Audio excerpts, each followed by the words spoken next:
When last they met, Roger Federer's title and his turf were taken away by Rafael Nadal. Wimbledon's finest fight gave tennis a new ruler and a new order. Tonight, 6 months and 10,000 miles removed, they finally collide again in Melbourne, Australia. The stage shifting to the hard court makes Federer the final and the favorite here to claim his 14th Grand Slam title. For Rafa, he's more than a spoiler. New territory to conquer, his first hard court major. Rafa versus Roger, a great rivalry.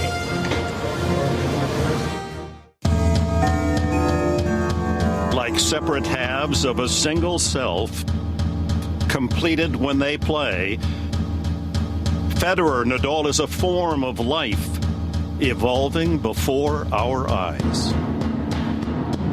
But as with all organic things, there must be a dominant side. Flow or force, cracking whip or live wire, dancing light or blazing fire, painter, puncher, matador, bull. Now, which will it be in this fight for the upper hand?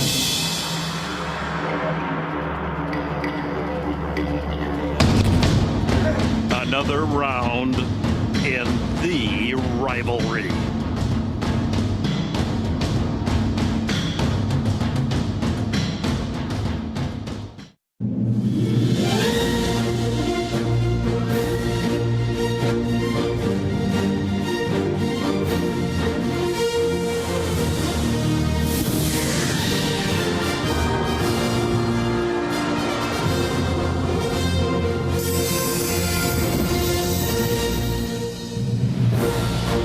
And a breezy summer night in Melbourne, Australia. Tremendous anticipation in the air and around these courts. Whether you've chosen sides, Rafa, Rafa, Rafa, Rafa.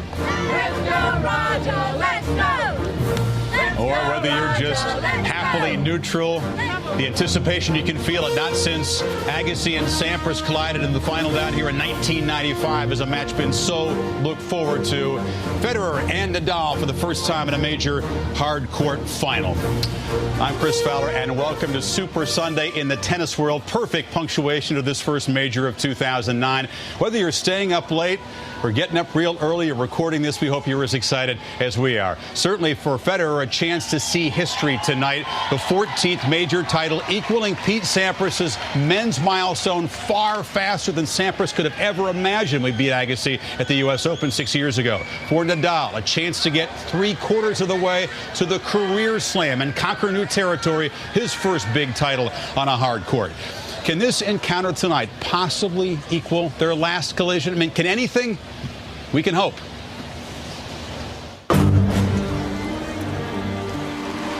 Six all, 30 all.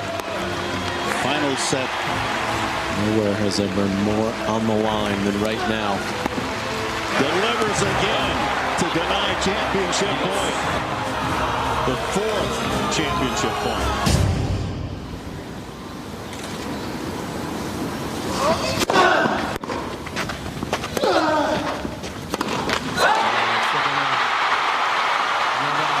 At 9:16 in the evening, King Federer has been dethroned. Rafael Nadal has won Wimbledon. 6-4, 6-4, 6-7, 6-7, 9-7.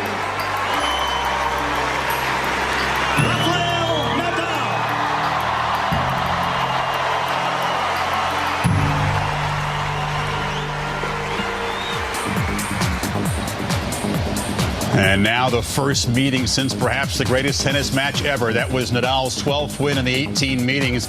At majors, it's 5-2. Of course, he's beaten him 3 times on the red clay. But this is the first collision at the Australian or the U.S. Open. The two hard court majors. The trophy is at stake.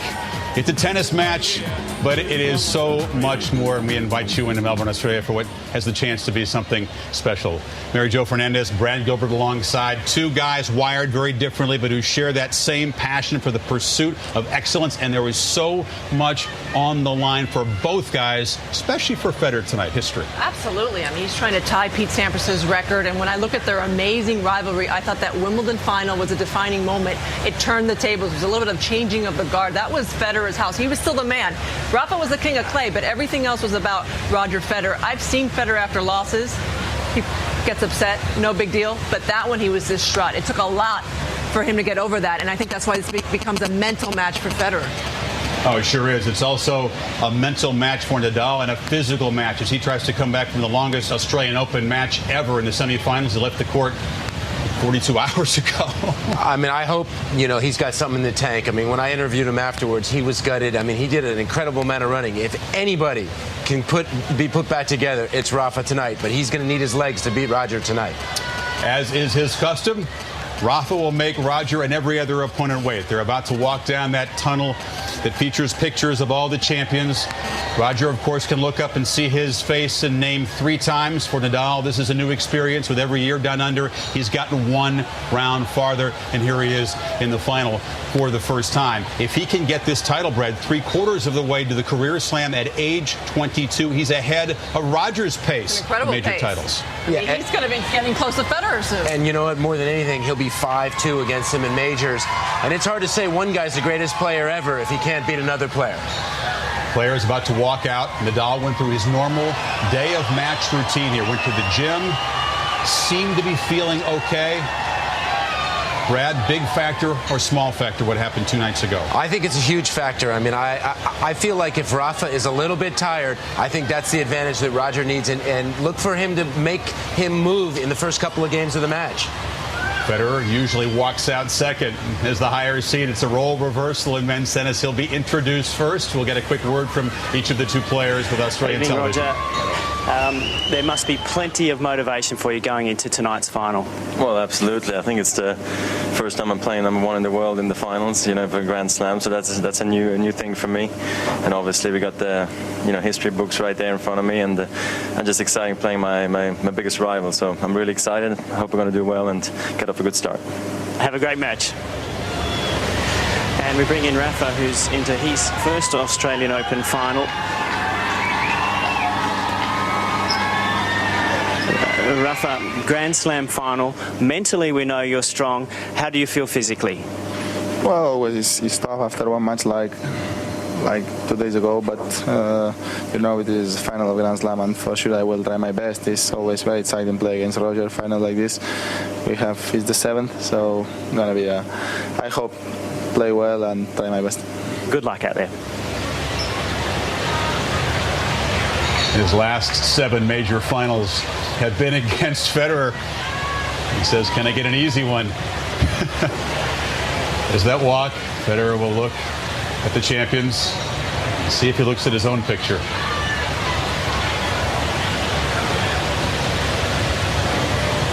Quick glance up. We're in the 90s now. He passed Pete right by. You wonder if Sampras is watching in the middle of the night in California.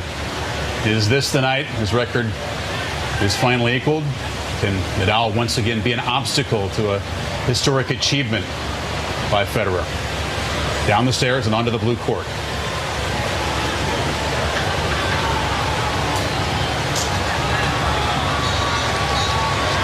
It's electric inside. 15,000 waiting for them.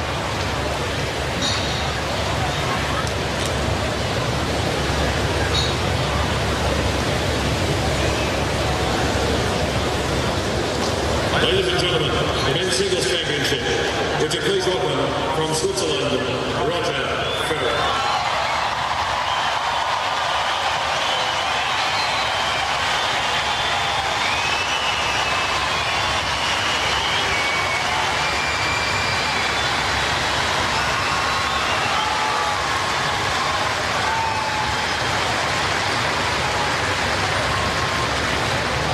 And his opponent from Spain, Rafael Nadal.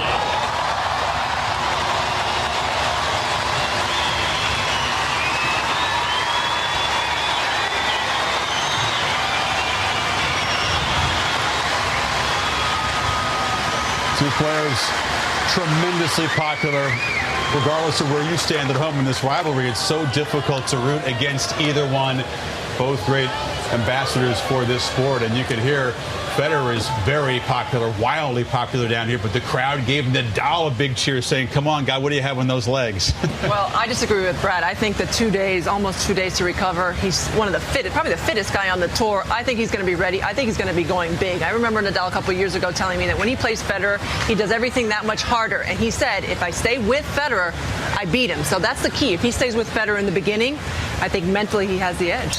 But the journey here was so difficult. It was an unlikely potential spoiler. Fernando Verdasco, the surprise semifinalist, the fellow Spanish lefty that pushed Nadal to the limit, physically and mentally. They played 5 hours and 14 minutes. Never been a longer match at the Australian Open. Brilliant shot making. Finished at 1:10 in the morning. Yeah, and Nadal probably wouldn't have gone to sleep till 6 o'clock in the morning, so his rhythm would have been off. But just like Mary Jo said, if anybody can recover, it's Nadal. 2.13 miles, sprinted, explosive movement, back and forth, changing direction. Roger rolled over Andy Roddick, and you realize in the last week he's played 2 matches. He's played a total of 3 hours and 27 minutes in the 2 matches, and he's had 70 hours to rest since beating Andy. So it has to play a part. They've each dropped just 2 sets en route to this final, but the paths have been very different. Again, as is his custom, Rafa will keep everybody wait as he has a sip of the drink, rotates those water bottles just the right way, a little energy here. He does the same routine day after day. He's very meticulous, a lot of rituals. Brad, how soon, in your opinion, in this match will we know whether he's 100%? I think in the first 7 minutes will set the tone. And obviously both of these guys, when they win the first set, are incredible front runners. But if Roger senses that Rafa's movement's off, he might be able to stretch him, and that's all he needs is a little bit of an edge to get at Rafa. Champions love to have the best brought out in them by a great rival, but honestly, each guy says they'd rather have an easy match. They've seen enough of each other in these finals. Same condition, best of 5 sets, no tie break final set, 6 balls, 7 and 9, net device, 3+1 OK per set. Any questions? Heads or tails? Heads? Tails. Receive? Okay, can you please take some picture? Thank you very much. Pascal Maria, same man in the chair as for the Wimbledon final. That's a good omen. And Nadal sprinting back to the baseline for the warm-up as is his custom. You know what's so interesting, and Roger has mentioned this in the past, is Rafa always receives and Roger always serves. So he says the towing cost is really a bit of a waste because it's automatic that Roger's going to serve first no matter what. Roof open, pleasant conditions, a little bit breezy. Ready to rumble, Brad? You ready for this thing? We've only had 1 5-setter here in 1988. I want to see a 5-setter tonight. Hopefully, you know, it can be another Wimbledon. Each time they share the same space, a chance for something very special. Can't wait to get inside. Let's go inside now to Dick Enberg and Patrick McEnroe. All right, thank you, Chris. And, of course, Rod Laver Arena, named after the great Aussie, the best player of his generation, arguably the greatest player of all time. And now we see the top 2 players in this generation, each pushing, motivating, challenging the other to be better, just as Rosewall did to Laver. And we had Borg and McEnroe and Becker and Edberg. And on the women's side, Chris and Martina, and you can go on. And tonight it's these 2 men who has the best stuff, Rafael Nadal or Roger Federer. Well, they've been waiting a long time for this kind of match here in Australia, and you can tell it's palpable here in the arena how pumped up this crowd is. But, you know, when you get to the X's and O's of this, Dick, so much, I think, will be that first strike from both players. And for Roger Federer, it's setting things up with the serve. He's served exceptionally well this entire tournament, 64% on the first serve percentage, and this is what he's got to do against Nadal. The wide serves will be absolutely key, because as we've seen with Rafa, he likes to stand way behind the baseline. This was against Roddick in that semifinal demolition for Roger Federer. So that's going to be absolutely key. And then you've got the other side of Nadal. Look how far back he is in the semifinal against Verdasco. That allowed Verdasco to get a lot of cheap points. But for Rafa, especially, Dick, by the fact that he's come in with this tough match. He's got to serve well, and he has served well, especially on the hard courts. We saw him do it at Wimbledon, but it's going to be key for Rafa to get some cheap points on his serve, get some energy going so that he can hang with Federer in the baseline points. Well, one thing is quite certain. Both men, when you consider their record in 3 or 5 sets, if they have won the first set, rarely do they ever lose the match, and that's held true in the last couple of encounters. Yeah, absolutely. And certainly, I think, as Mary Jo said, if Rafa believes he can stay close, he likes his chances. But remember, a lot of this is about the matchup. And for Roger Federer, he loves to play that little short slice backhand shot against pretty much anyone in the world, and it works. And it's all part of his game. This was against Del Potro here. See that short slice? And then he can set up so many things. If his opponent comes in, he can pass him. He can play the drop shot. But here's the X factor. When he plays against Nadal, even at Wimbledon, by the way, this is the first point of the match. The heavy ball to the Federer backhand, and then that one. That was last year's Wimbledon final. The first point of the match. That's what Nadal can do to Roger Federer and sort of take him out of his A game. So it's going to be very, very interesting to see how Federer deals with that and if he comes out with a different sort of game plan, because as great as he's been in his career, he's never really had to do that, and Nadal forces him to do that. Brad Gilbert and Darren Cahill from the Coach's Eye will examine these two great finalists as the finals coming your way from Australia.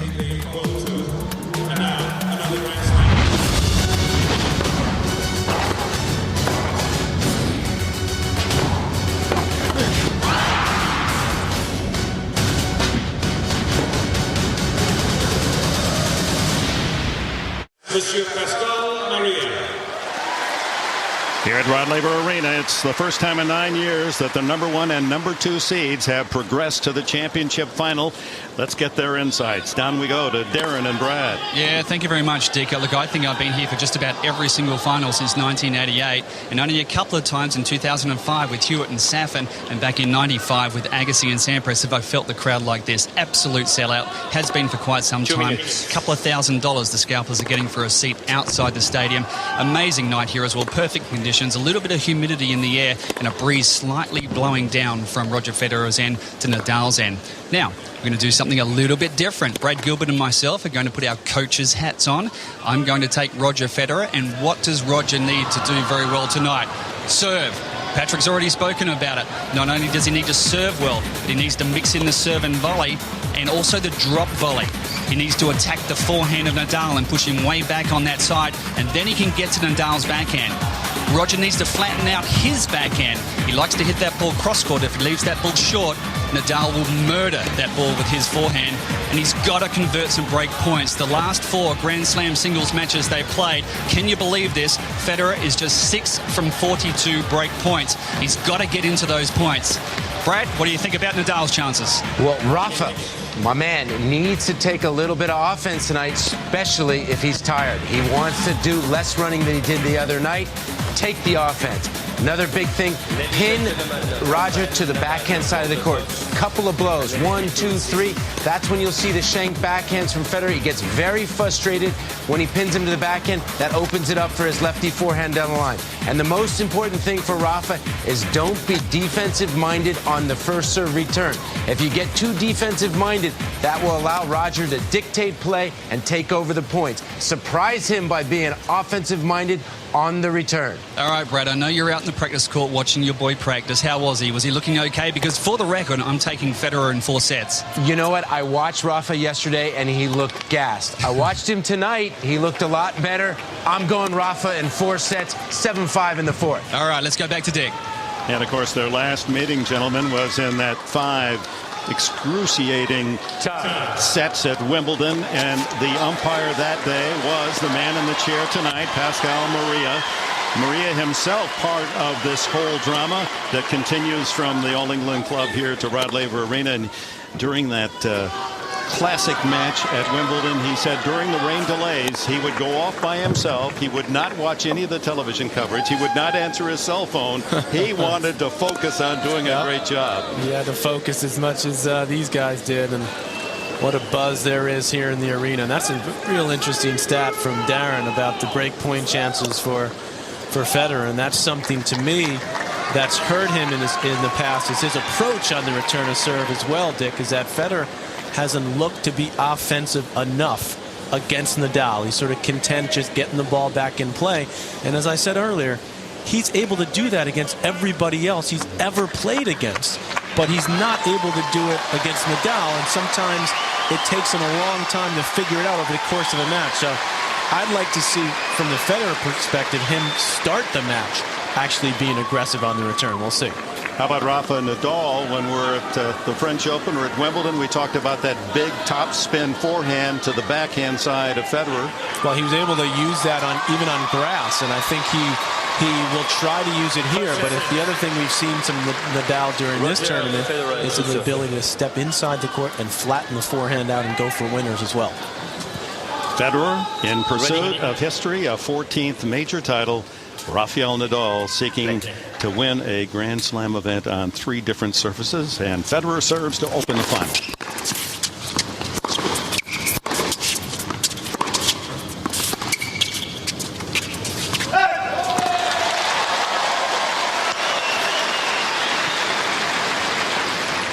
This is their 19th meeting. Nadal 12-6, but Federer owns a 3-2 record on hard court.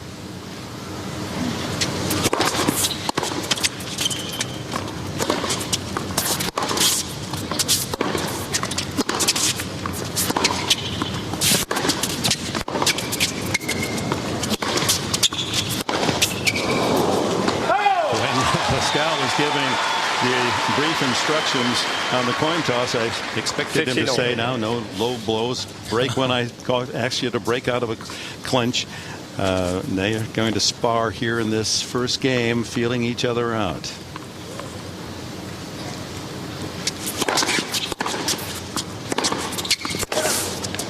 Coach. There's a late call and a correction from the umpire. The linesman called it out and then corrected it immediately, so they will play a let ball on the line. 15-all for serve.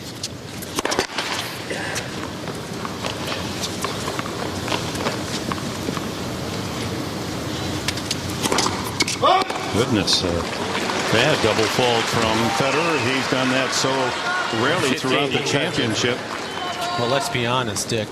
There is more pressure on Federer to win this match than there is on Nadal. He's never won Rafa a hard court major. He said he wants to get better. He's gotten to the final now.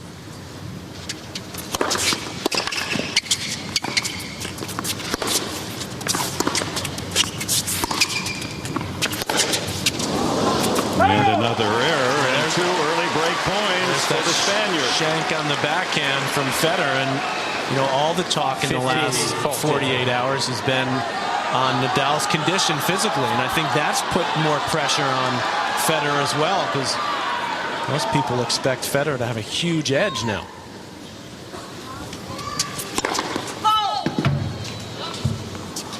Federer is always brilliant in fighting off break points. He's been broken only 6 times, 26 chances for the opposition.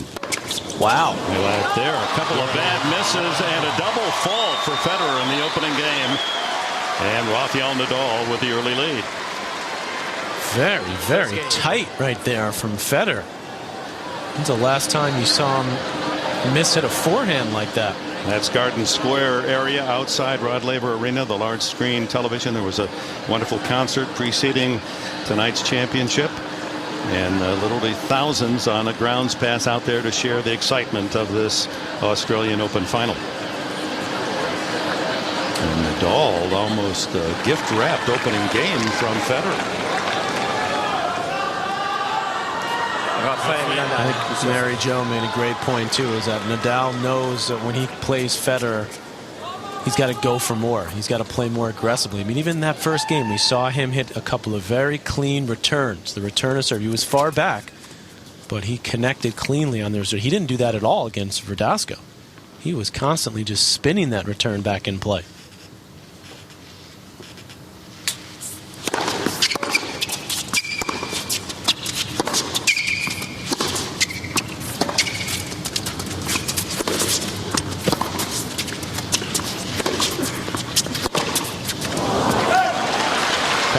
forehand spinning high to the backhand of Federer, and then he goes cross court. 15 love. And Federer with the error. That's why I say the slice doesn't work against Nadal, because Nadal will hit every ball with the forehand off that slice.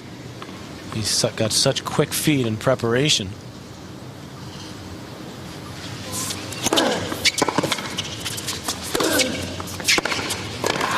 That was a great return from Federer.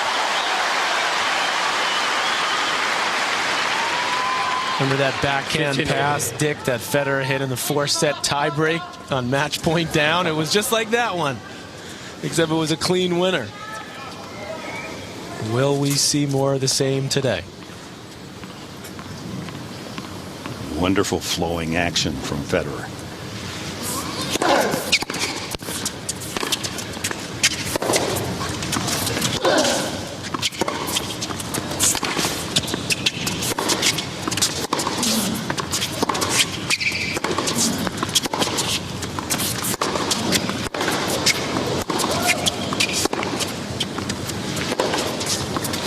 What a point.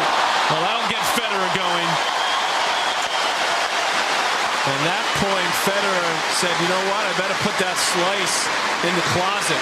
This is a great angle. Watch the way he's stepping into the backhand. He's trying to attack. And then he gets the opening. And forehand in the open court winner. But Federer hit about 3-4 aggressive backhands in that rally. And he's got to stick with that. Otherwise, Nadal will make him pay. 18-stroke rally. Federer wouldn't mind a lot of those exhaustive exchanges. Understanding Nadal had a full day less rest coming into the final.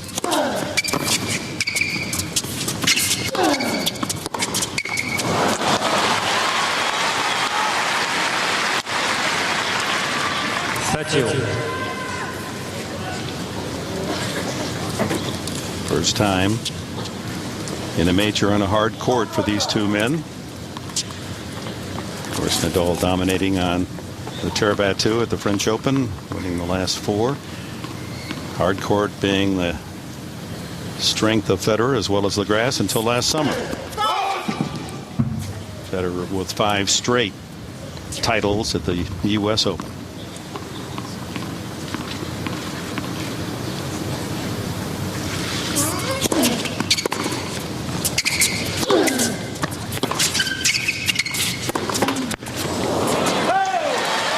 Here's a break point for Federer. 30-40. That time Federer slice gives Nadal a little trouble, but I don't think he can rely on that. Nadal catching the tape.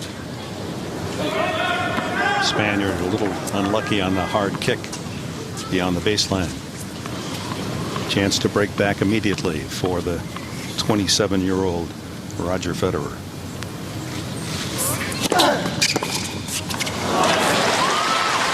Continues to go wide.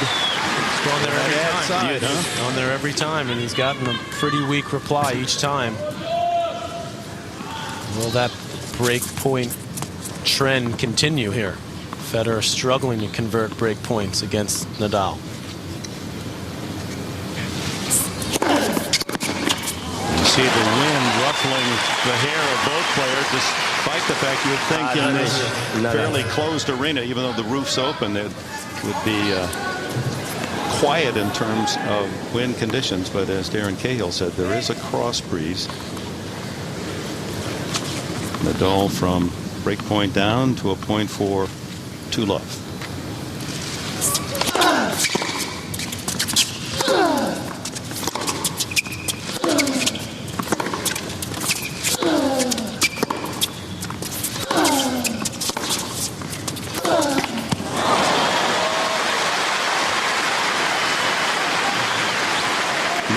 Girlfriend of Federer. They met at the 2000 Olympic Games nearby Sydney.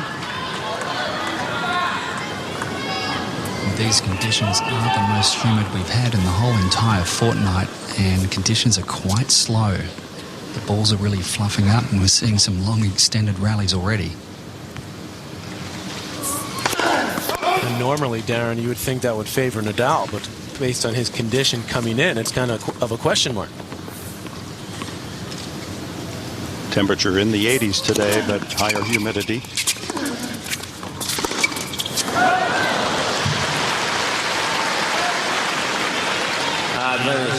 That was a big miss there, but that's the first positive sign from Federer's feet that we've seen him run around and be aggressive with the forehand, and that's something he needs to continue to do. He'll find the range with that shot.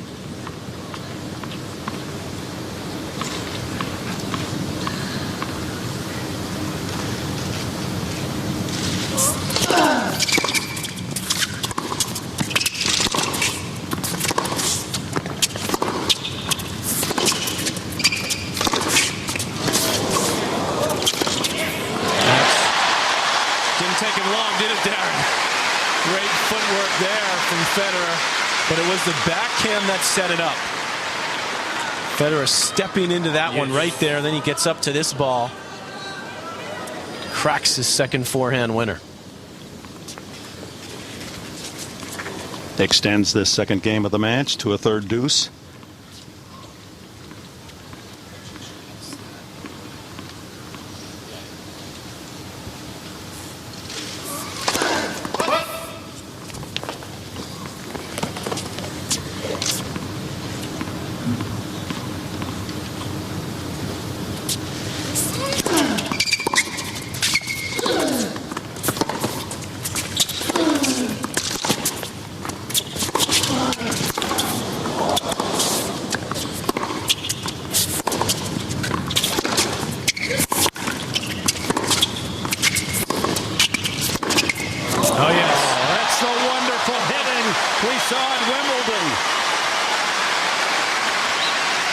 Feels like we're picking it up at 8-all in the fifth. From both ends, full-blooded stroking. And the pinpoint winner for Federer on the 16th stroke, and he has another break point.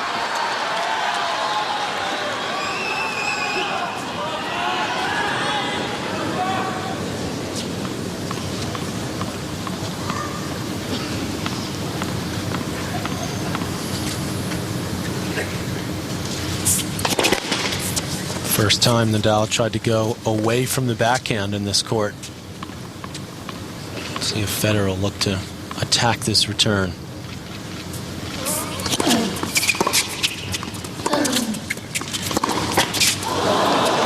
Tough luck, just as Nadal has had one of those net courts ticked well long. Over 8 minutes the second game of the match. That was a tweener backhand as well. That was sitting there for him to really hit, and at the last second he just pulled off that shot. And I feel like, Darren, he does that way too much against Nadal. He doesn't trust his ability to really go after his backhand point after point, and it gets him in trouble.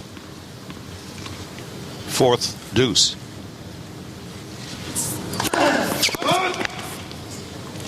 Here's another example coming up. If he can attack this return, that doesn't mean go for a winner, but be aggressive with the backhand return. You know it's going there.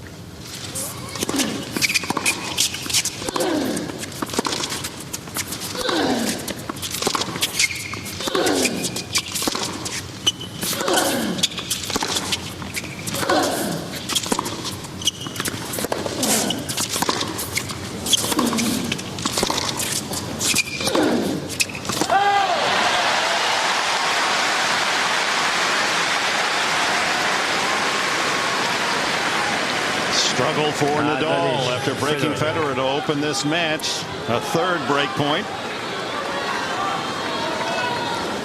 Another extensive rally, 16 strokes. Just as they dueled at Wimbledon, toe-to-toe, full force shot making.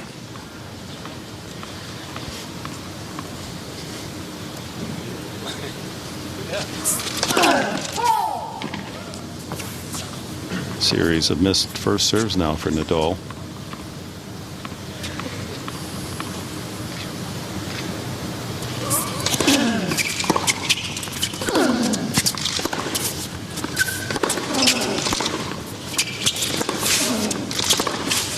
Oh, yes. What a game by Federer. He answers. It's 1-all. Well, one of the keys to the outcome of this match will be if Federer can reverse this trend. As Darren pointed out, look at that at the French Open. That was a couple of years ago. 1 for 17. Wimbledon final 07, which Federer won.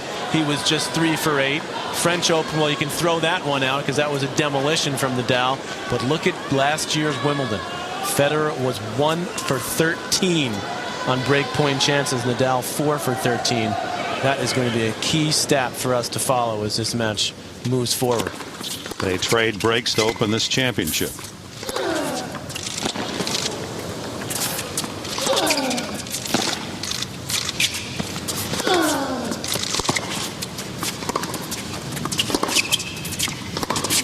Oh, yes. The other thing that Nadal knows he has to do, as Uncle Tony cheers on, is flatten the backhand out and go for the two-handed backhand a bit more. And he's able to do that against Federer. Uncle Tony coaching Rafael since age 4. They had a critical decision to make at age 12 when Nadal, also a very promising soccer star in his youth, selected tennis as his sport. It's fortunate for all of us.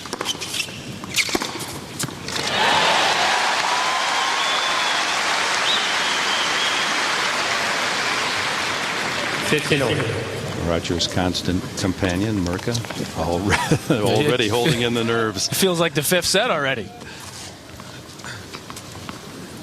It's only 1-all, 15-all.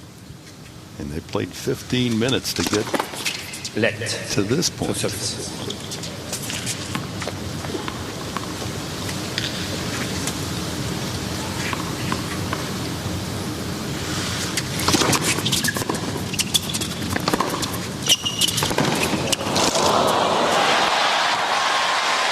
The 3rd or 4th time Nadal's gotten in trouble. That time he really had no option. But when he's ripping his forehand up the line, Federer is answering and taking it back cross court for the winner. Here he's pretty much out of the court, but he's done that a couple of times already. And that's a pattern that Federer would love to continue. And Federer scores his first ace. 40-15. 40-15. Federer second in the championship in most aces. That's his 75th. Andy Roddick dismissed with 87. Losing to Federer in the semifinals. And an easy hold for Roger Federer. They're on serve in the opening set. Federer leads 2-2.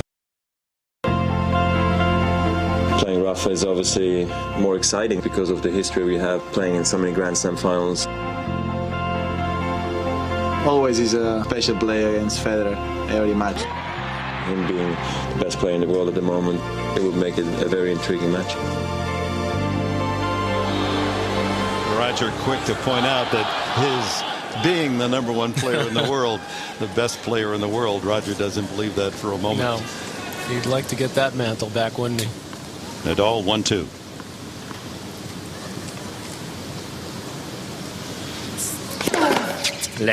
They've been 1 and 2 for some 4 years now, and in fact, at the last 16 major events, 15 of the 16 have been won by one of these two men. Only Djokovic winning here a year ago, breaking 16 out of 16. There's a real respect, though, isn't there, between both, and even Federer in his comments post-Wimbledon. And you know what? If someone's going to get it, Nadal he's taken it. He's earned it. And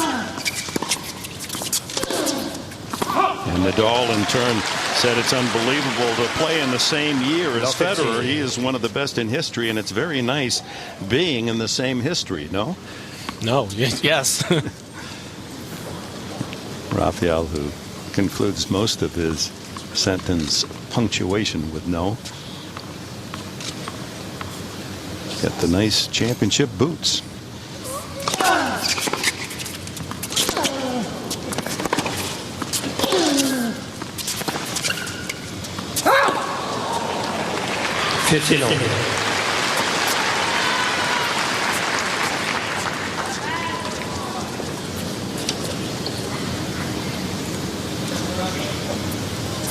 Federer winning this event 3 times, the U.S. Open 5 times in a row, accustomed to the championship final on this surface. This is the first Slam final for Nadal on a hard court.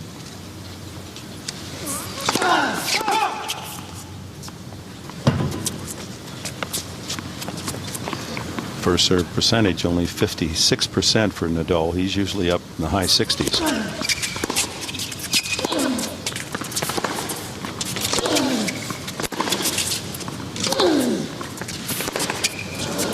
Well, you're right about that, Dick. In fact, coming into the championship match, Nadal was 70% first serve for this tournament.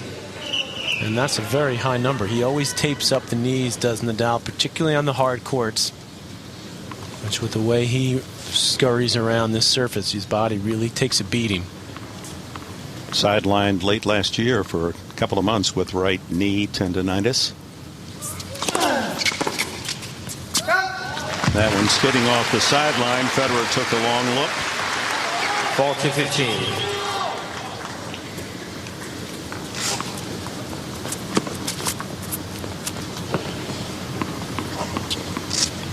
New attire this year for Nadal, not the sleeveless shirt and the capri long pants below the knees. And Nadal follows Federer's easy hold with one of his own, 2-all. Well, you're seeing 2 of the best forehands, if not the 2 best forehands in the game. Let's look at our ESPN Exmo and Federer's perfect balance. Look at the wrist snapping back as he gets ready to come under that ball. Hits it right on the center of the racket, eyes perfectly on the ball, even after he makes contact, and how the wrist comes through. So much flexibility in that wrist allows him to get so much whip through the ball and then control it and bring it down into the court.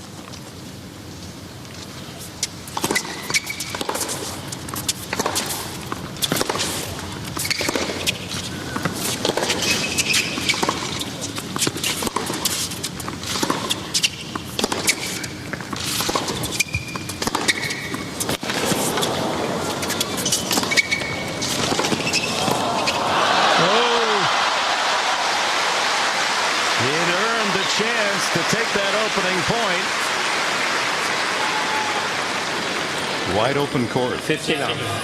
Good defense by Federer, and you can see him reading that forehand cross court. And usually that's a position on the court where Nadal's going to win that 9.5 out of 10 times. Another 16-shot rally. Boy, nothing ordinary about the start of this championship. No, they're not feeling their way into this one.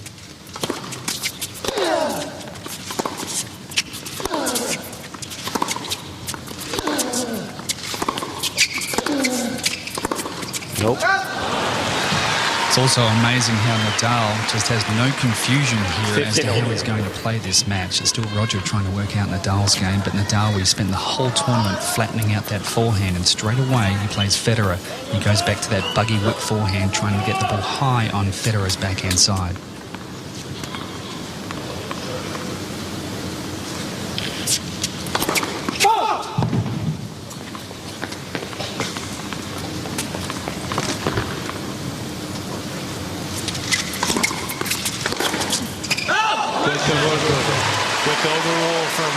Marie in the chair and no argument from Federer. And the other thing, Darren, that amazes me about Nadal is that as we look at our shot spot, that ball on the line, is that Nadal has struggled returning serve from well behind the baseline, but today he's on it. Yeah, and he just went after that backhand. 15-30 opening for Nadal and a second serve.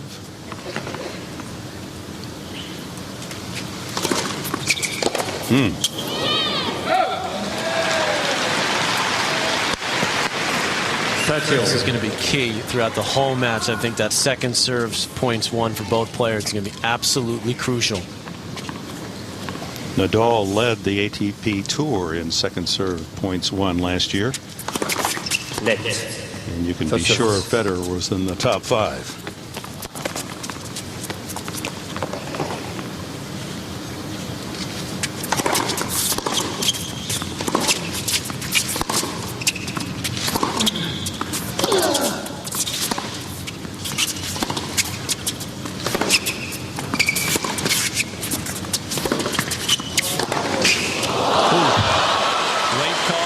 That was good. What a running forehand from Nadal. It's being challenged by Federer. Awfully close. That ball dived at the last second. Call was good. It was not.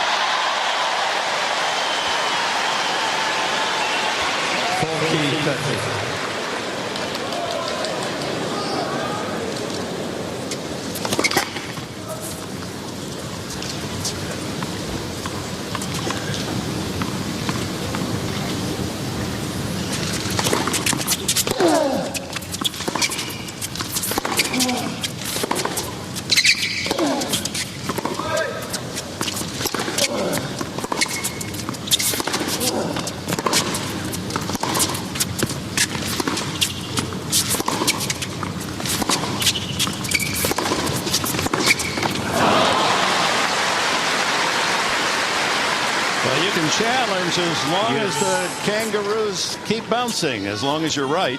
If you're wrong, incorrect challenges, you only get 3 and 1 extra if it goes to a tiebreak. But if you're correct, the count stays right there at 3. You can challenge every point. And no carryover from set to set, so you start each set with 3.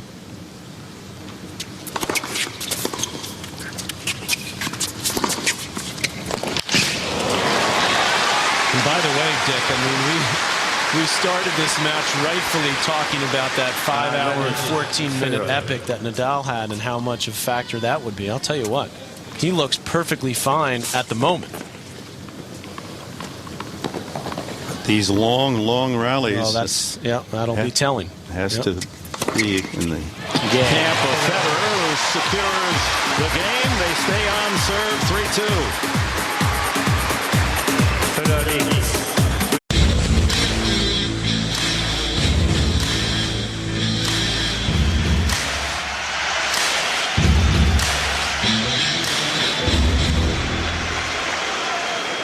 And the great beauty of the outstanding rivalries through history is that great athletes needed another great to push them even higher. And that's the case tonight as Rafael Nadal endeavoring to deny Roger Federer a place on the top step of the ladder with Pete Sampras and 14 major titles. To Andy Murray, another guy who has a winning record more recently over Federer, Dominic Cribati from years ago.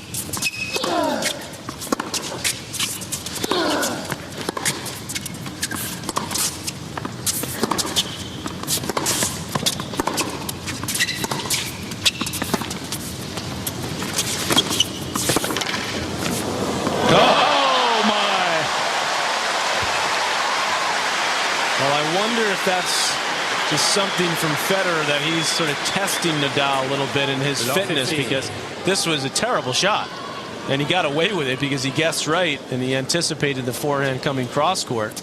Also, Patrick, at the change of ends, if we're worried about Nadal's fitness, he jumped up out of the chair and ran to the back of the court. So maybe he's sending a message to Federer that he's feeling just fine.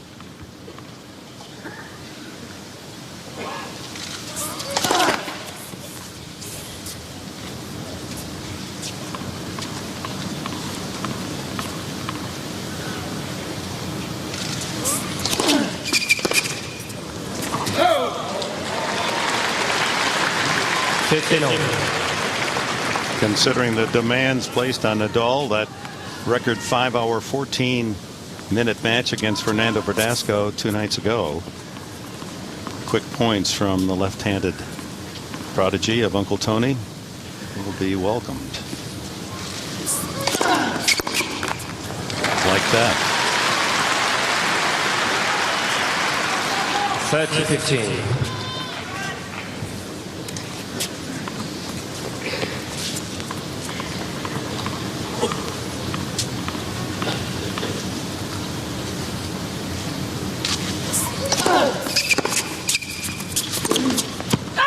Just wide.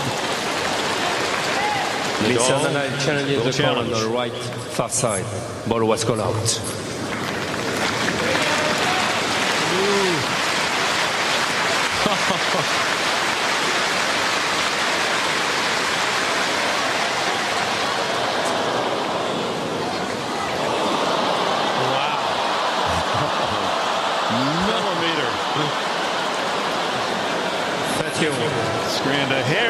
fit between the ball and the sideline.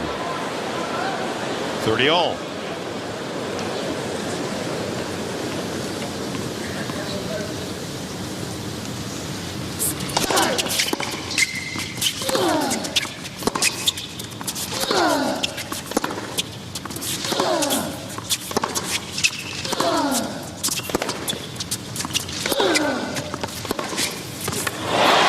Used to be a game of inches, Dick. Now it's a game of millimeters. But you talk about predictability on the serve. But you know what? Here's Nadal's serve direction. Every one to the backhand. I guess a lot of the greats in sports would tell the opponent what they're going to do. But can you stop me? Federer has to prove he can stop it. Here's a point to give Federer the lead.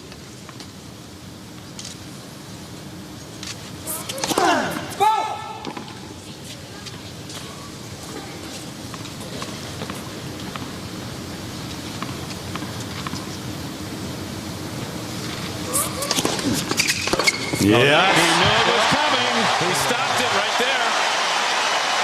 That, to me, is what's been missing from Federer's game against Nadal in a lot of big matches. I know clay is a different scenario, but even at Wimbledon, he's hesitated to make this play until late in matches.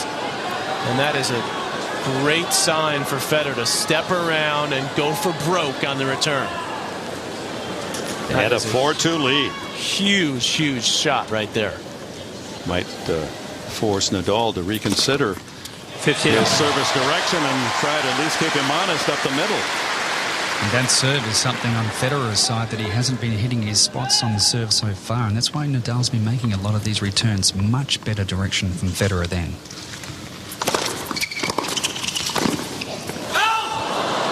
A little serve and volley. 15-all.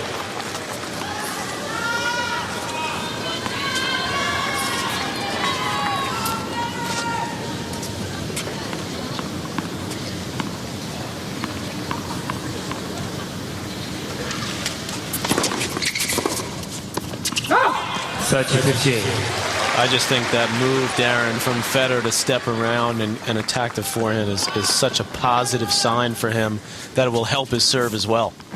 Absolutely agree.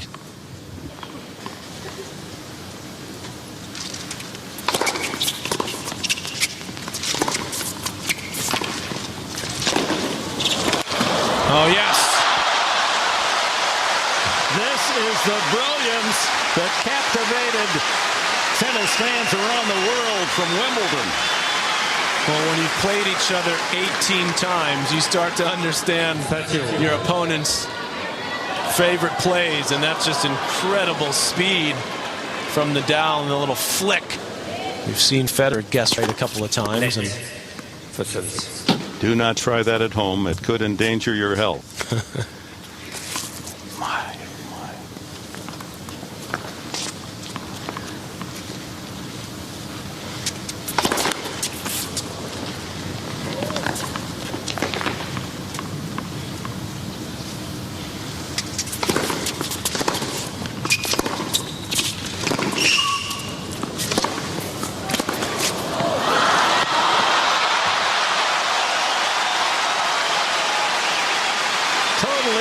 Defense on the run. Nadal produces that winner and has a chance to break back.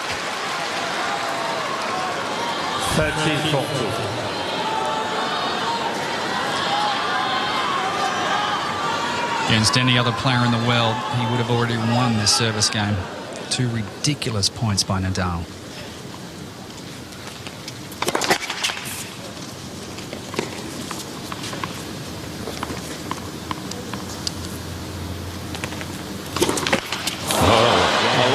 Uncharacteristic. Both men broken twice in this opening set. They're back on serve 4-3. Melbourne Park, in the heart of the Queen City of the South. Down under in Australia, not in Garden Square. They watch by the thousands, and those fortunate to have a ticket at the 15,000-seat Rod Laver Arena already treated to some spectacular tennis. Roger Federer, Rafael Nadal, Number 1 against number 2. And the world number 1, Nadal, has broken back. It's 3-4 opening set.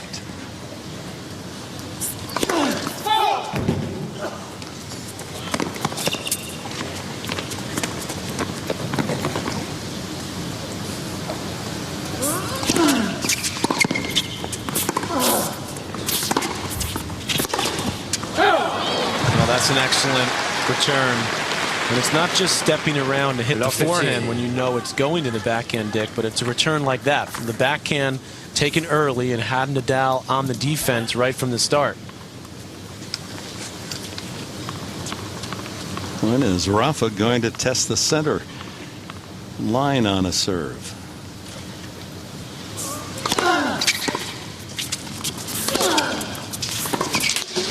And he puts a little pressure coming forward.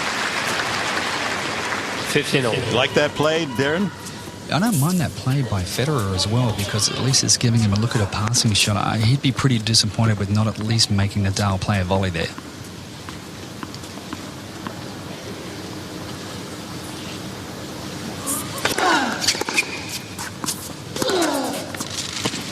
I don't know if you can tell also, but the players are playing with new balls, so that ball's flying through the air a little quicker than it was a couple of minutes ago. 30-15. And that one painted the sideline for Nadal, 30-15.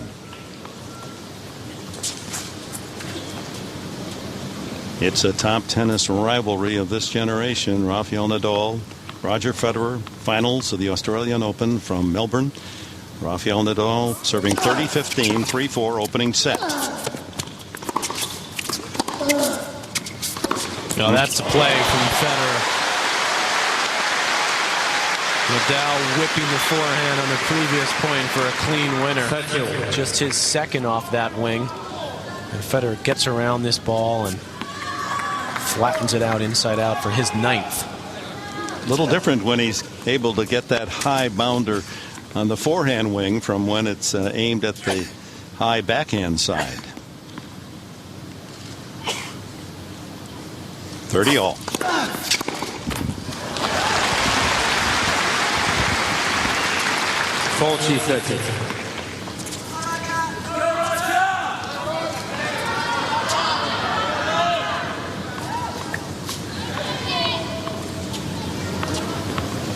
Federer knows where it's coming.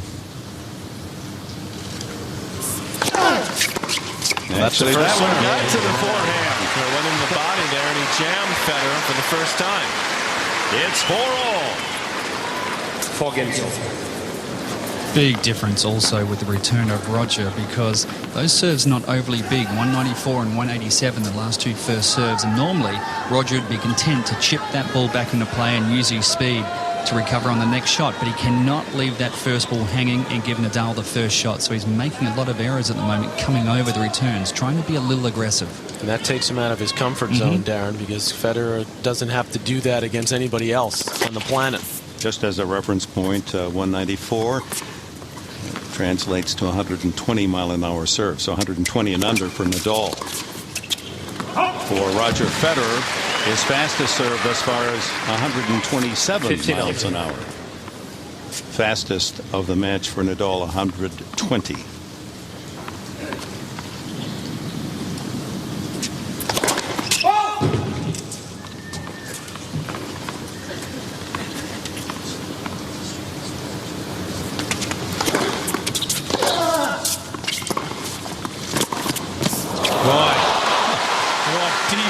From Nadal his last couple of return games.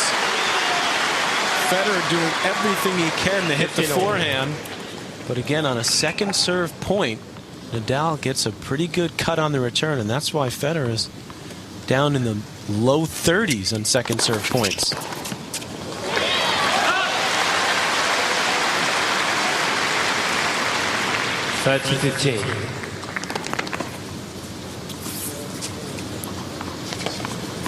That's the kind of direction Federer needs on that first serve. 127.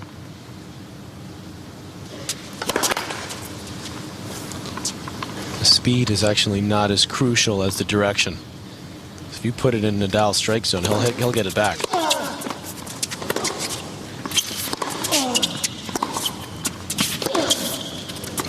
It's long. 14-15.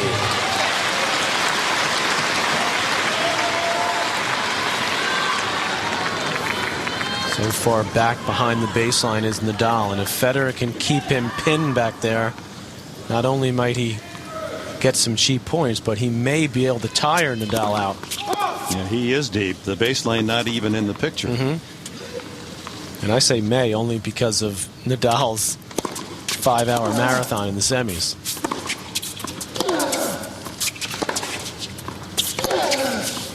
That wicked angle for Rafael Nadal. It's his 5th Australian Open, and he's just moved up the ladder each year. Started, lost in the 3rd round, then the 4th round. Following year to the quarterfinals, last year to the semifinals, and now to the finals. So he just moved as his game has progressed. Yeah. Federer able to hold.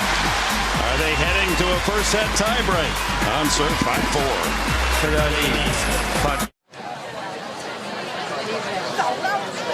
Out in Garden Square, the fans enjoying the summer night's picnic and the great tennis from indoors Rod Laver Arena.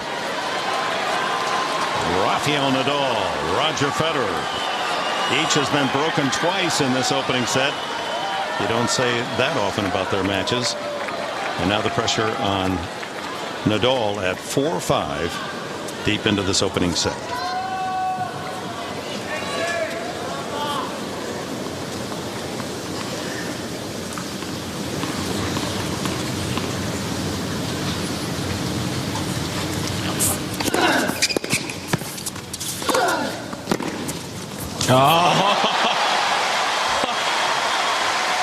That ball, Dick, has so much action on it off the Nadal forehand. It is absolutely exploding off this court. And somehow Federer is still able to, at full stretch, control it cross court for a winner.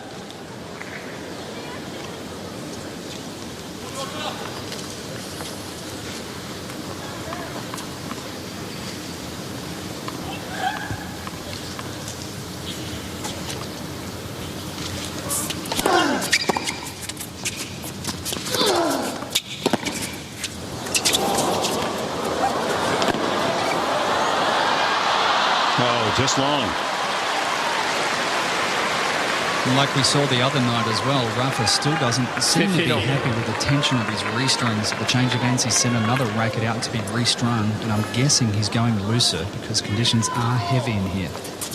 He had about, what, 10 strung in the last match, Darren? Of course, that one took over 5 hours. Well, this first set is already 46 minutes old.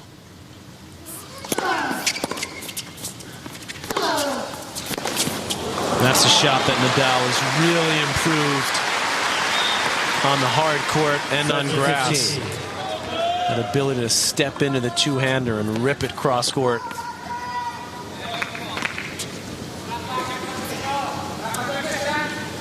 As a kid, as most of you know, he was two-fisted, both forehand, backhand, and at age 12, Uncle Tony said, pick a side, and Rafa decided to be a southpaw. Oh, Roger Federer wished he'd pick the other side. A lot of other opponents the same. That lefty slider is giving him nightmares. And he knows it's coming. He gets it so wide you can't run to downtown Melbourne to get in position to hit a forehand.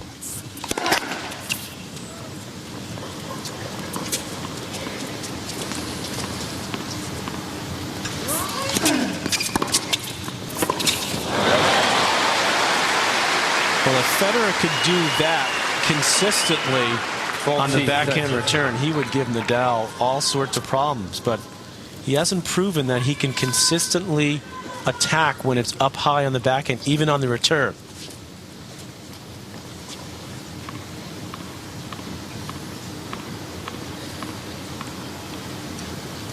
Another point for 5-all. Because if he could do that, Dick, then he would force Nadal to move his serve around the box more than he is now.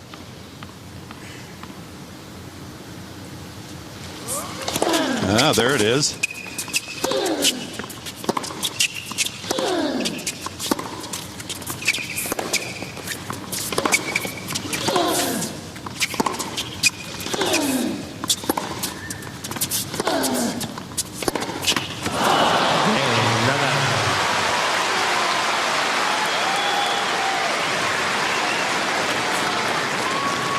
5 games all opening set. Terrific ball striking from these two brilliant players. Well, this is a great angle we've been able to use throughout this tournament. And again, that's that high ball on the backhand wing of Federer. It gives him problems.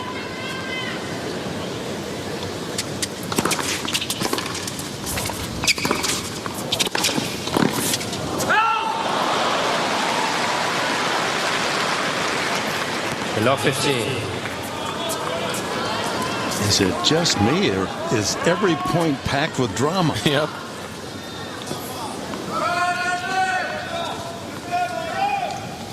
No, it's not just you.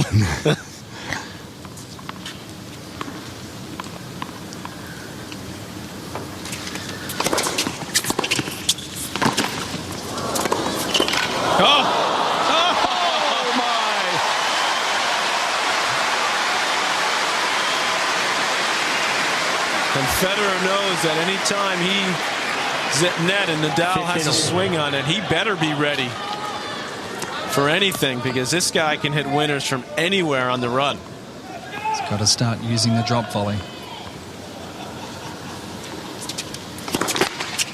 And it's a dangerous play, though, Darren, on this surface with the high bouncing hard court.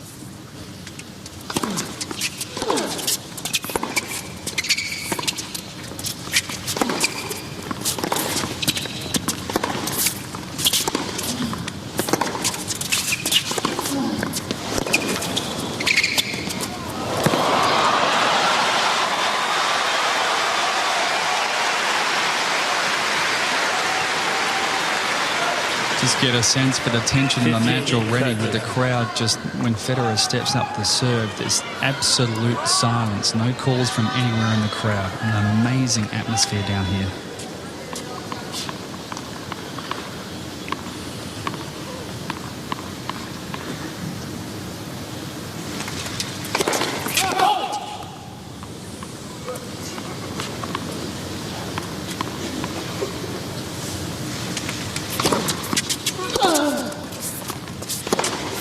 Oh, he missed that, and here's 2 points to break for Nadal. 15-14.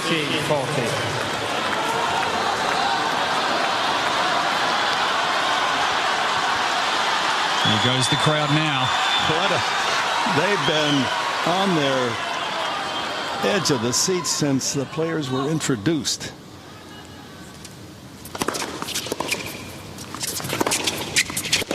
And Nadal breaks for 6-5.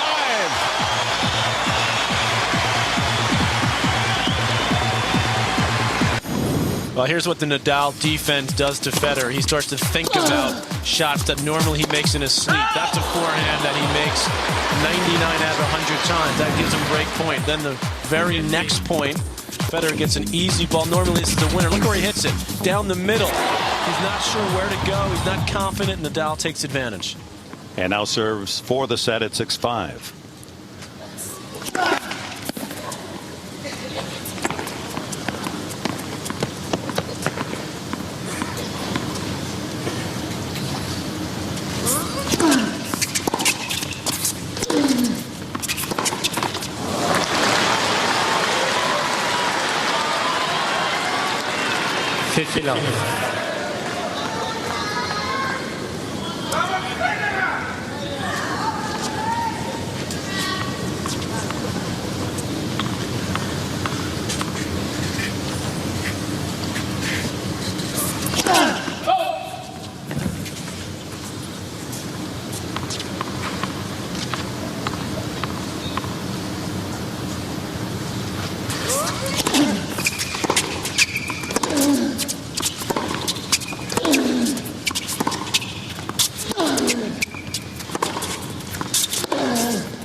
Long.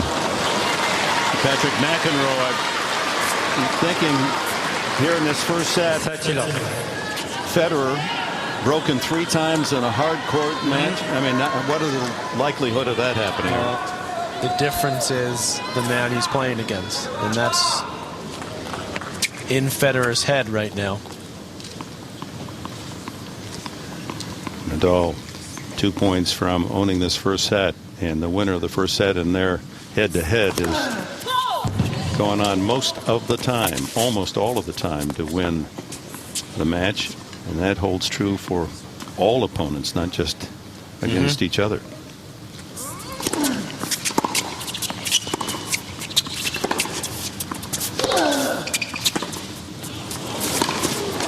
That's why, Dick, it's almost like, we like to look at the stats of the tournament and they mean something. But for Federer, when he plays against Nadal, it's almost like the stats don't matter anymore. Remember at Wimbledon this year? I don't think Federer, well, he didn't drop a set. I know that going into the final. And he had his best serving year ever leading into the final at Wimbledon this year.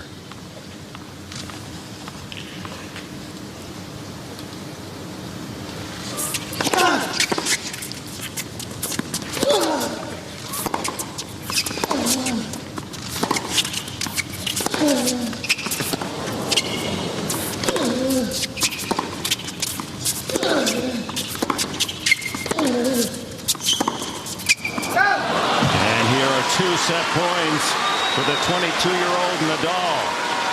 And now Federer's on his heels. And look, when winning the first set in majors, Nadal has gone on to win 76 of the 77 matches, and Federer has only lost 4 matches up 156 when he's won the first set. The only match Nadal lost was at the U.S. Open on a hard court to his countryman David Ferrer. First service. But Federer's on his heels now. This game, he has been defensive from the backcourt. He's questioning himself. He's questioning his strategy.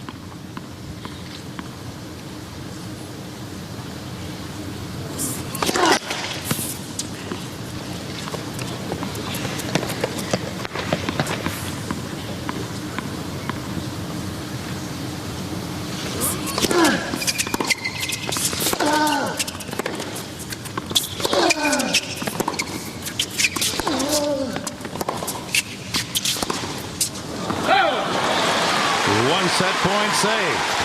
And that was a little surprising there by Nadal, not making that a forehand. That was a down the middle ball. There's Rafa's racket getting strung in the back. 25 kilo. He's getting his racket strung at. Another set point for Nadal.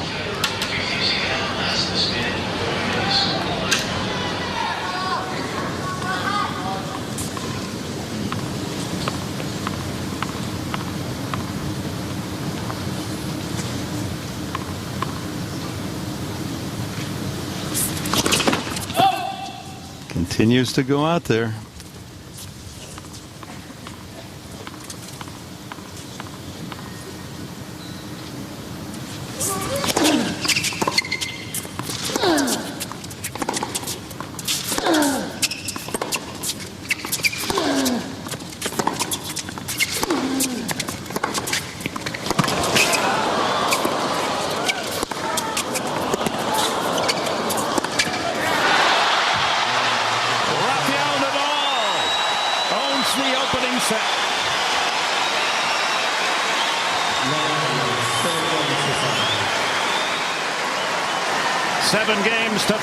Let's go to Chris and Brad. All right, Dick, thank you. That set just 1 minute short of yesterday's women's final. Brad, first issue, Rafa's movement out there. I think he's moving okay, but he's covering it.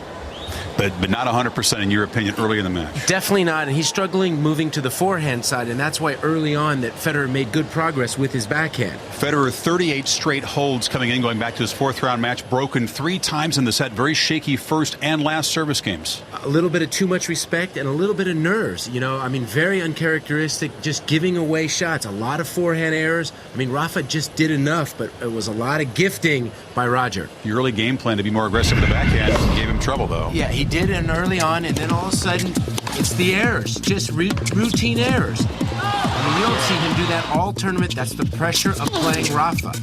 Sometimes it's not the surface these guys are playing on, it's what's between the ears when they share the same space. Yeah, absolutely. Sometimes Andre would do a little gifting against Pete because, you know who's on the other side of the net. And then it's Federer just getting pinned to the backhand side and making a lot of errors. You felt this first set was a lot more meaningful to Nadal. He's a great front runner, but what does Federer have to do to turn it around? Well, I think that he was making progress with the backhand. I think he maybe needs to come forward a little bit, test the legs, and open up to the forehand side of the court more, and Fed needs to get in.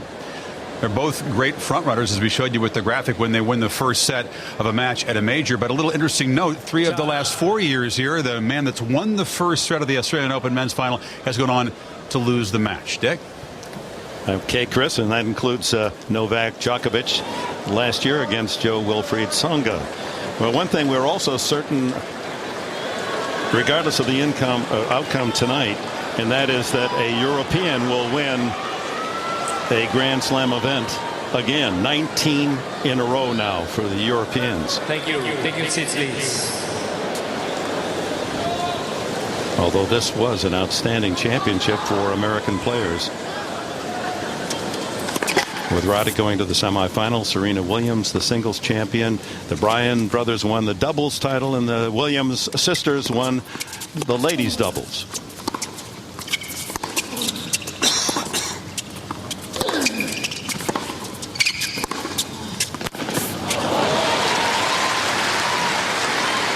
Well, as the guys are talking about, Dick, we may want to call this the Rafa effect, because the first 6 matches, look at the numbers for Federer. Look how consistently dominant he was on serve, particularly those second serve points, winning 59%. Tonight, not only is his first serve percentage down, first serve points way down, and the second serve points are killing him tonight. And here's another one.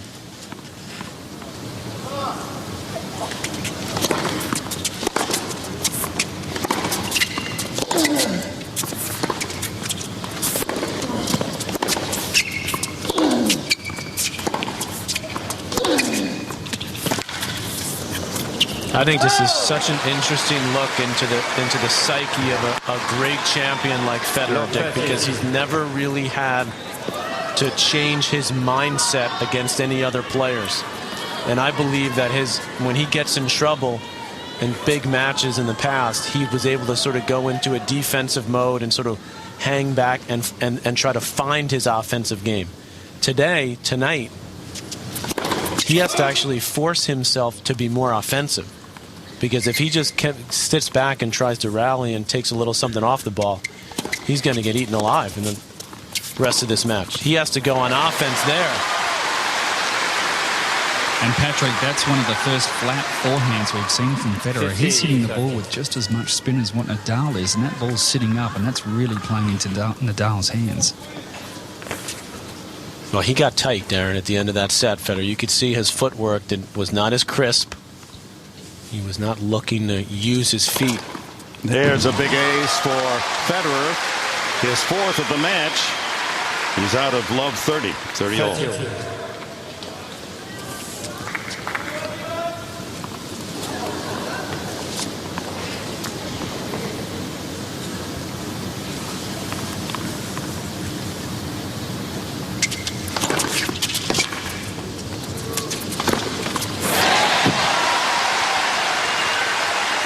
Roger's serving well.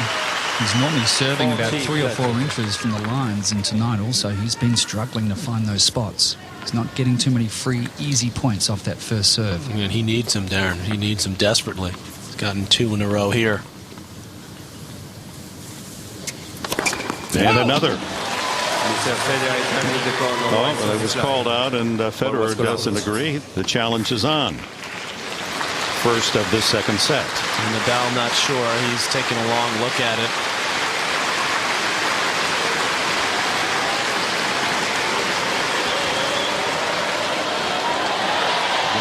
Ace number 5.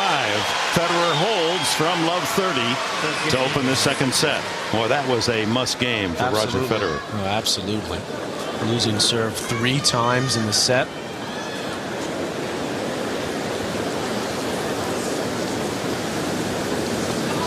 Nadal goes through his routine before he'll go back on court. Has to have all those labels aligned. Very superstitious in that regard. From a tremendous family on the island of Mallorca, Manacor. Most of them living in a high-rise apartment. Uncles, aunts, his grandfather, Rafael, was the conductor of the Manacor Symphony. Wow. hit a few solid notes himself. Of course, Uncle Tony is coach, and another Uncle Miguel Angel, 3 times on Spain's World Cup team as one of the outstanding defensemen in soccer.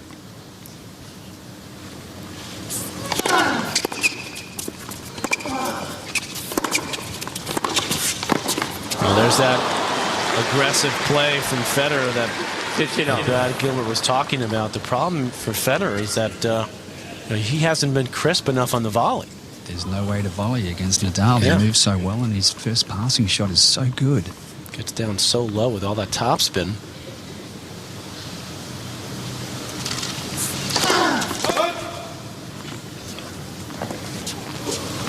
Another shot into the body on the serve. A rarity. There's good aggressive return there. 15-0. Again, this is going against Federer's instincts, really, to take that ball early and go for the winner, but he has to keep doing it.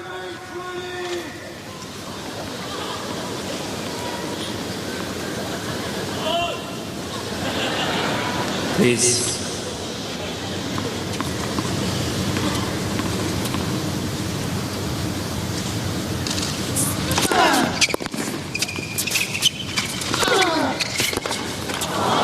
Guessed right. 30-15. Tell you, if Brad Gilbert is right and Nadal is struggling a little bit physically, it's pretty hard to tell from up here. I mean, he's certainly putting on a pretty good front.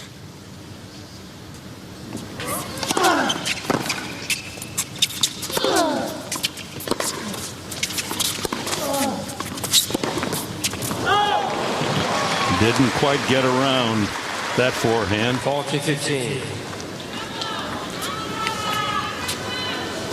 Darren, can you judge which way this crowd is leaning? Who are they cheering for? No, pretty much 50-50. As it should be.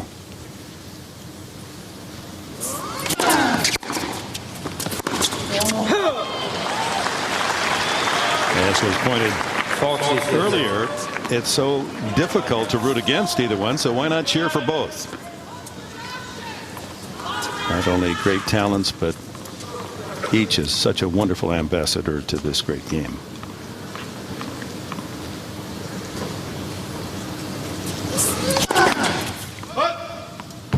Well, he's starting to mix up the serve a little bit more, Nadal.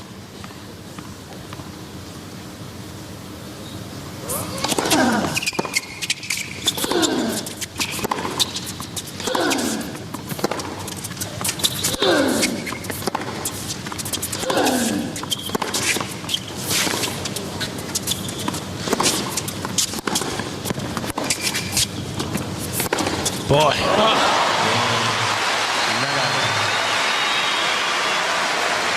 Like a cleanup hitter's line drive swing up the alley for a double or triple as he just leans on that backhand two-handed and rips it cross court. Now they get into this rally, this cross court exchange. And Nadal able to, that was a great backhand there, that deep one, but they had about 4 or 5 shots before then when Nadal just kept going after Federer's backhand. 1-1 second set. 7-5 to Nadal in the opener.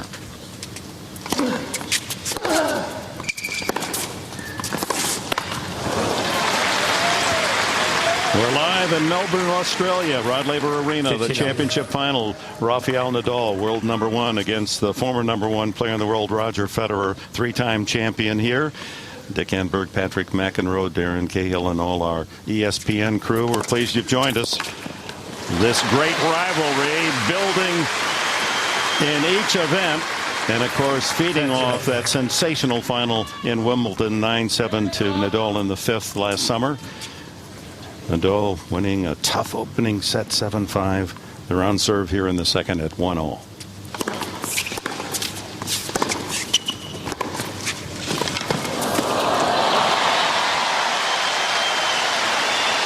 And the brilliant shot making that What a shot. Device that are handed out to fans, certainly appropriate in this battle of two terrific talents.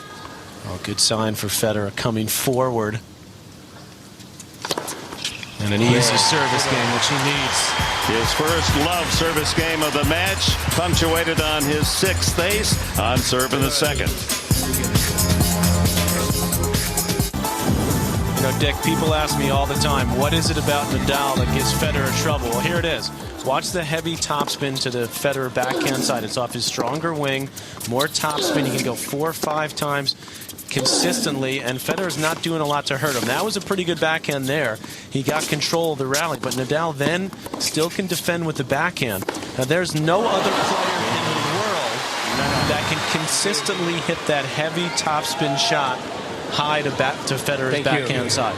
Nobody else can do it, and that's why Nadal is able to give Federer trouble. Well, why is he so gifted to get all that action on that forehand? Tremendous racket speed, just physical ability, God-given ability to swing that hard.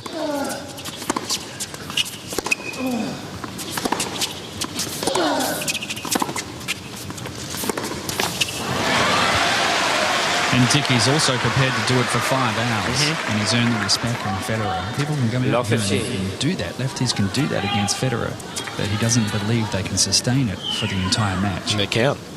But I also argue that they can't even do it for a single point with the same kind of spin that Nadal can.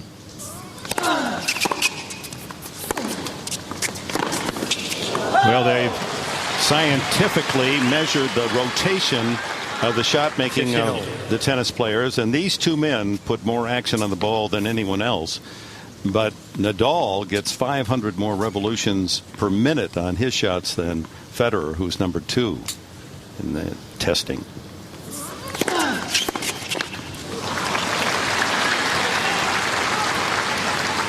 (30-15).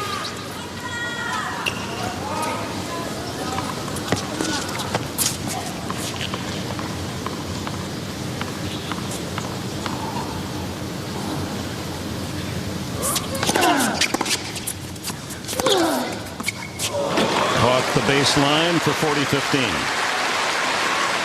There's some serious revolutions on that forehand. I mean, this thing is just monstrous. See how high it bounced. And obviously, we often talk about the new technology with the rackets and the strings, but they're all playing with the same stuff now.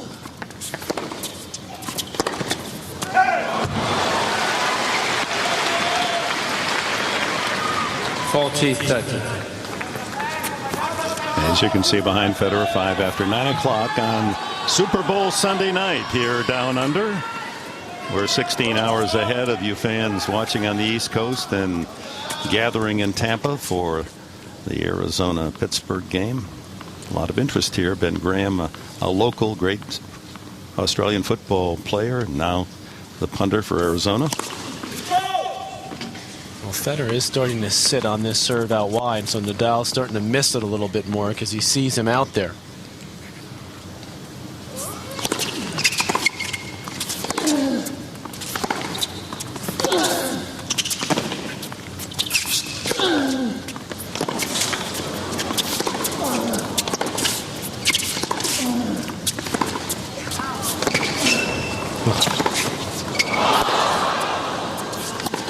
What a point. The defense from both ends, and then the sideline kiss from Federer.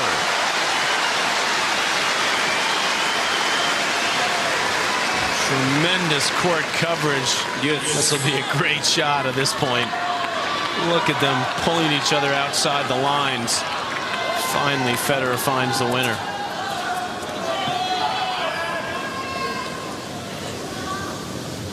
Every shot seemingly perfect, including the winner painting the line.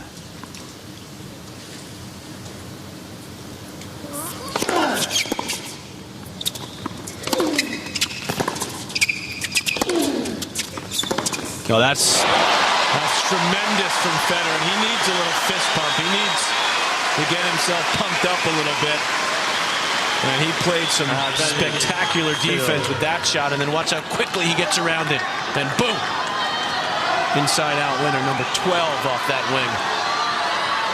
And with it, the first break point of the second set.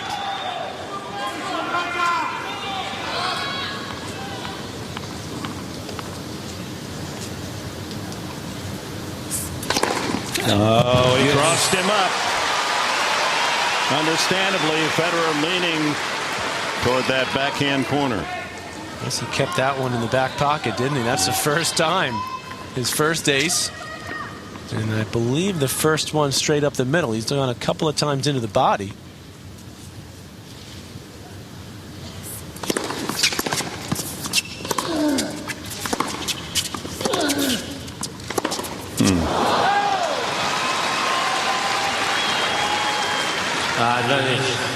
It just shocks you because they both hit the ball so cleanly when a point ends like that. So how can that happen? They're always within this blue rectangle. Hardly human, these two.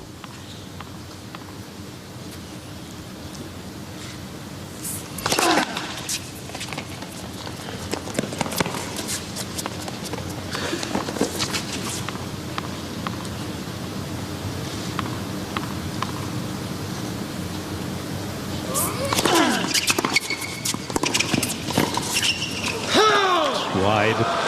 And the hold by Nadal. 2-all. Saving a break point on the way. Challenge from Federer on that volley.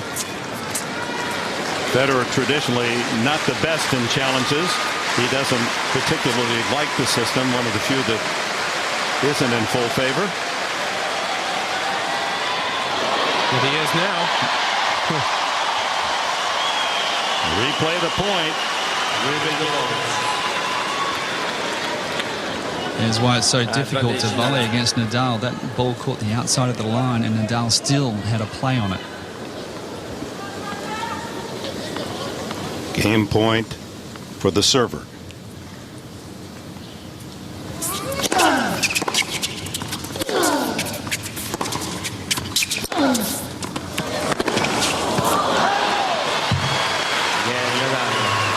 The weight of the shot, and then the acute angle. And Nadal's hitting his backhand so well tonight. Every time it looks like Federer might gain the advantage in the point, when he pulls Nadal out to that side, he's able to find that angle, dig cross court with the two-hander, and hit it flat. And Federer is looking so much more impressive, Patrick, when he's going through the court as well. He's not looking to go through the court. You know, this has really been played on Nadal's terms. He looks pretty comfortable out here. Really interesting little period, the next 10 or 15 minutes.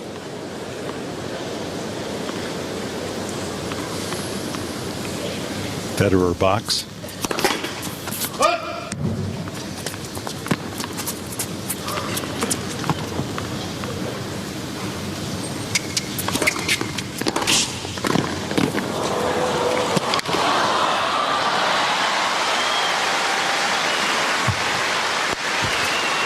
Typical Nadal. He plays every point as if it were match point, and that's been his pattern since he was a teenager breaking into the pro circuit. And great hands from Federer.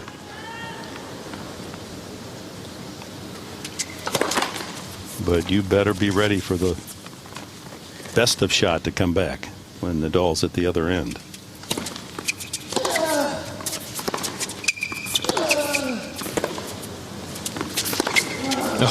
There's that two-hander again, this time back up the line. Talk about going through the court.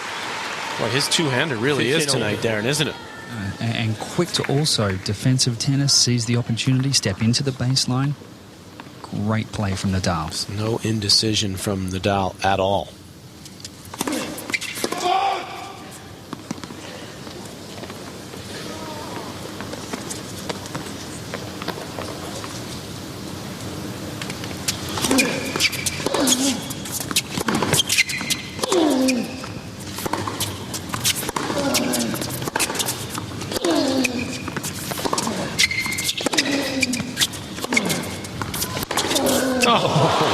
Another backhand winner.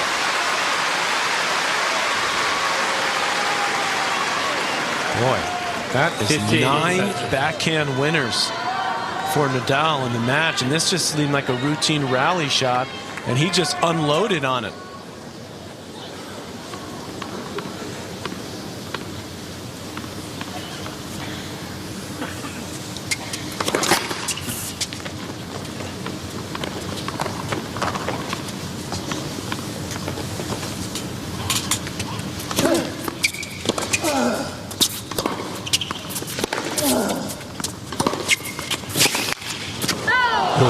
Just missed. Oh boy, that was close. 30. Look at that. On the backhand side. He has been rock solid tonight. 2-all, 30-all, second set. Rafael Nadal 7-5 in the first. A high level of performance that we enjoyed from Wimbledon continues in Melbourne tonight. Oh boy. It's a bad miss, and Federer's feeling the pinch here. 34. He's not finding the range on the serve, and he's just not sure what to do when he gets a forehand. And Nadal has been perfect. 3 chances to break, converted all 3.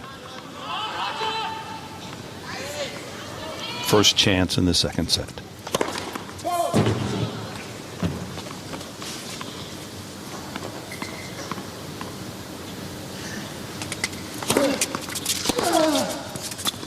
Oh, that one might have skidded off the baseline. Miss hit from Federer. Rafael Nadal now leads by a set and a break. This is another great opportunity to show the world what a great rivalry we have. This is a tougher opponent than you can find in one final like this. It's great for tennis that we play each other again. You know, it's the first time since that epic Wimbledon finals that we're actually playing each other. He's a perfect player. For me, it will be a dream win here. For me to beat #1 in the world, you know, in the finals is something I never really got a chance to do. So I hope I can create history like that. They certainly are writing the history book, and Roger Federer hoping that he can move up on the top level with Pete Sampras with a 14th major, but he's going to have to muster quite a rally. He's trailing by a set and a break as Nadal serves 3-2 here in the second.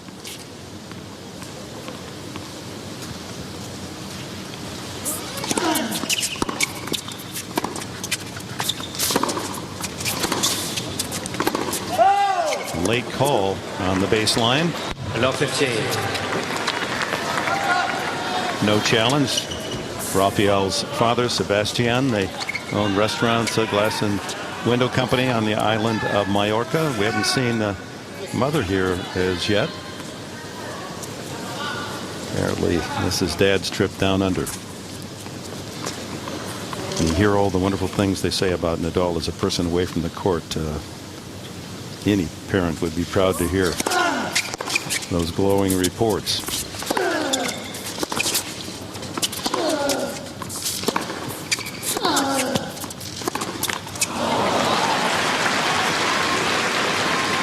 Federer likes to use his forehand when he's well behind the baseline to spin it to get himself in an offensive position, but he's just not able to get there now, and therefore he's just indecisive about what to do from that position in the court. Buries it in the net. It's a set and a break now, Dick, but it feels like a lot more. Feels like Federer is absolutely against the wall right now.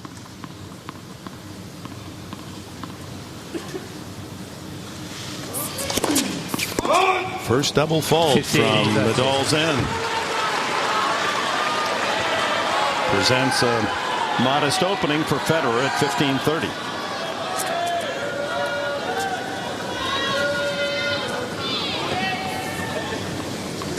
He's only had 9, now 10 double faults the entire championship, Nadal. Like so many great players, these two men don't beat themselves. You've got to take that serve away from him, don't you, Patrick? You cannot let him get away with a 156 out wide swinging serve to the backhand at 15-30. He hasn't adjusted to that predictability at all. Only 97 miles an hour.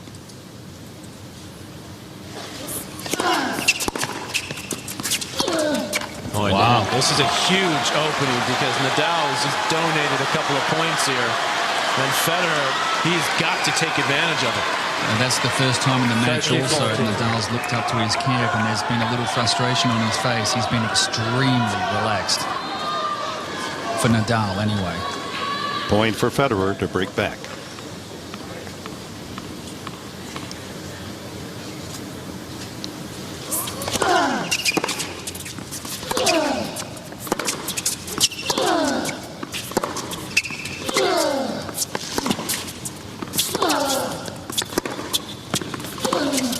And he does.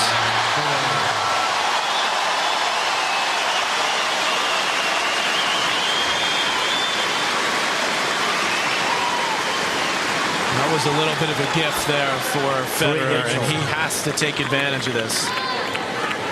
And maybe the first real sign of some fatigue from Nadal. Yeah, also a lot of frustration then. He was yelling up to his box. He knew he had a stranglehold on the match right there, and he let it get away.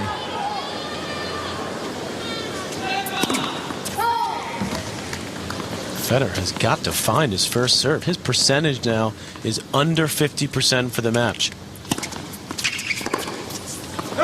15 up. And a big game for him to consolidate that break back, stay on serve. Look how much he's dropped even from set 1 to 2 for Federer. You put those together, he's at 48% for the entire match, and that's way below his norm, which, as we said at the top, for this tournament is 64%.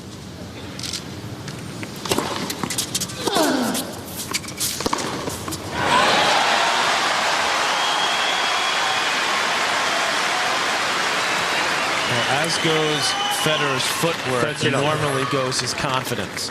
And when he starts to move, when he starts to set up, when he starts to dance. That's it. He's dancing. Then things start to happen.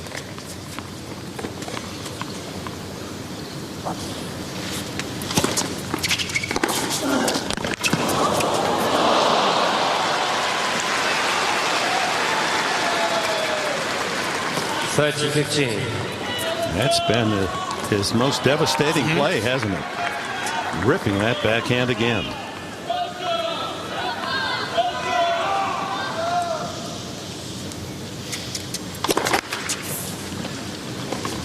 There's certainly been no ease up in it. Ripping it.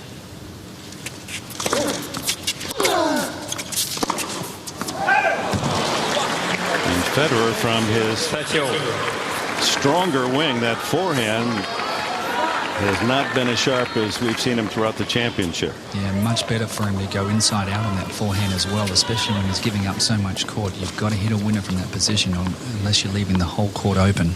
He's having much more success going inside out on that forehand. And you have a little more margin on that shot, right, Darren? Yeah, you got more court to work with. Shows a rare remorse to the crowd after that mistake. There's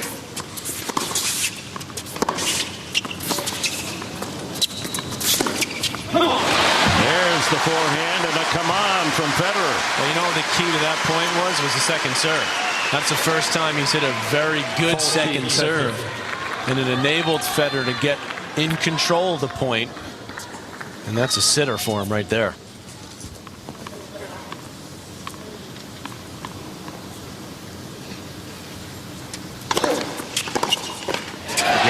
And he consolidates the break back. It's 4-3.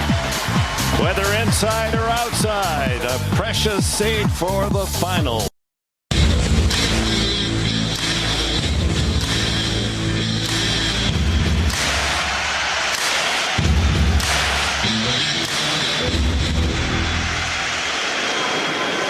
Great individual, great team rivalries, the Lakers and Celtics of the NBA, and those rivalries build because those teams or the individuals consistently meet in the big finals, and that's the case here tonight in Melbourne. 15th time that these two men have been in a tournament final. That ties John McEnroe and Jimmy Connors. Wow. I'm talking about rivalries. 15 times they met in a final.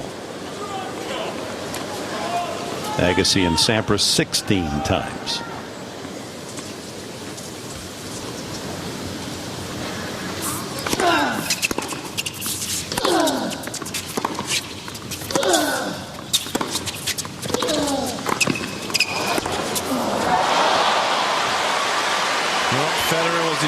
position for the volley, but he just didn't do enough with it.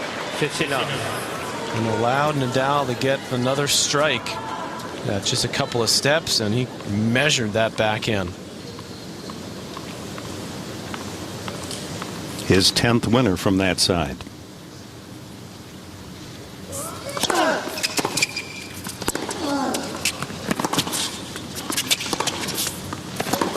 That's tremendous shot. And Federer showing some great wheels to get to the forehand there, get himself back into position, and then goes back behind Nadal.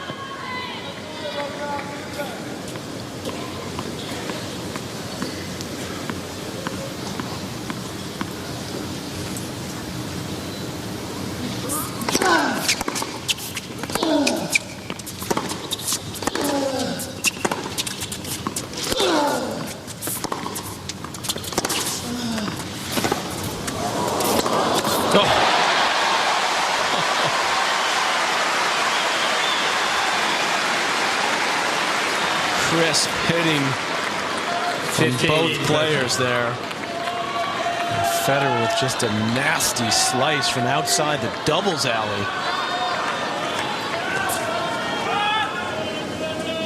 Crucial point for Nadal now. Broken in his last game, serving a 3-4, 15-30. Federer lifting the level of his play. And a lull, however difficult to measure, from Nadal.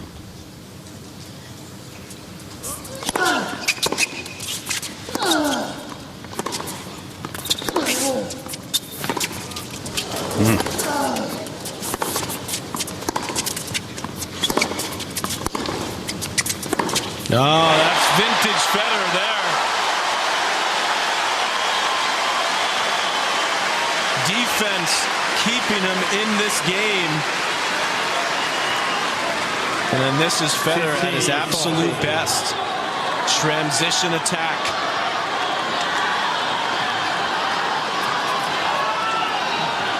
And 2 break points for Federer. If converts, he can serve for 1 set all.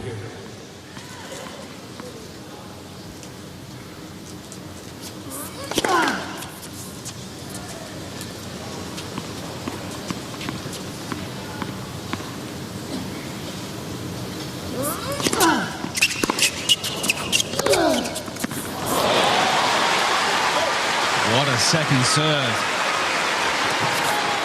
Now, even though he knows it's coming, Darren, it still was so good. And all sorts of movement on him and right on the line. He just didn't get a clean hit at that return.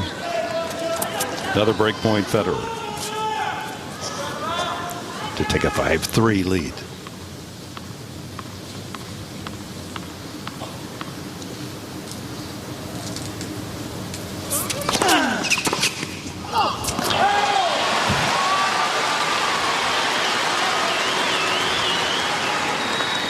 Yes.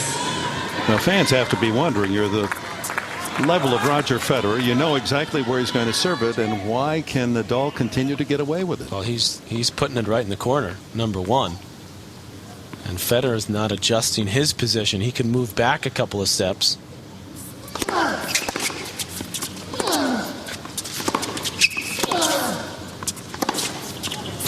That's the one. That's really the 1-2 shot from Federer. He's hitting the backhand with much better timing at the moment, a lot less topspin. And as soon as he gets one good one away cross court, he can then set up the forehand on the next shot.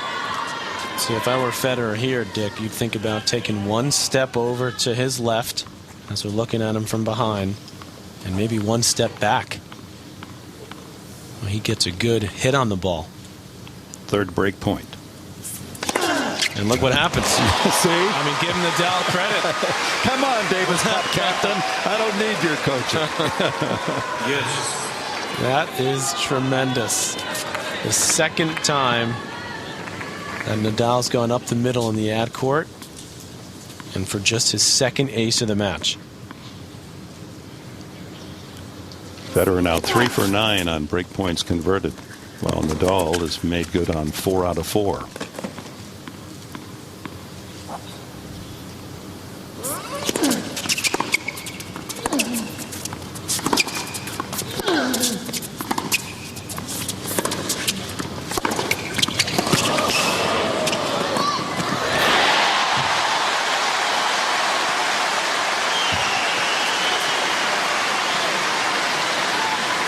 Well, the play that's worked a few times from Federer is going back behind Nadal, and it worked again here.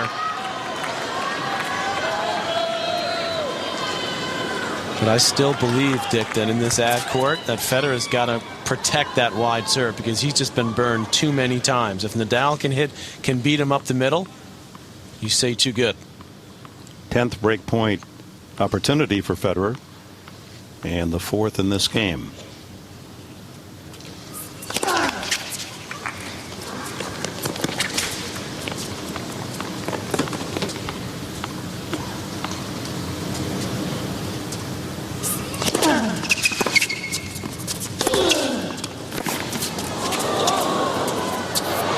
Federer got what he deserved there. He completely laid off that return of serve.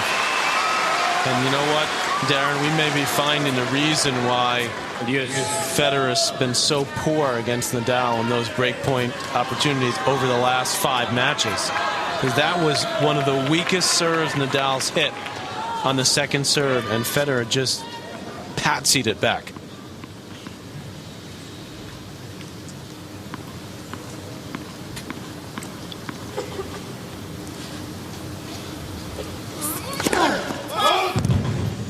I mean, if you're Federer here, you've got to hit a forehand. He hasn't hit one second serve wide to the forehand in this court.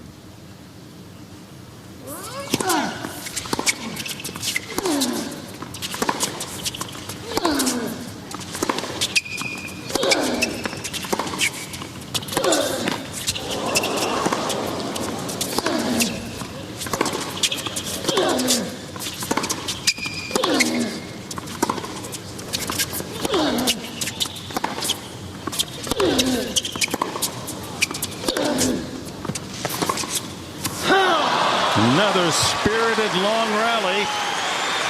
Nadal comes away with the winner, and finally a game point for the left-handed #1.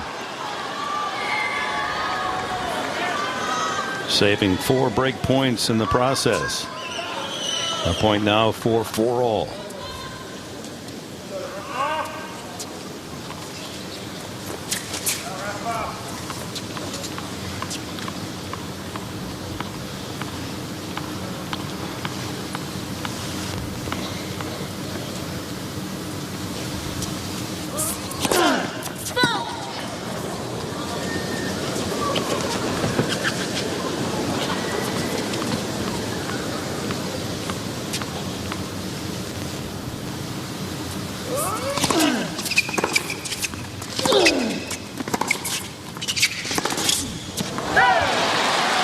That's another weak second serve, 85 miles per hour from Nadal.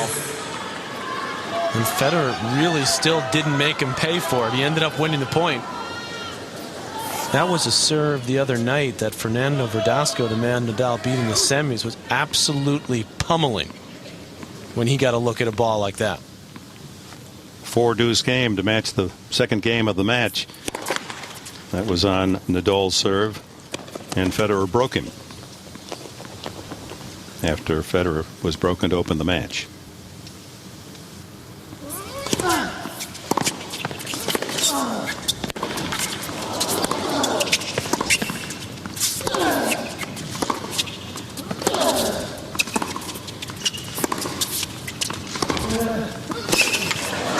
And here's another break point for Roger Federer. Well, that's what Darren was talking about off the backhand wing of Federer. He's starting to flatten it out a little bit more, better depth. And when Nadal gets in this position wide to the forehand, he's in trouble. Nadal facing the 5th break point of this long game.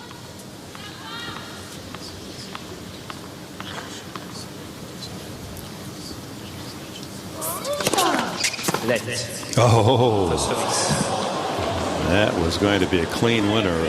Nadal, even with all of his defensive speed, would not have gotten to that. Let cord.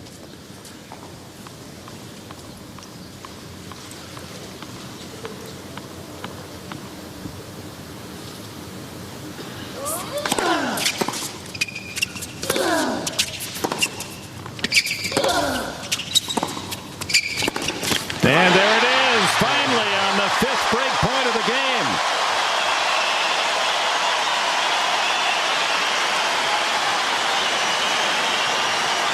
Federer jumps to the lead, 5-3.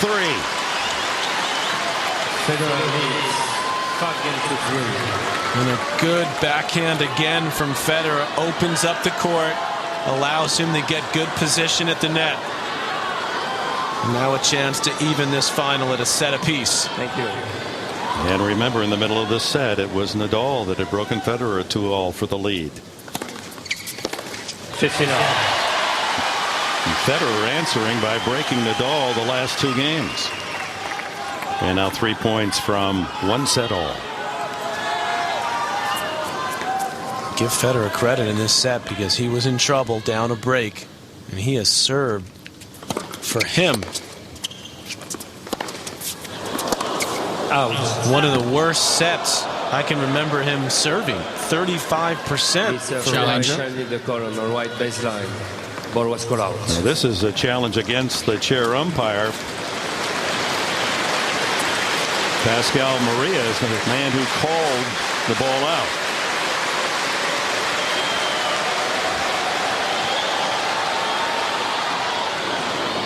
Oh,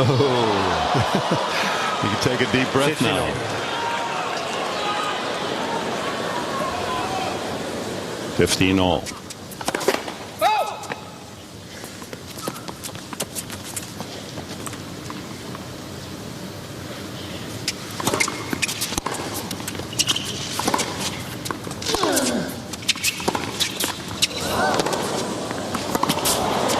That shot's doing damage now.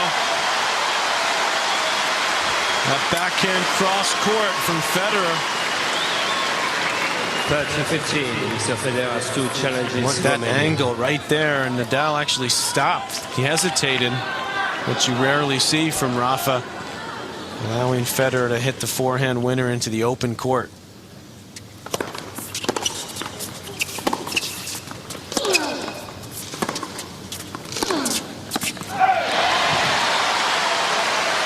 Two set points for Federer. 14-15.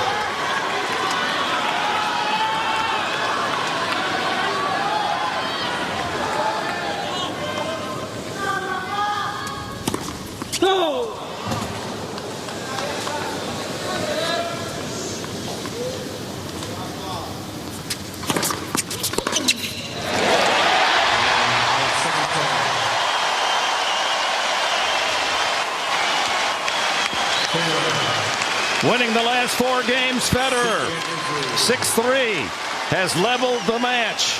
They'll play best 2 of 3 for the Australian Open title. Chris? All right, Dick, thank you very much. What a turnaround. Up a set, serving at 3-2.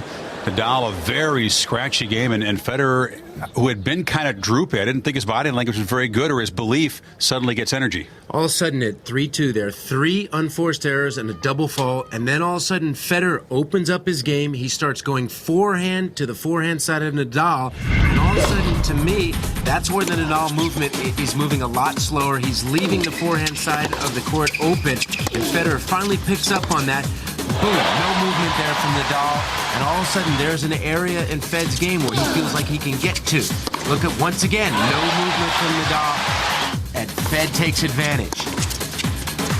If someone had said coming in, though, that the Federer backhand to Nadal's forehand would be a good matchup for Federer, you've been shocked? I would tell you 0 chance of that. But Fed is standing much closer to the baseline, taking the ball on the rise and making progress going to the Nadal forehand.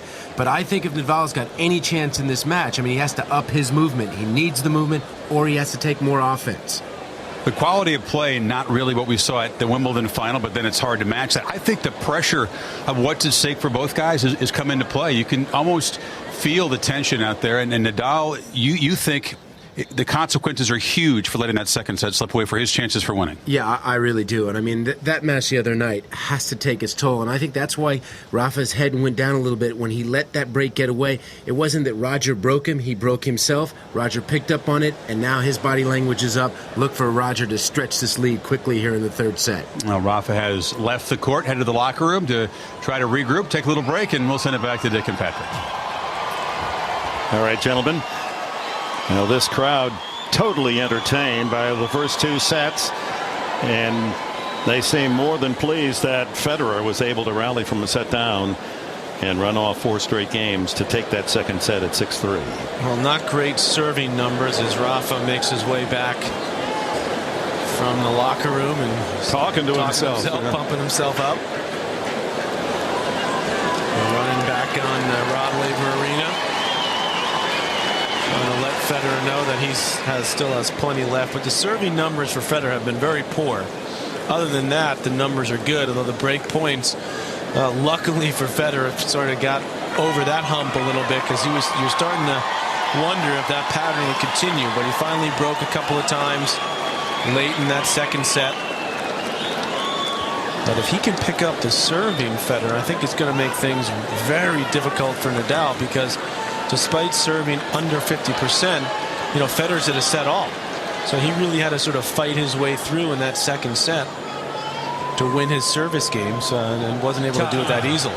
Yeah, it looks like there's a little more belief now in Federer as well. He's been so uncomfortable on the court for the first hour 30, and all of a sudden in the last 20 minutes he's got that struck back. He's starting to play a lot better, hitting the backhand cleaner, and as we've been saying, getting a lot of success now stretching Nadal to the forehand side. There's hope for him. He's found something he can get onto, get his teeth into. So a new start. We open the third set, 1 set all. As you can see, an hour 50 minutes into this match.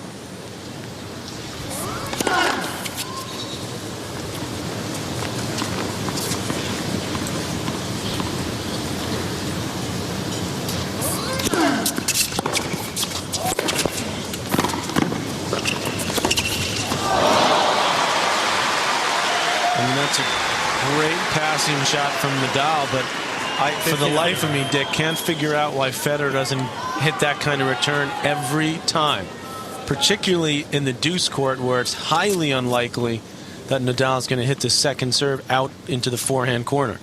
That was a great aggressive return.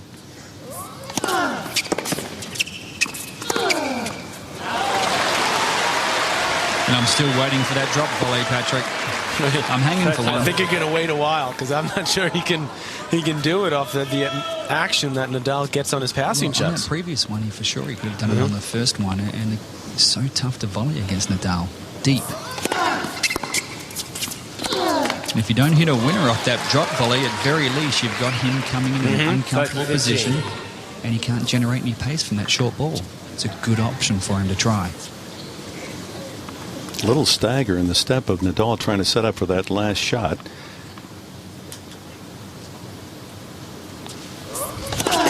You talk about these two men as battlers, as fighters, and you think about boxing, and that's where the first giveaway arrives, when a man's legs seem to be weary. I wonder about Nadal.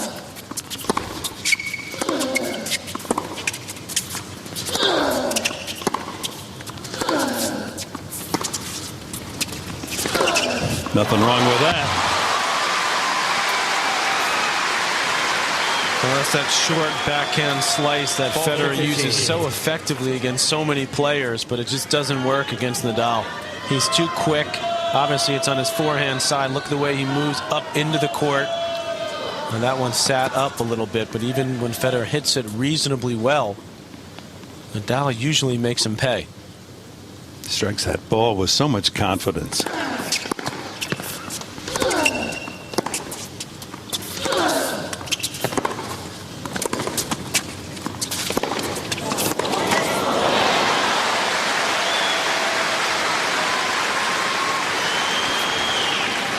40-30.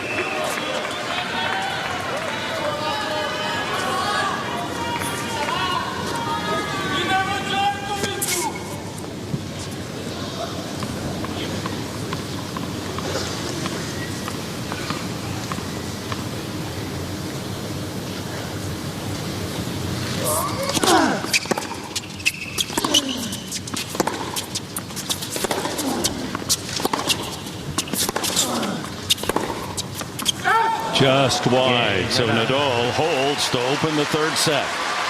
Just to refresh your memory, in that Wimbledon Classic last summer of 4 hours and 48 minutes, the longest ever final at the All England Club, it was Nadal jumping out to a 2-set lead, 6-4, 6-4. Then Roger battling, digging to win 2 tie breaks in the third and fourth sets before the final set went to 9-7 just before the last of daylight and darkness already upon the All England Club. 9-7 Nadal to win the Wimbledon title and break the stranglehold that Federer has had on that event.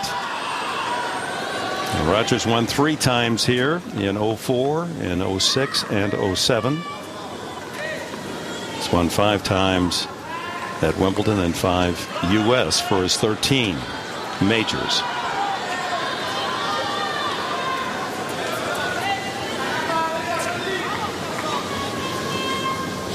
Look how deep Nadal is for this first serve. Federer trying to tie the great Pete Sampras, who won twice down here. Won 7 Wimbledons and 5 U.S. Opens. Ace number 7 for Federer. Well, Federer's a rhythm server, and if he starts to find his rhythm, and look out, he really hasn't found it the whole night on the first serve.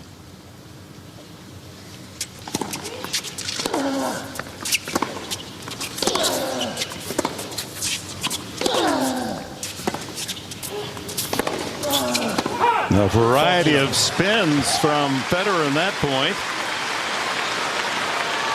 Earns a 40-love lead. There it is in history. Most single titles in majors. Sampras 14. Federer leaning behind him. Emerson, Roy Emerson 12. The Aussie. Borg with 11.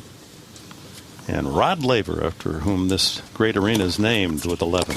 Bill Tilden of the United States with 10. The other man in double figures. And there is the rocket from Rockhampton. Rod Laver now makes his home in Southern California.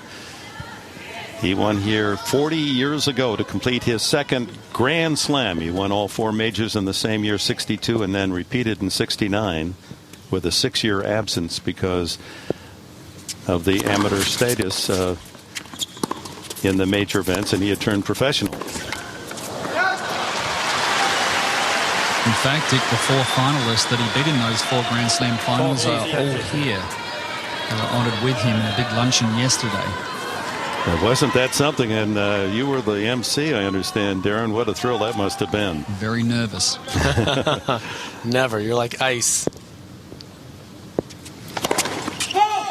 Andre Zimeno, he beat in the Australian Open, Rosewall at the French, Newcomb at Wimbledon, and Tony Roach here at the United States were the 4 men in that 69 Davis Grand Slam.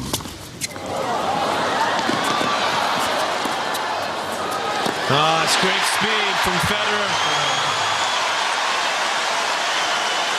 Nadal in control of the point, but Federer wins the game. 1-all. That type of point is going to be huge for his confidence. Not often when Nadal gets a hold of a point can Federer turn it around, but that is a big one for Roger Federer. And he was way behind the baseline, but he scurried up to that one. We should also mention, because we've talked so much about Nadal's tough 5-set win in the semis, and yes, that was probably the most physically demanding hard-court match we've really ever seen at 5 hours and 14 minutes of Verdasco. Remember, Federer in the round of 16 was 2 sets to love down against Thomas Berdych of the Czech Republic. And he battled back to win on a pretty hot day in 5 sets. So even though the last couple of matches coming into this have been easy. Challenged by Nadal, he thought his serve was in. He was called out.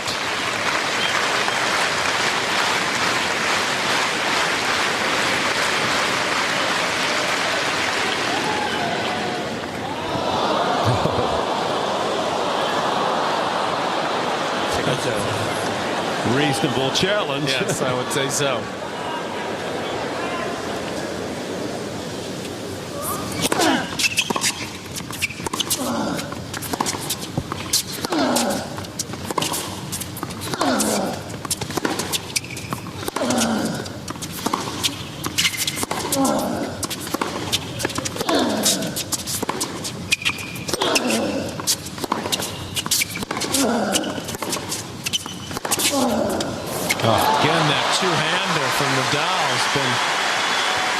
Penetrating, but sometimes, Dick, you can have some long matches, but it's when they come in the tournament. For Federer, it was that 4th round match against Berdych. Then he won his next 2 matches in less time than it took to win that one. And for Nadal, his toughest task came in his semifinal win, the 5 hours 14 minutes, which, by the way, is a record for the Australian Open.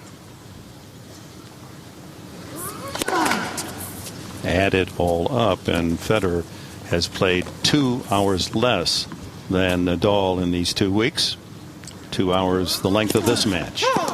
And a rare double fault from Nadal, his second.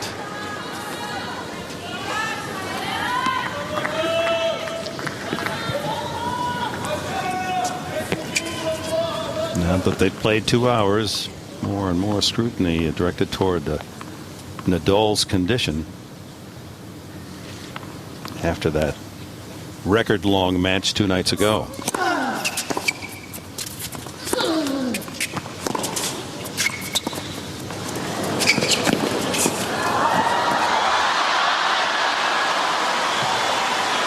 How in the world did he have the quickness to deliver that winning punch? And look at the serving direction from Nadal. This was in the 2nd set, and he moved around a little bit in the ad court, but still in the deuce court, every single serve to the backhand side. Well, Nadal acted as though he won the point, but did not. That was wide. It's 30-all.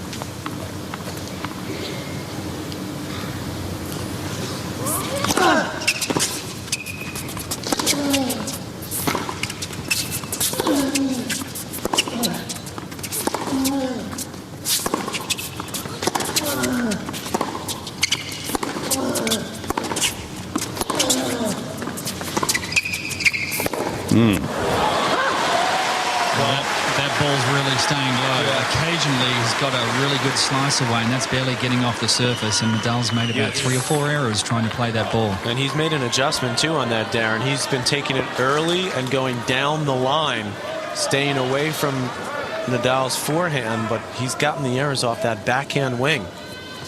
So he's made a slight adjustment to what he normally likes to do with that slice. Maintains the pressure on Nadal's serve. Back to deuce.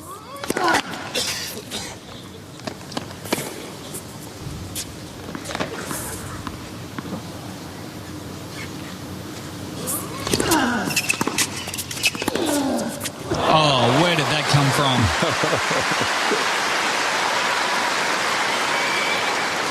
Almost a half volley from the baseline.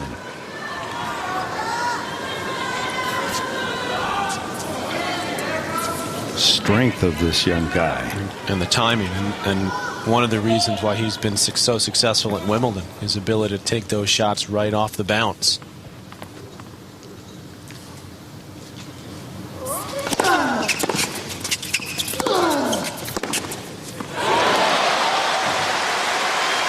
And the quick quickness of Federer to get in position to answer. Yes. The quickness and the anticipation. He sort of stayed, he looked for that one, and then he unleashed the backhand cross court. He's doing some damage off that wing now.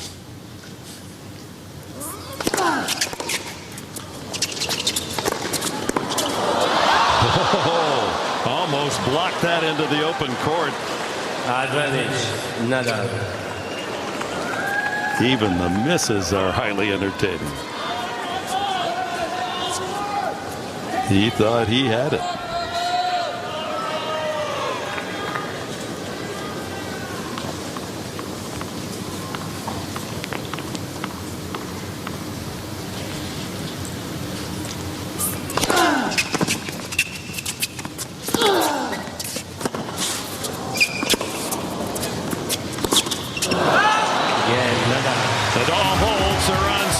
Third, a set all for the Australian Open Championship.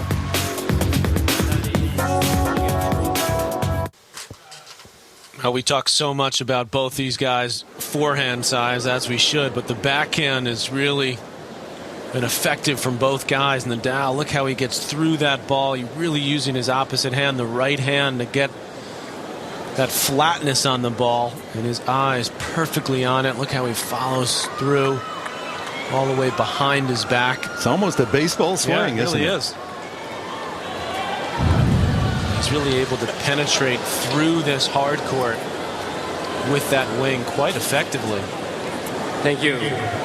11 winners from that backhand to 8 unforced. Roger Federer now on this warm, humid night in the southeastern corner of Australia. Serves at 1-2 in the third set.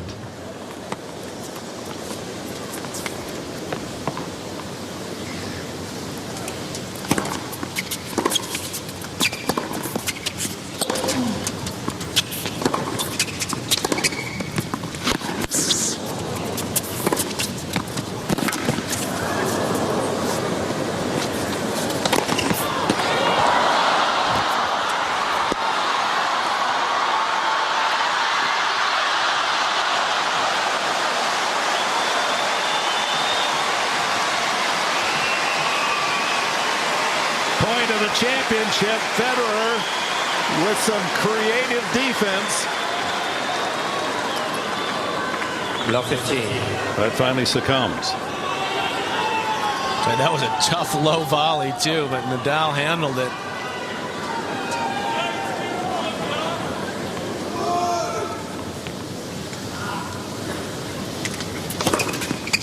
And then to come back to slice an ace or a service winner.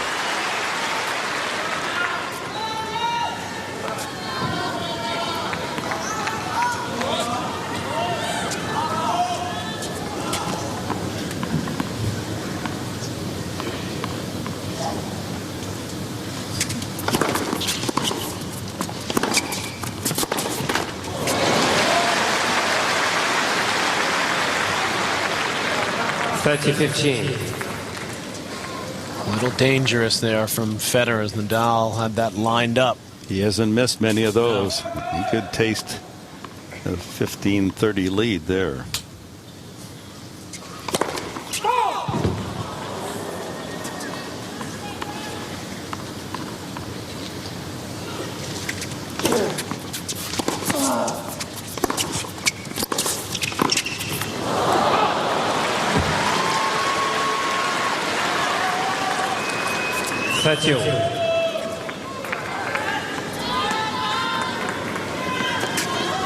And we welcome those of you who set the alarm for 6 in the morning on Super Bowl Sunday to join us here live from Melbourne. 2 exciting sets. Rafael Nadal 7-5 in the first, and Roger Federer answered 6-3 in the second. We're at 1-2. 30-all now, 40-30. As Federer attempts to level this third set at 2 games all, 1 set all. Better serving from Federer early in this third set. He's had a poor serving match up till this point. Still under 50%, Dick, for the match.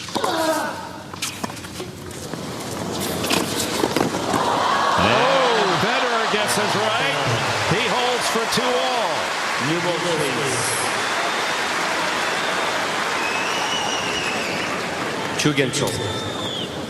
Nadal ruining another lost opportunity.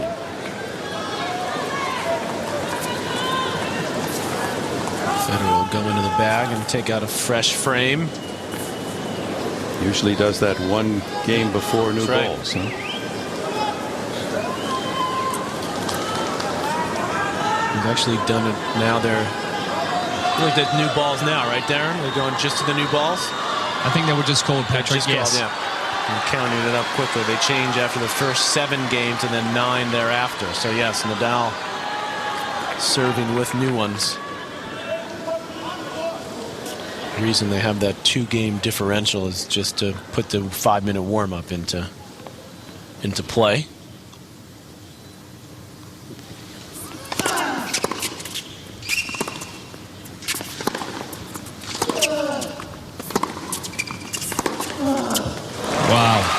Just a beautiful example. Every first point of every service game Nadal plays, he tries to make every shot beforehand. And look how hard he had to work on that return of serve to get across there and make that a forehand.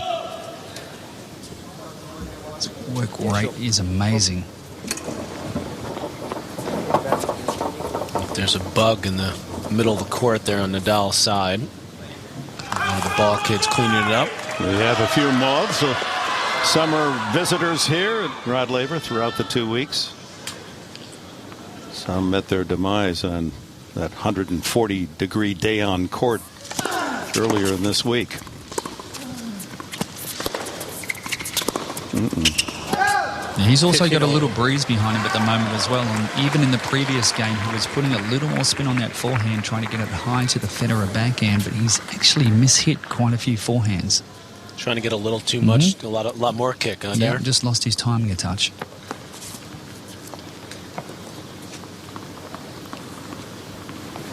Set all, 2 games all, 15 all.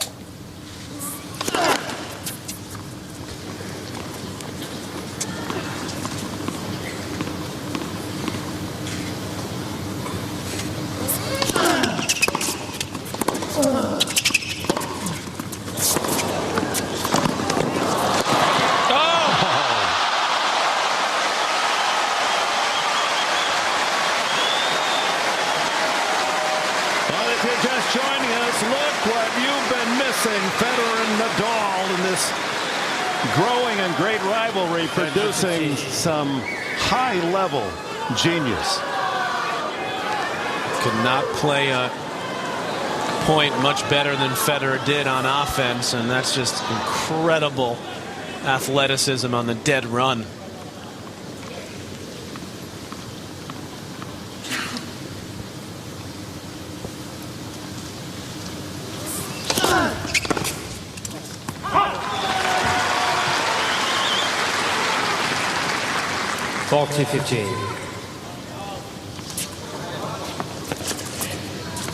Reigning French, Wimbledon, and Olympic champion Rafael Nadal, #1 in the world.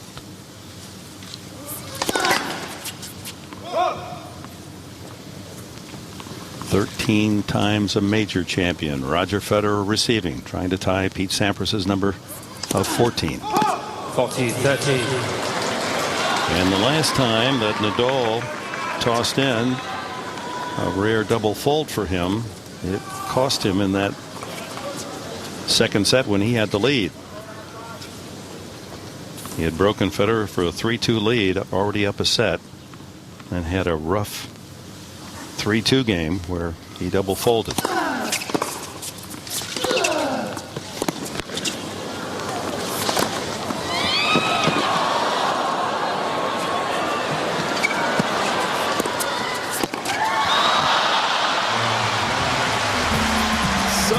To keep the point alive, but it's 3-2 on serve in the third.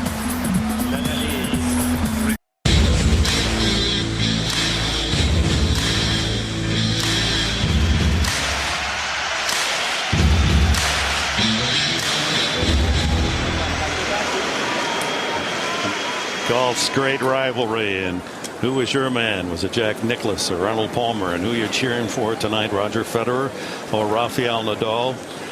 And one could be guilty of cheering very hard for both of these men, producing championship tennis in their 19th career meeting. Nadal leading in their head-to-head 12-6. Federer 3-2 on hard court. In that changeover, Nadal asked for the trainer, and chair umpire Pascal Maria said, "Do you mean after the next changeover?" And it appeared that's what Nadal yes, said. yep. So that puts some added intrigue, considering Nadal's. And Nadal also went to his bag, Dick, and took out some pills. So most likely, probably the mild painkiller, anti-inflammatory. He obviously came onto court with. If you're just joining us, Fernando Verdasco and Nadal played 2 nights ago till 1:15 in the morning before Nadal finally won in the longest match ever here at the Australian Open, 5 hours and 14 minutes.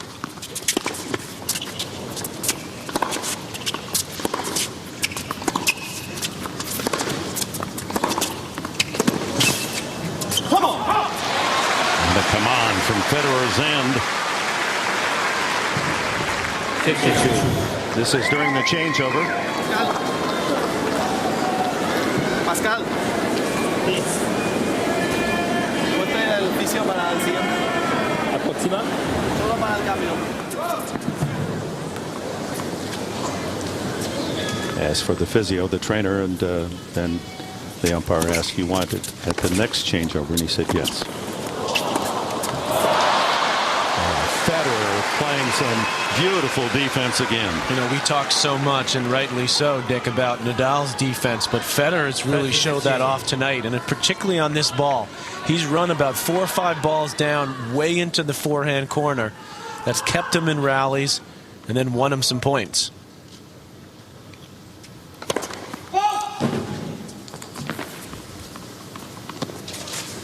Serving only 40% first serves this set, 45% for the match.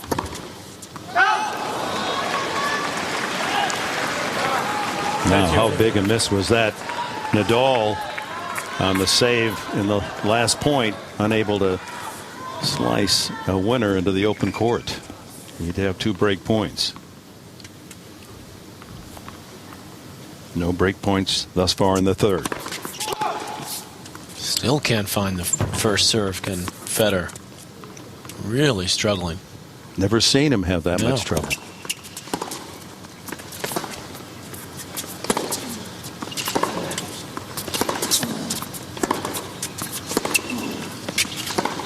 Oh, wow.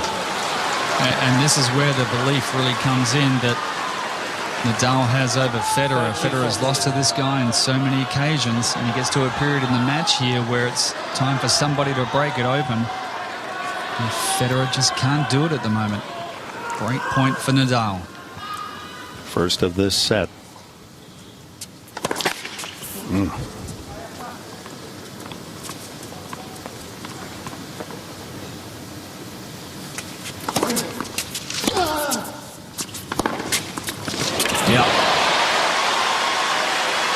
To make Nadal pay for that short reply. He hasn't had many of them. He's done a much better job tonight than he did against Verdasco, but he left that one short, and Federer jumped on it.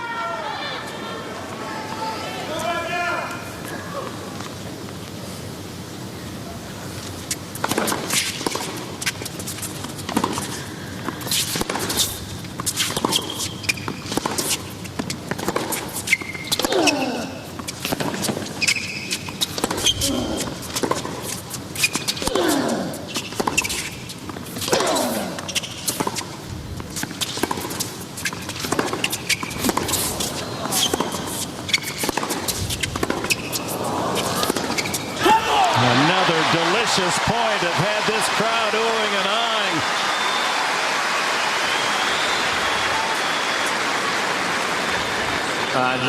What I like in these rallies is that Federer's not giving up ground. He's standing right close to the baseline, even when Nadal's firing away. And he's showing off some of his ability to hit those half volleys. Not allowing Nadal to pin him back way behind the baseline where he's in trouble. And Federer saving break point. Pulls to 3-all in the third. 3 games over. Big save for the 27-year-old from Basel, who started this year pre-Australian at Doha, lost in the semifinals to Andy Murray. Nadal was in the same tournament, and he lost in the round before to Gael Monfils. And both swept their 6 matches to arrive here at the Australian Open Championship.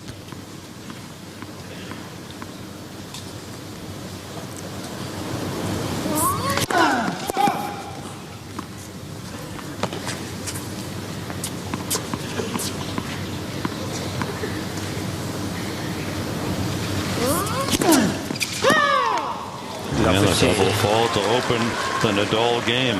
Actually, one thing that Federer has been able to do pretty well is because he's not getting around hitting forehands on that return, but he's standing well inside the baseline. That's putting a little more pressure on Nadal, and he has served a couple of double faults to that side, pressing closer to the lines. Yeah, he has. He's squeezed a few out of him, hasn't he? Still not defending that one too well. Nadal, who rarely does throw in a double, 9 in his first 6 matches, but 4 tonight. Could it be closer, middle of a potential 5-setter, a set-all, 3-all, 15-all?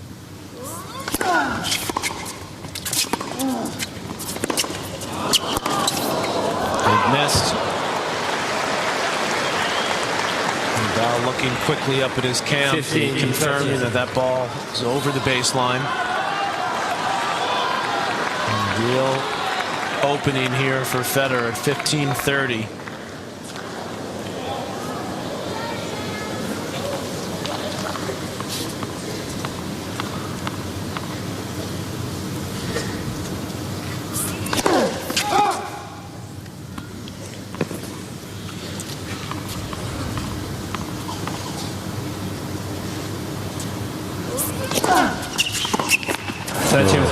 I'd love to see him step around and make that a forehand. He did it early in the match in the opening set on a second serve break point. And he hasn't done it since. No. And that was another. Not only the pace was weak, Darren, at 85, but it was short and in the middle of the court, middle of the box. That serve was the slowest of the match. It was under 60 miles an hour. Would that be right?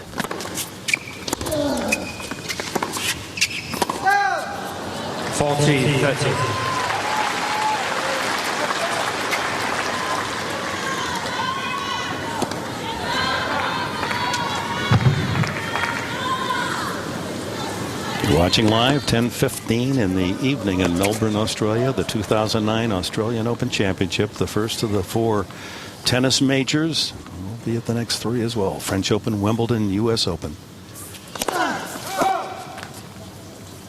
And the 2 men who battled for that Wimbledon trophy in the Classic last summer, trying to produce another epic here in Melbourne.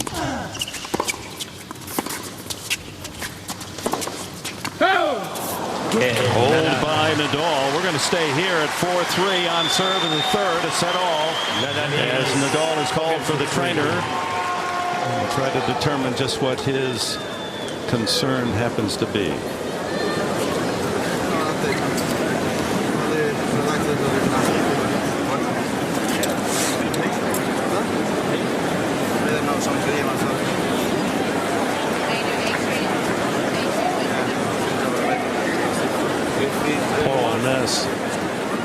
Is the physio. He's a native of Melbourne. Nadal telling Pascal Maria that he doesn't need the full injury timeout, just going to get a little rub down during the changeover.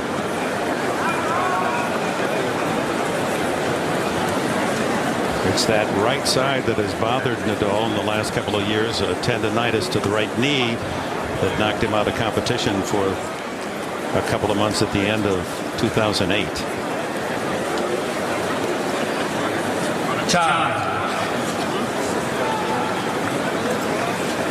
Well, the wear and tear of this match, Dick, against Fernando Verdasco, just incredible hitting and retrieving in this match, and you can see Nadal winning one more point in the match, but it was a winners from Verdasco in the hitting. 95 winners. Amazing. And Nadal had to play so much defense and do so much running in that match. You could see he did quite a bit more running than Verdasco did. So he's feeling the effects of that.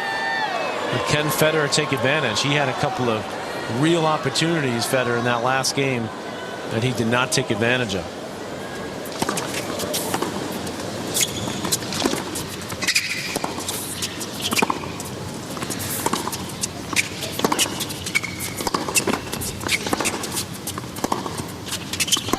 Verdasco, by the way, in the press conference after that match, spoke up for his very close friend, Rafael Nadal, saying it just isn't fair that both men don't play the semifinals on the same date. It's the only major in which that occurs.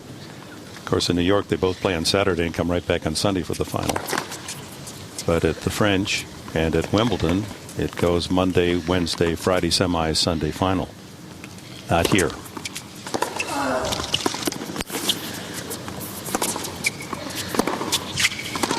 A really dangerous little period here. 4 games to 3, third set, and just a little lull.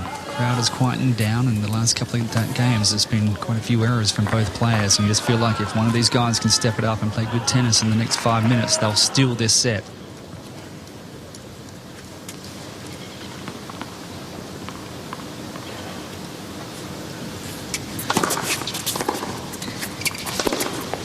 That's good.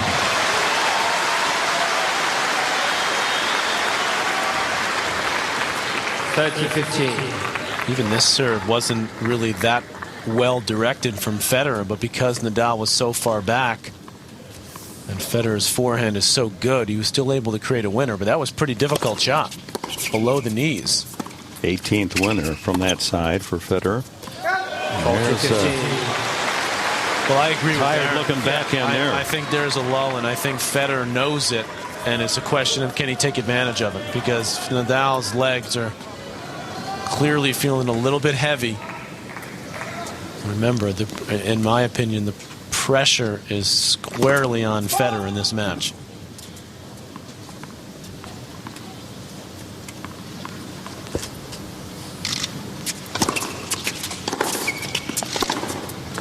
And the winner from Federer, it's 4-all.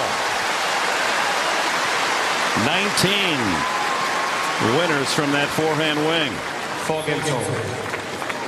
And you've got Rafael Nadal, who's the king of clay, who's taken the mantle from Federer at Wimbledon.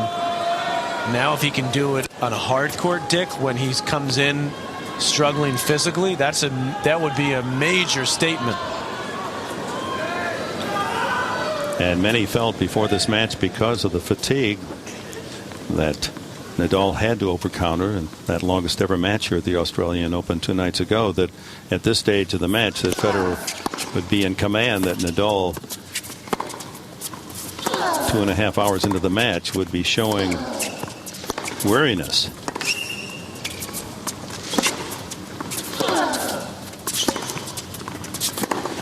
And I think he is. I mean, he's starting to miss balls and miss them big. And that's very unusual for Nadal. Love 15. I mean, this backhand here, he really goes after, but he hits it way long.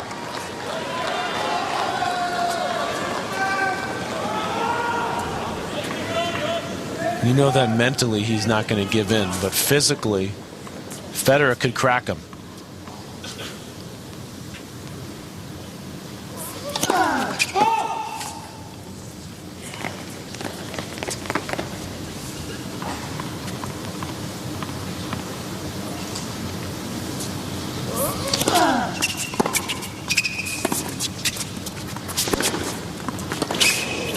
Beautiful footwork from Federer. And don't you think, Darren, that the play for Federer is to go on offense, because it's much harder to defend when you're tired a little bit, isn't it? Yeah, absolutely. It's time to pick up the pace of his shot and really use the feet. And if he can control the point with his forehand as much as he can, he's going to be in great shape. Opening at love 30 for Federer.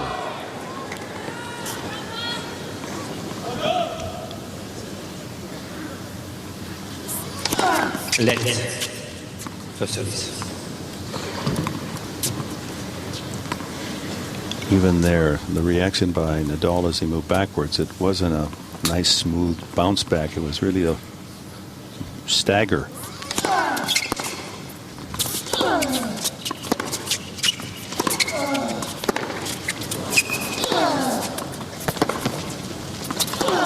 Nope. And another miss. And 3 break points to Federer.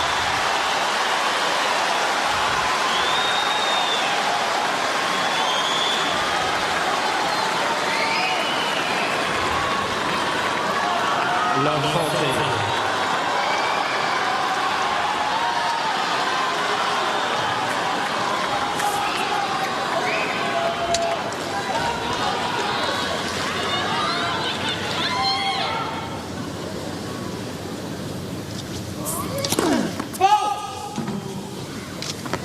Hasn't gotten a first serve in this game.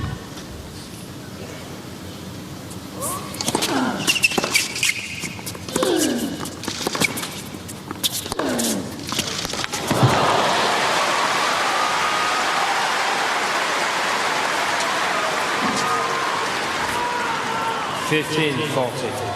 13 backhand win. He has 14 from the forehand side.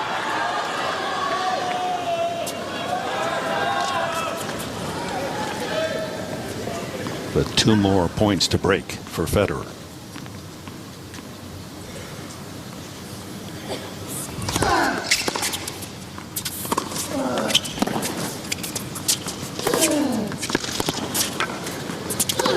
How about that shot making in pressure in trouble? That's all guts.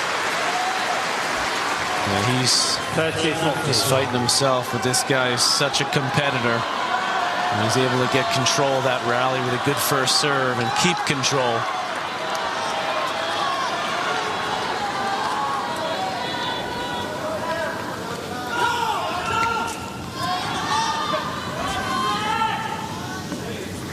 Fourteenth break point of the match for Federer. Made good on 4. Another second serve.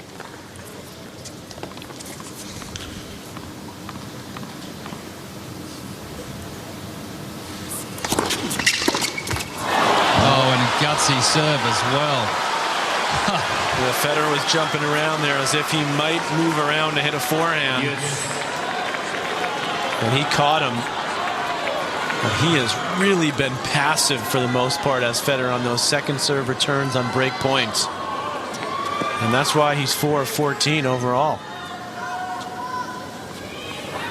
Nadal boldly digging out a 3. Back to deuce.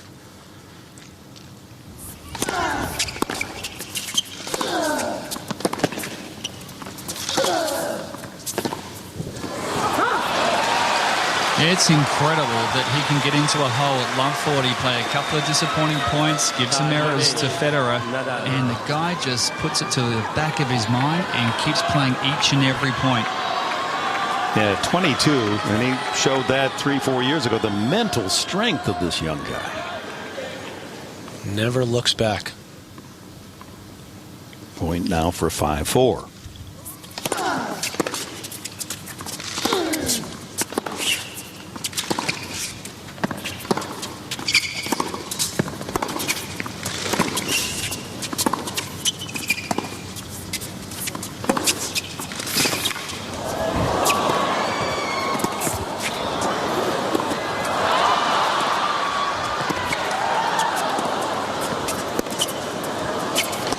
Oh, and he'll stagger after that, Dick.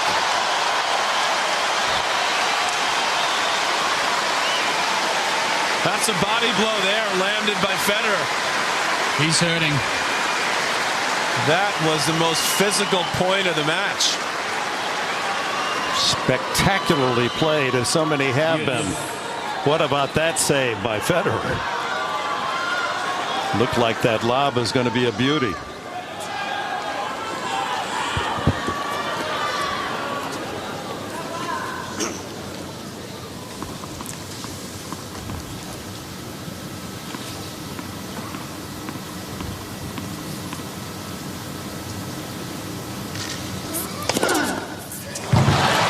Goodness.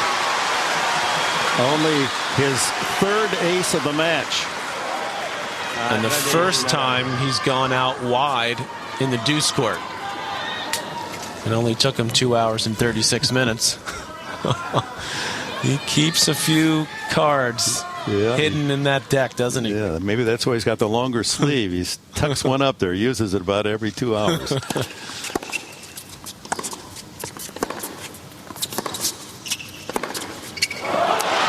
Well, there is a courageous save of serve by Rafael Nadal. Digs out a love 40. And welcome back. Roger Federer has termed this Australian Open the Players Slam. I don't want to correct that great champion Federer, but it's also the Fan Slam. How great is this theater being produced by the two best players in the world? Federer serves 4-5, third set.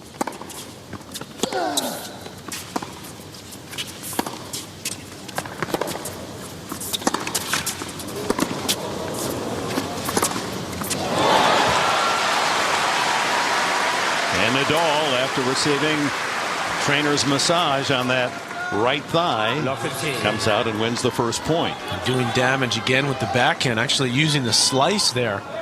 One of the few times Nadal's done that tonight. And cranking up his 14th winner off that wing.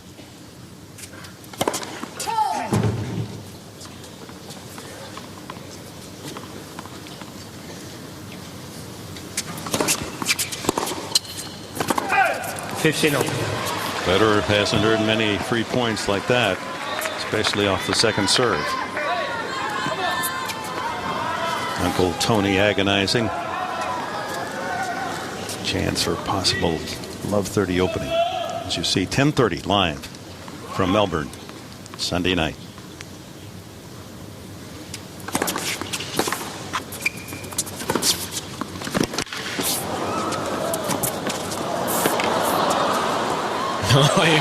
You better be careful with Nadal. Federer likes to have some fun and a couple of trick shots. He fakes the drop shot, but I'm going to give Nadal an extra look. Got away with that.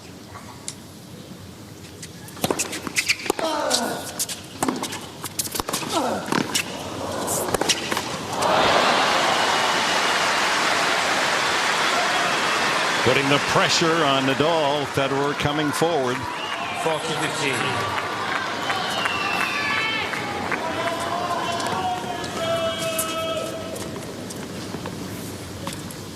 Uncle Tony knows I had a pretty good look at that pass.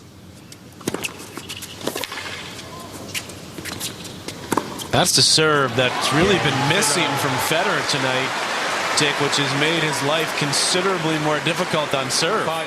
That time he really found that wide one, and you can see what kind of trouble Nadal's in when he has to play that return. So to 5-all deep into this third set. These points, these games at the end of the set, so crucial now for one of these players will leave in 15 minutes or so with a 2-set-to-1 lead. I think they're bigger now, Dick, for Nadal. I mean, it's hard to see him coming back from 2-1 down physically right now. But if he can get a lead, then he can kind of take some chances and try to conserve some energy. And he's not moving like he was 45 minutes ago. And certainly this man, Federer, sees what your expert eyes have revealed. Closed the grip here late in the third, but Rafa really has to try to take control of each and every point. And that means a well-directed first serve. Give himself opportunity to jump on that first ball.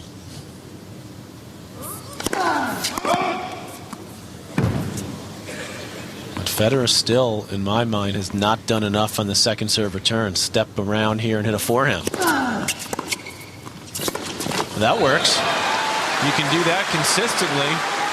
Make Nadal move. 15. And you don't need to hit the forehand. Yeah, and make him come up with a really tough pass. And there's a good example of just the half a step that Nadal has lost. Can't play safe, though, from Federer because Nadal will just put the ball away.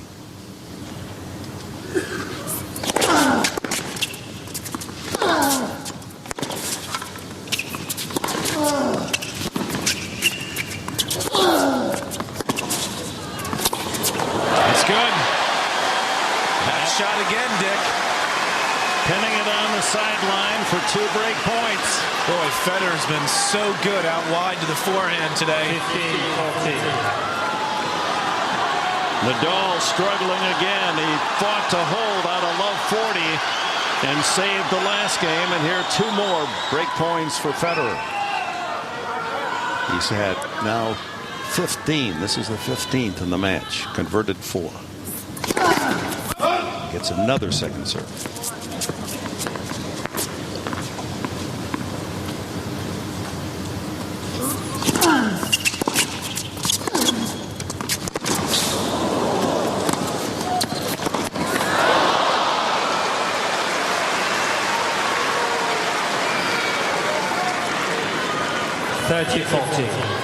No breaks of serve in this third set.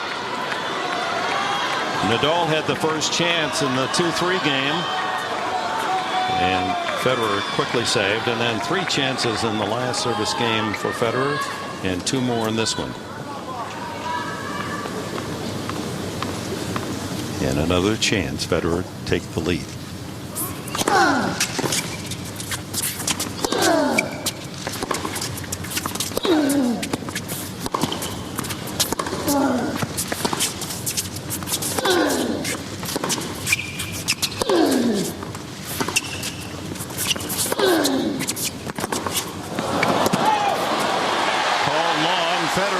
Challenge.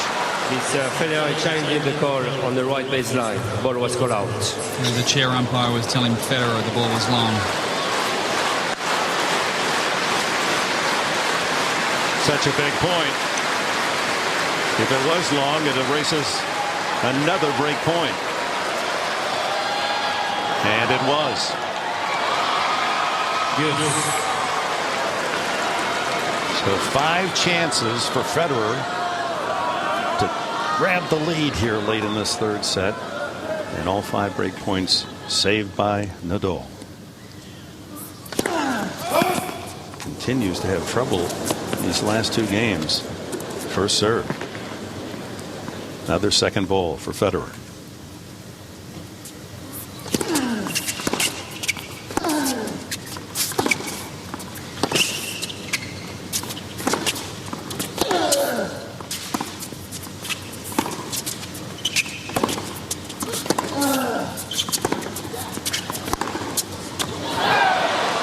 Challenge with on the left baseline. The lines person actually called it out. He actually called it out after. Yeah, he look at Federer saying that right now. Rafa, he called out. So Federer, so Nadal says, okay, I'll challenge. He actually called it out after Federer put his hand up. He immediately was going to challenge. So it was a late call and looked to me to be influenced by Federer, but I think it was the right call, and it was. It was out. And a third break point for Federer here at 5-all.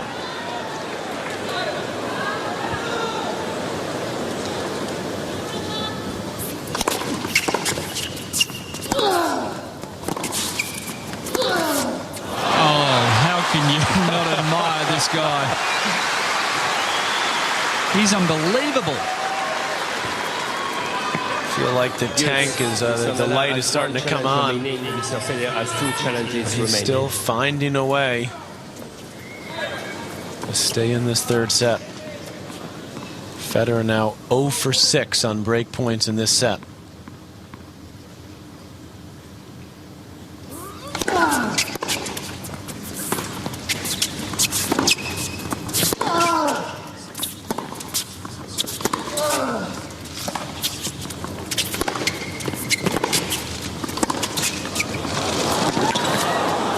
What defense by Rafael Nadal.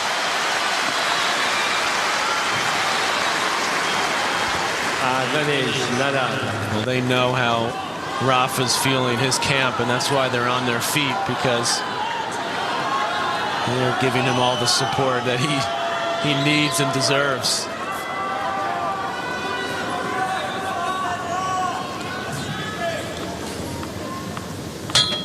So close, says Mirka, and yet so tight this crucial, pivotal third set. Oh my!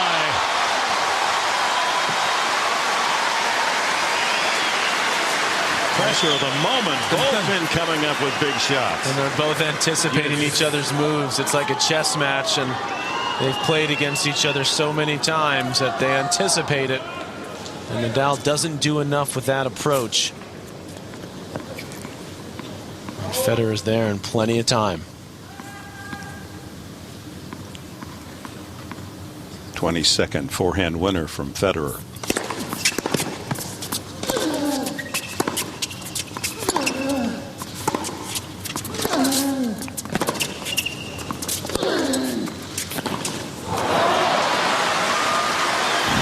Nadal continues to be predictable on the serve, and look at the ad court, 88% of the time. He's mixed in a couple up the middle, but that deuce court, that is really what boggles my mind, Dick, that he's gone every time there, particularly on the second serve. He's gone every single time up the middle, and I can only remember one time in the match where Federer stepped around to hit a forehand.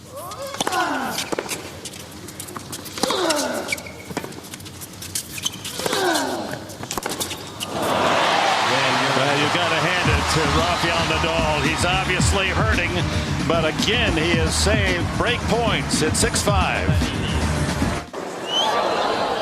Climax of the summer sports season, the Australian Open out in Garden Square. Thousands watching on the big screen television and throughout the city, including at Federation Square in the heart of Melbourne. Big screen down there and fans gathering to enjoy the best of tennis. And we're down late into the third set. Each man with a set, and Roger Federer about to serve to get into a tie break. And Rafael Nadal, the last two service games for him, saving 5 break points. Well, he's just absolutely willing himself, as Nadal, to stay alive. 59. After his 5-hour and 14-minute semifinal marathon that finished after midnight on Friday night. 1 o'clock to 1:10 it was. So he probably didn't get to his hotel room till close to 4 o'clock. Oh. Little touch volley from Federer. He seems much the fresher, doesn't he? No, he looks fine, Dick. He looks like he's refreshed and he's got plenty of gas in the tank. This is really a do-or-die set for Rafa. 2 points from tiebreak.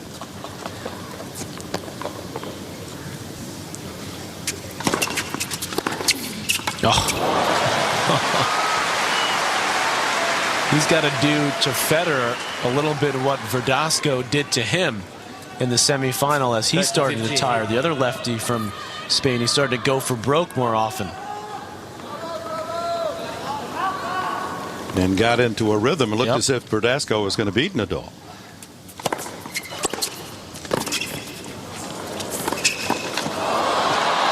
What hands!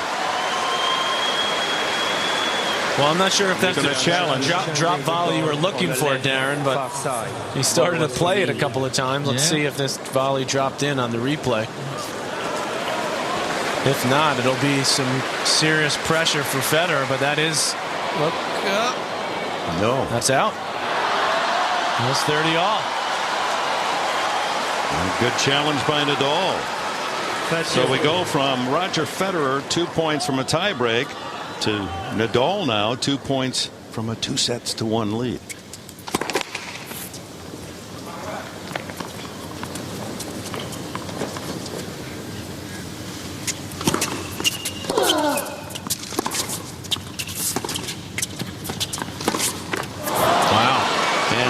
A set point for Nadal.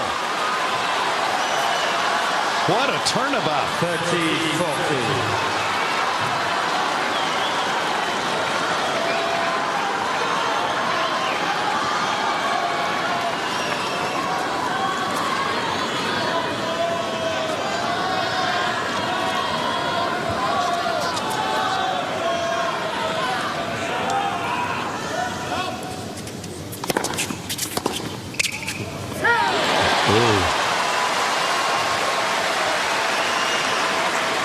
He hasn't had a lot of success with that first serve, but boy, did he come up with an important one there. He needed that. Mirka's chomped the fingernail time now.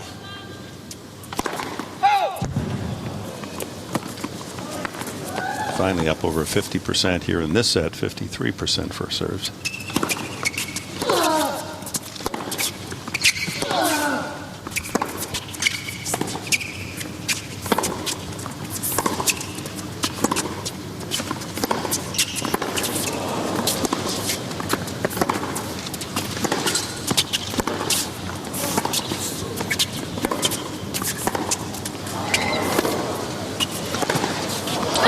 He missed it. Oh, what a hit.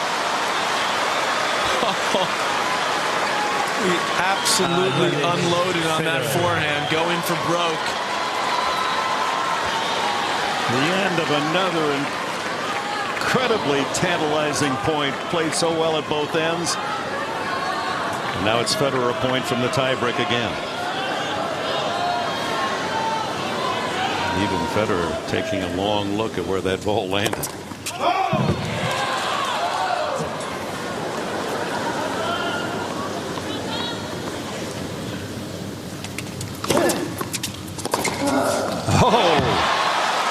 Blistering forehand, and I believe Patrick McEnroe, that's exactly what Nadal is doing. He just figures, I only have so much left. I've got to go for him. And he goes for it when he sees it. He sees an opportunity. He's almost out of picture, but he's able to connect.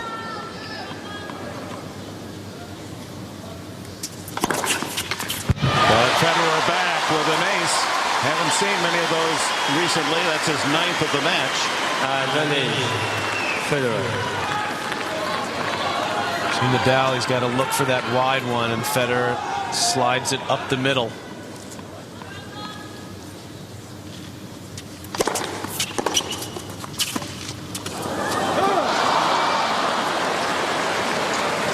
Yes.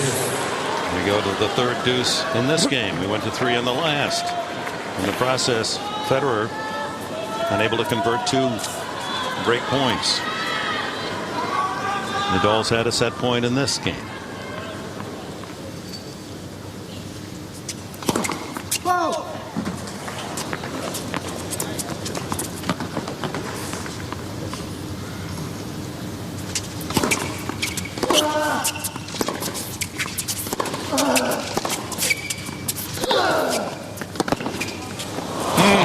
What a shot by Federer.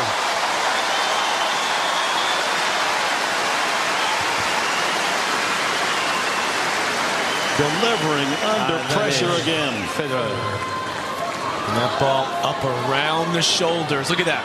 Incredible strength and timing to pull that cross court. What a shot.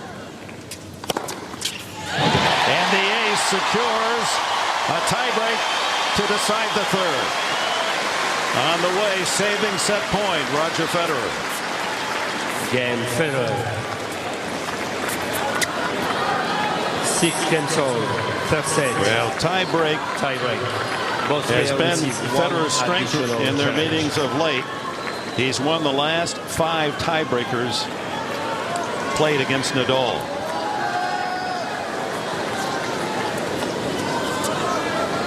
Including 2 at Wimbledon. Get him into that decisive 5th set. Nadal opens it up.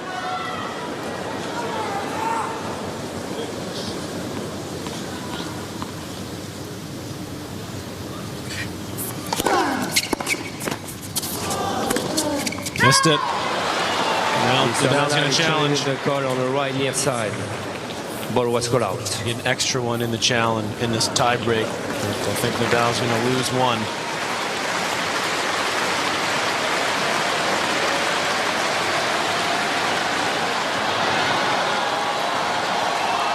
Federer takes the early lead.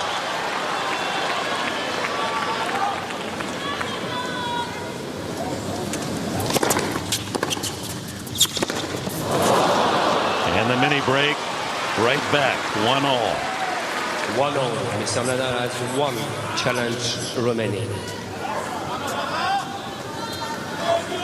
It's one of the only areas that Federer leads Nadal. Head to head.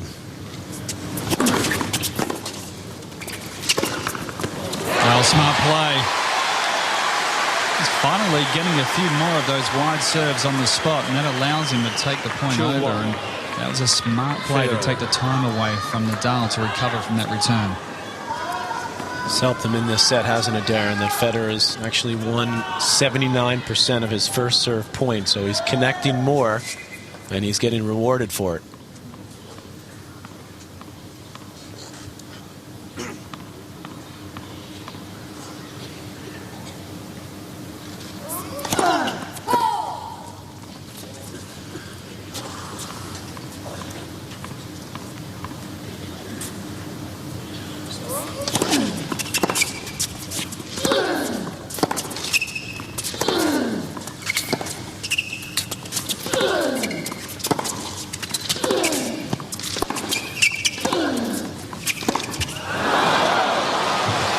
Tick away from 3 hours this match. We're a set all and a tie break for the third set, 2 points all. Talk about precious points, especially for this man. Closing in on 11 o'clock in the evening on a Sunday night in Melbourne, a 3-hour championship final. How far will this go? First service. How far can Rafael Nadal go?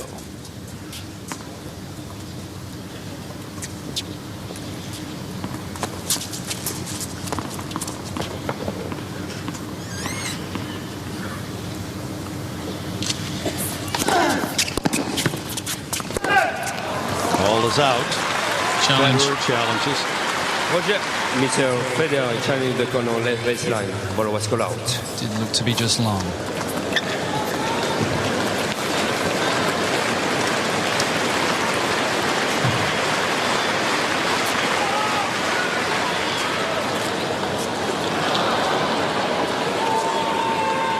(3-2) Nadal. So they stay on serve in the tiebreak. Now Federer's 2 points.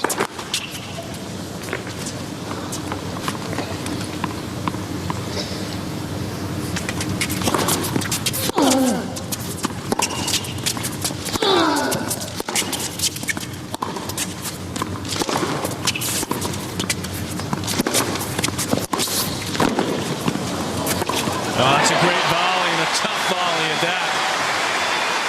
Not only a 2-3 in the tie break, but Nadal put a lot of action on that pass. 2 challenges remaining. And Federer knew that he better do something with this volley, because if he doesn't, Nadal gets a look at it, he's in trouble. And he delivered there. Watch how tough this ball was for Nadal to hit. I mean, he just couldn't catch up to it. So much bite on that volley. So they change ends. 3-all.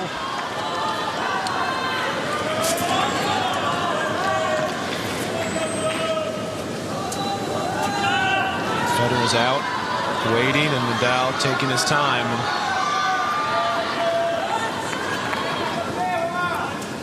Trying to keep himself energized as the Spaniard.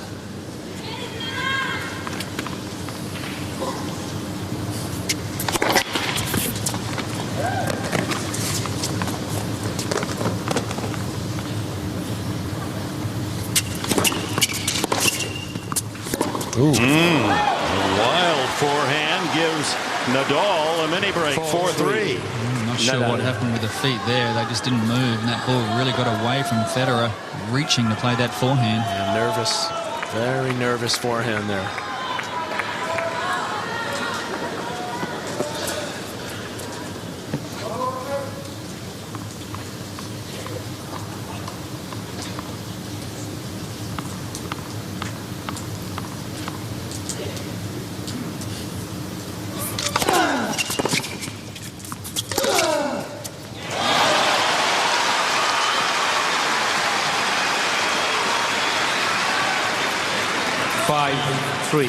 Nadal.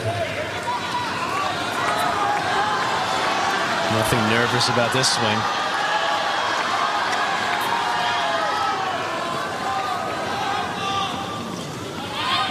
Eyes of Nadal buried on that ball.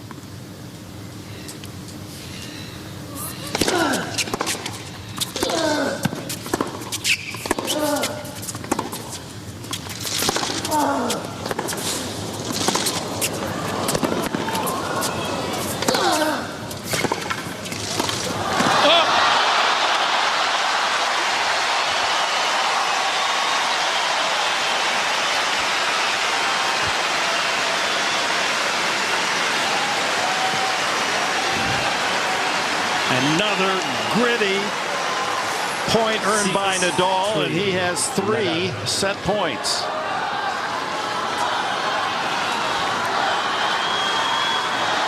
Can't tell whether they're chanting Rafa or Raja. I think it's Rafa. They're appreciating the effort.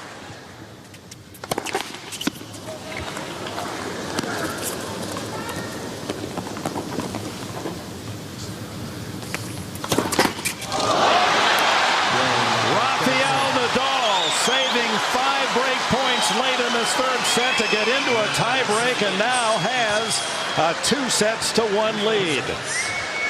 Well, Darren and Brad before the match offered their coach's eye as to how they might strategically work out a game plan. How's it going, guys?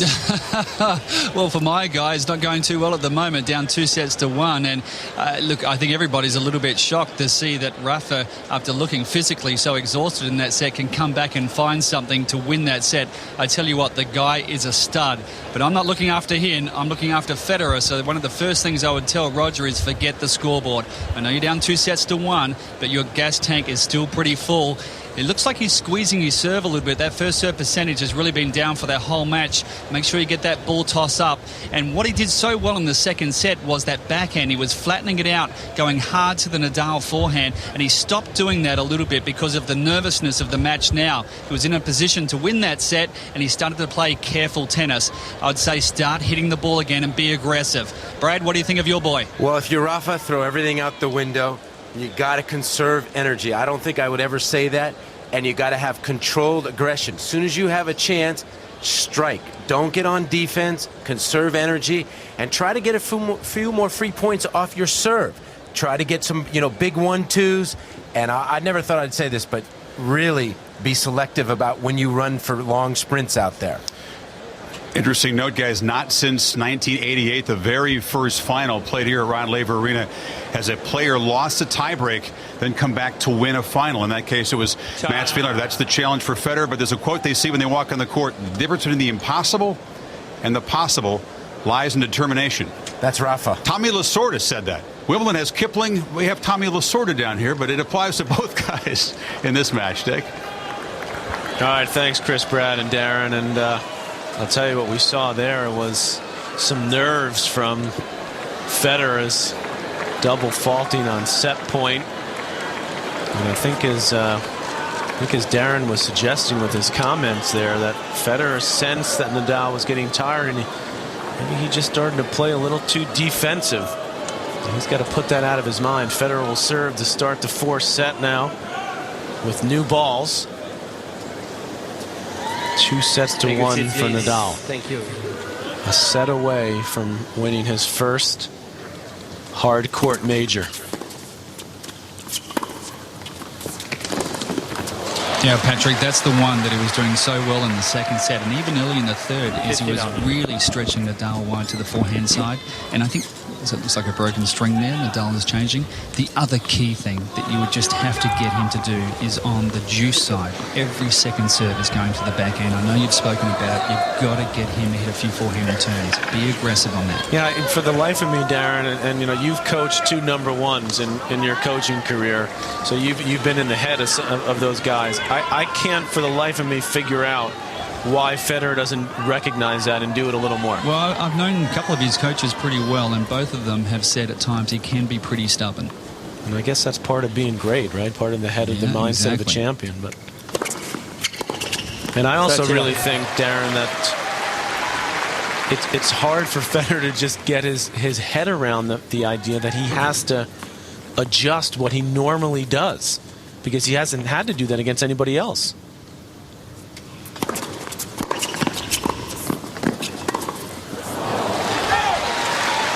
Love Federer, the Australian Open Championship final. These 2 great competitors, and number 1 and number 2 in the world, Rafael Nadal and Roger Federer.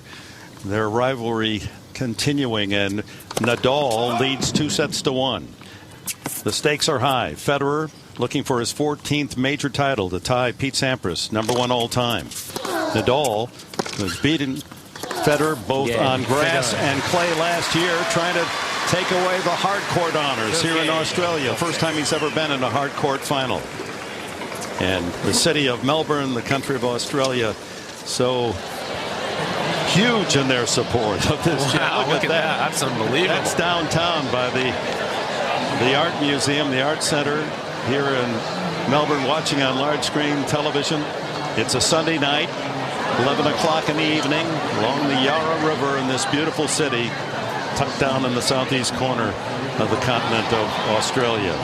There's the Melbourne Park complex, incredibly complete tennis facility with 2 courts that have roofs that can be covered or uncovered. Tonight on a warm, humid evening, the roof is open and the theater is high.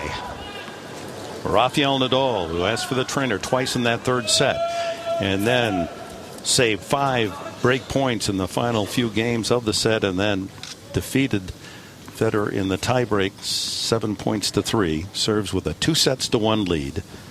Love 1.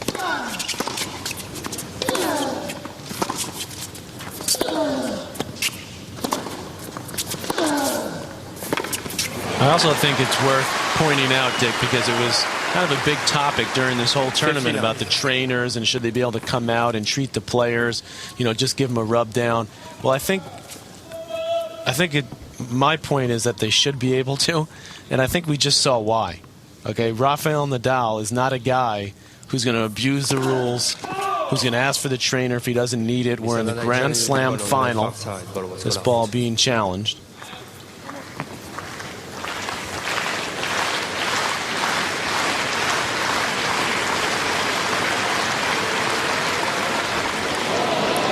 So it'll be a first serve for Nadal. So if Nadal can get a little treatment and keep himself out there and keep himself able to play at this level, isn't it worth it? And point well taken. As long as it isn't abused. Well, exactly. And as long as it's, you know, some people jump on players because they have a reputation rather than looking overall what the rule is. There he goes. He runs around. Hello. Got the memo. But also, Patrick, on that, he did not take a 3-minute timeout. Correct. He got the treatment at the normal change of ends, so he didn't interrupt the normal flow of play. True. Good point. Again, the challenge rules, you allowed 3 incorrect challenges and 1 extra in the tie break, and they don't carry over to the next set.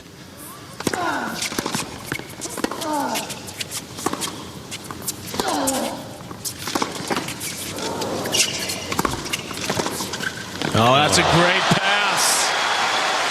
We've seen that one before, haven't we? He was a little unlucky on the one that caught the tape as well, because he really leaned into that backhand, so that was going to be a good shot, but beautiful hands. And he just dipped it down low and found the angle. Didn't try to hit it too hard. Took speed off of the ball. Shot that has earned him those 5 Wimbledon titles.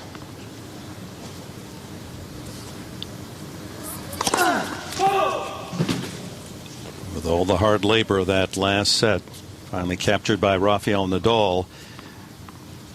Critical spot for him now. 15-30.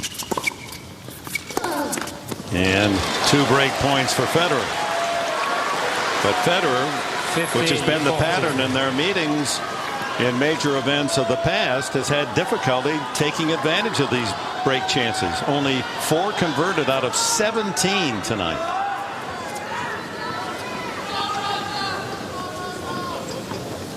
Nadal 4 for 6.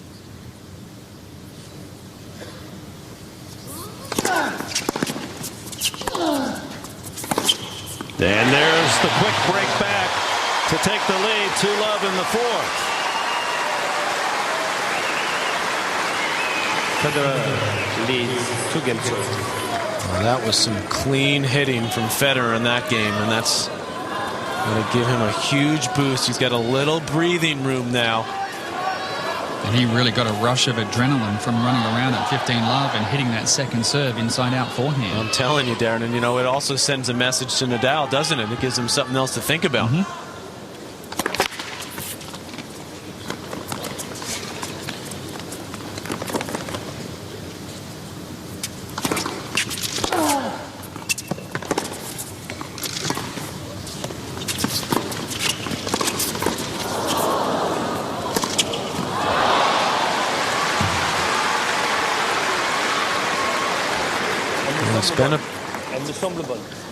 Elle me semble bonne. Federer asking if he was sure that ball was in. Okay, we're taking a look at this break points converted in the last 5 major meetings. It's been a huge problem for Federer, and really continues to be tonight. Just 5 for 18. Look at that Wimbledon epic final. He was 1 for 13.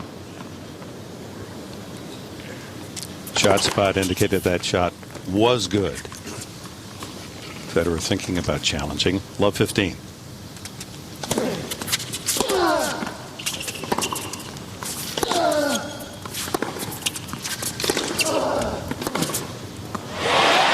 that was a winner.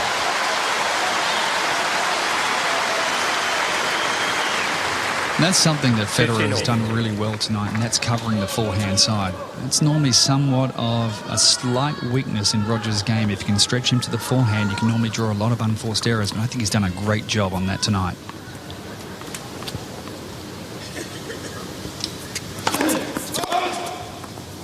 Treating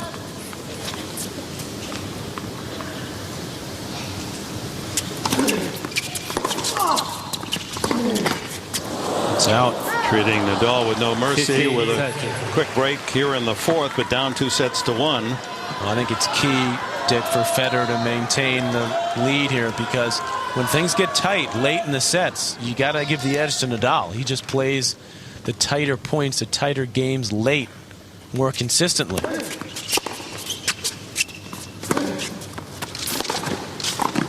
Federer is great when he's in front. He's a tremendous front runner. It starts to open up his game if he can get a lead, if he can get some breathing room, and he can break open a match in a hurry. But against Nadal, if Rafa can stay close throughout the set, you got to give him the edge late in the set.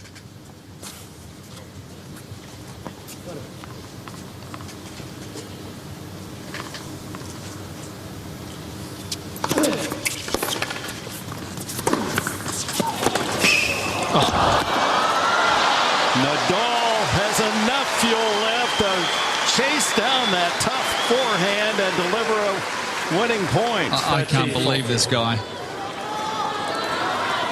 Break point. Good serve wide. Nadal way out of court. An excellent offensive forehand. And Nadal has the answer.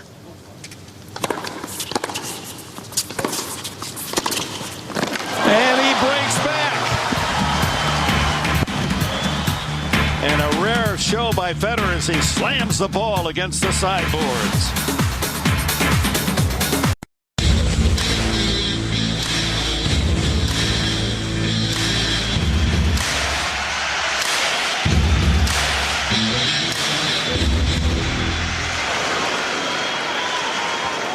You can define rivalries as those sports or those individuals who attract an audience who do not really care otherwise about that sport or those players, but because of the rivalry, they heightened much more sports fan interest. And so it is with these two men, Nadal and Federer, fighting for the Australian Open title here in Melbourne on this summer night in 1st of February 2009. Federer, the former number one, held it a record length of time. Nadal now the number one.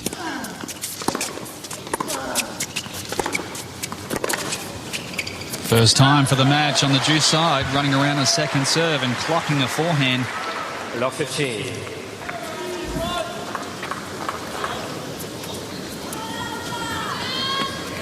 Coach since Rafael was 4 years of age. His uncle, Tony.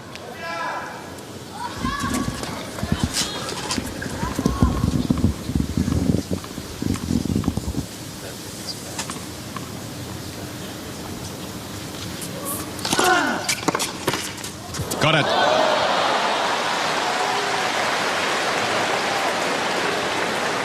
And when you're an exhausted athlete, as Nadal certainly must be, bad luck on a point like that can be more painful than normal. He now faces love 30. They're fighting hard to break back to get to 1-2.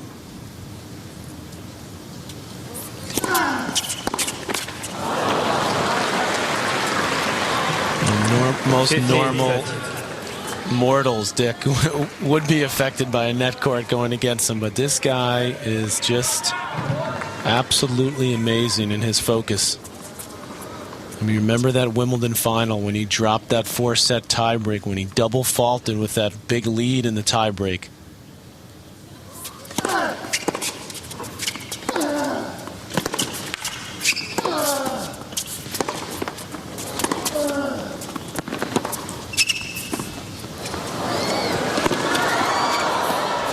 Oh. How about that for focus? Composure to play that kind of point down 15-30. Gets Federer on the dead run. He's so far behind the baseline. That's when he knows to play the drop shot. And he takes this one early inside the baseline.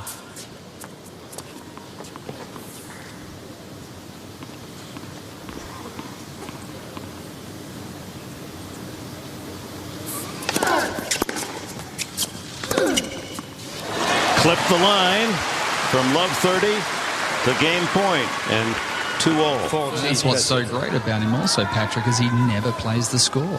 It can be 4 love down, love 30 down, and he just plays each and every point the same way with brutal force.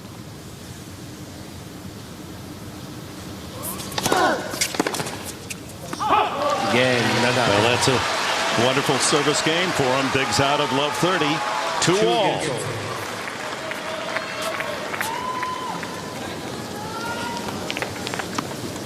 Papa's pretty cool, huh? Yeah. Sebastian from the island of Mallorca that also produced Carlos Moya. Mentored this young guy, Rafael Nadal. He's had stardom written on him ever since he started competing on the junior circuit, 13-14. Oh, look out here. Yeah, this is a real danger spot for Federer. And at that time when Nadal was practicing with Moya, Moya had won the French Open, briefly got to #1 in the world, and Nadal hit with him, and someone said, do you want to be like Carlos? He says, no, I want more.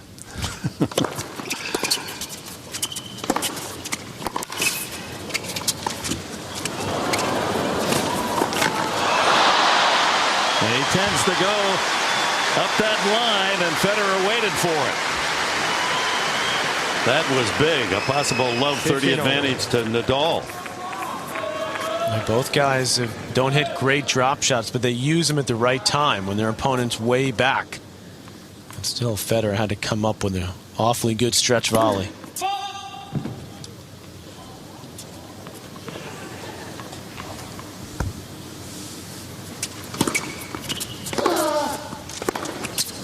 Federer is really feeling the pinch here. 15-13. When things get tight against Nadal, it's when you start to see the vulnerability of Federer.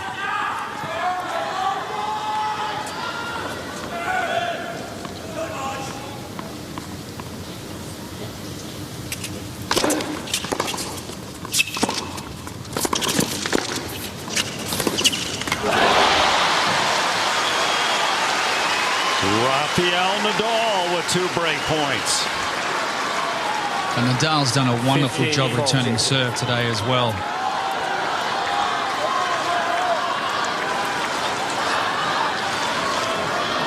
Well, this is the kind of pressure that Nadal has been serving under late in the 3rd and here in the 4th, and now it's Federer's turn to try to fight out a 15-40.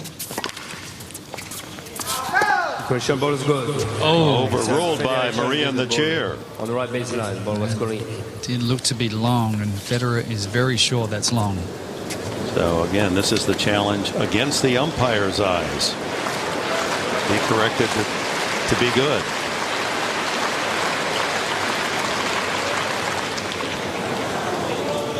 Wow. Another just hair-thin decision. Federer 30-40. Not at all happy about Maria overruling it and being wrong to overrule on that close a call. Federer's on edge here. Second ball, another break point.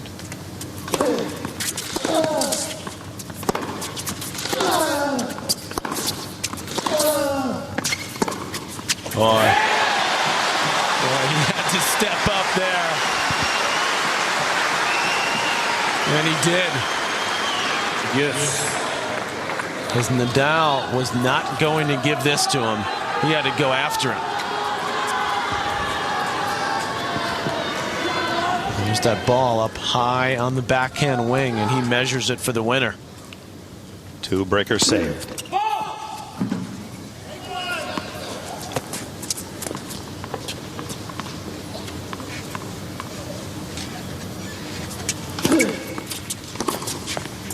Oh, got himself a cheap point there as Nadal on a soft second serve misfires.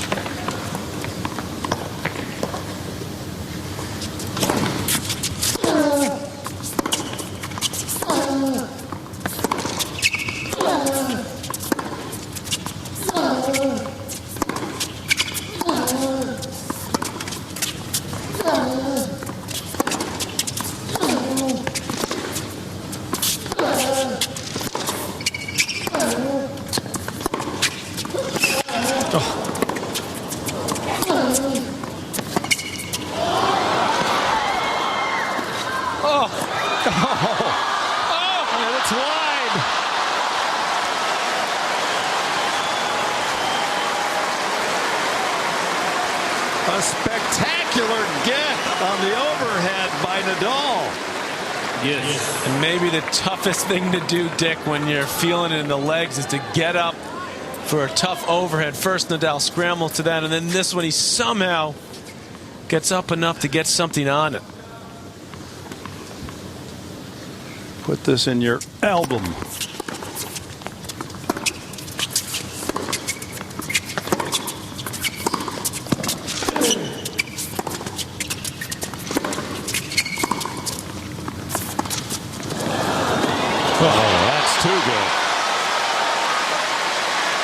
Let's go back to the previous point. Look at the athleticism of this young guy. Amazing. And Nadal continues to be tested from Federer with that drop shot. That time Federer played it to perfection.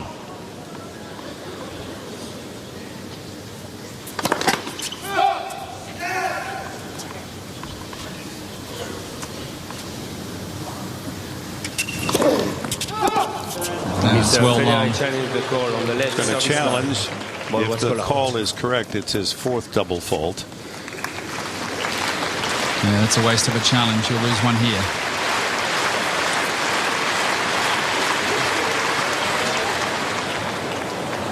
You're right on that line, Darren.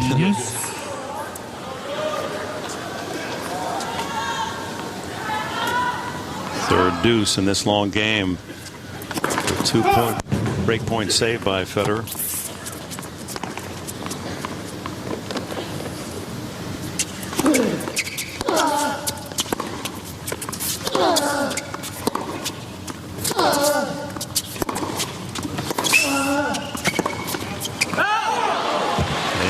A third break point for Rafael Nadal. Patrick, I know that Federer has struggled with his serve, but this is the best returning I've seen from Nadal for a long time, or maybe ever. He just knows that he has to do it, though, doesn't he, against Federer? And it's like he knows where the serve is going. Another aspect of the rivalry. Not many surprises. Another. And he goes the other way wide. And that was for the lead. Oh, he held this as well. At the last second, a flick of the wrist, and he pushed this cross court. He shaped up like he was going down the line, and Federer catches a break. That's almost an outburst from Nadal, isn't it?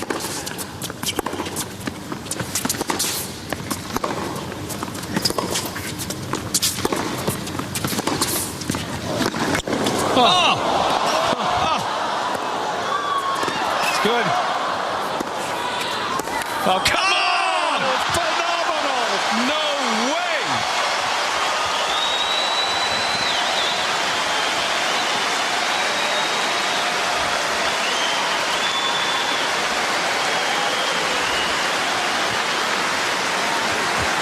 That's insane.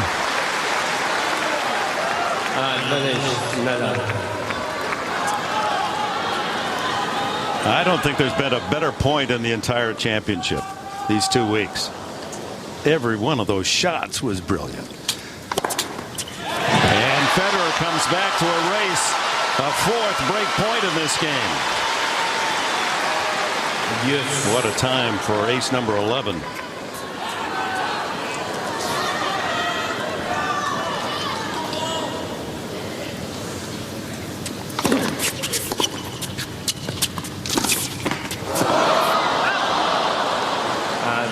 Now flirting with possible disaster is Federer, as Nadal now sits on a fifth break point in this game, and a chance with a 2-1 lead gain the advantage here to 3-2.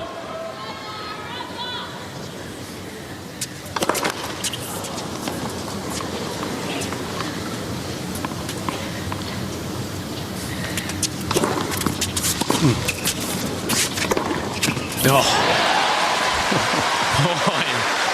Great second serve. Nadal tried to run around it, just couldn't get enough on it. But even this forehand here, Dick, Federer knew Nadal was moving over there, so he had to absolutely bury it. The longer this game goes, the bigger it gets. If Federer doesn't win it, it could be a backbreaker for him. Sixth deuce, longest game of the match.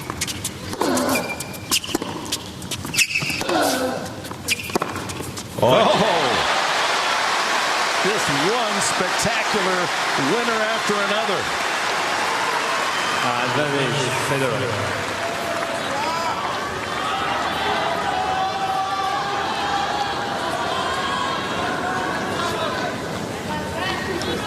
th point coming up.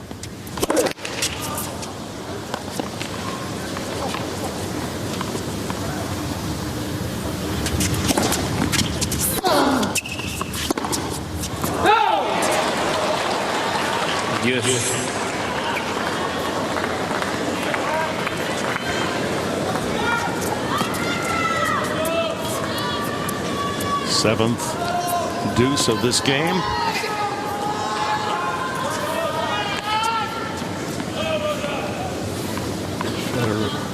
Federer fighting through 5 break points.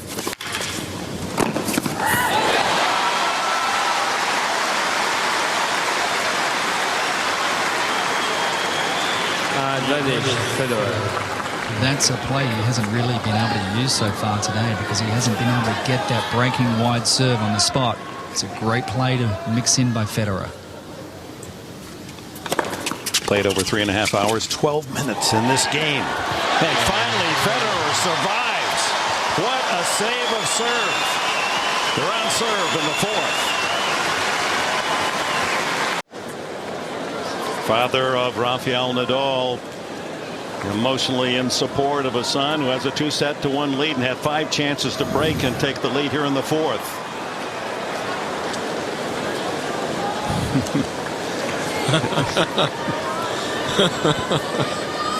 We thought he was cool and calm. That makes him all the more human. Now, after all those chances swiped away by Federer for Nadal to break, let's see how he holds up here in his service game. Often this is a time when so many opportunities are lost that it's tough to hold your serve the next game. 2-3, 4th set. Nadal 2-1.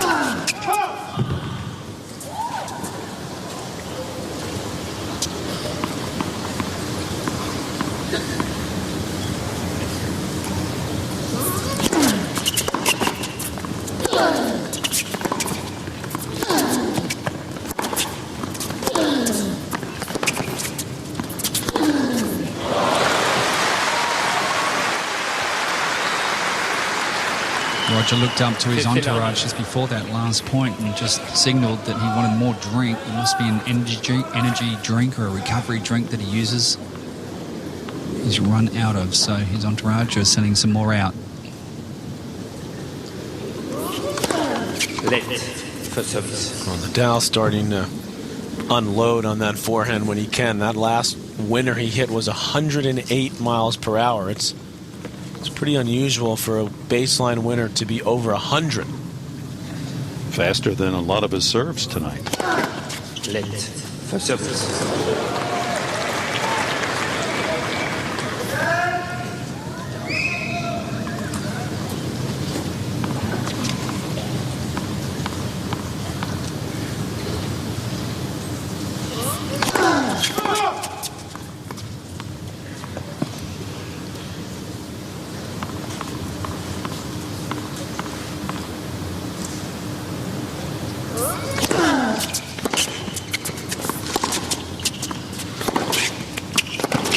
Good change up there by Federer. Backed up. Yeah, I mean that's just to me that should be a go-to play for Federer on this second serve return. Mix that in. That way he can hit a forehand, and he backs Nadal up because he gets some weight on the shot. He backs him up a little bit, and then he can attack a bit with the next shot.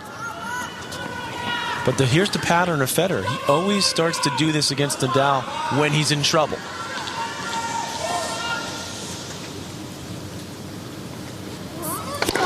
Question is, tonight, will it be enough to get him out of trouble?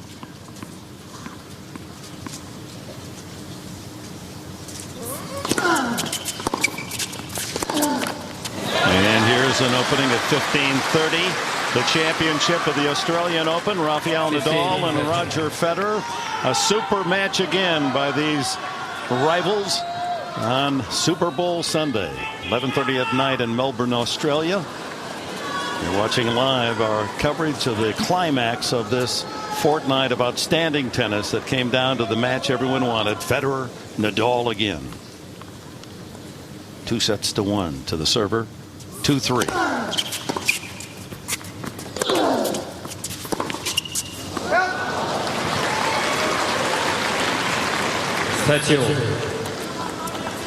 So little to separate them. It appeared Roger Federer was in control of the 3rd set at 1-all when he had 5 chances to break, could not. Nadal asked for the trainer. It went to a tiebreak. Nadal called up some incredible energy and won that tiebreaker 7-3. Federer broke him early here in the 4th set, only to be broken back. We're on serve.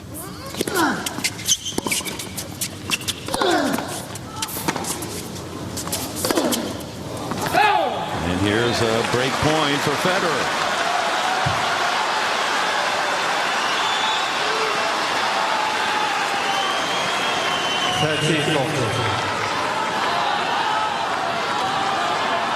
Just as it was at Wimbledon, this swings in subtle advantage,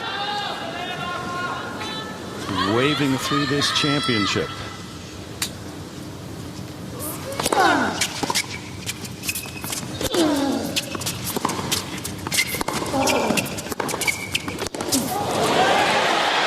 And Federer has the lead, 4 games to 2.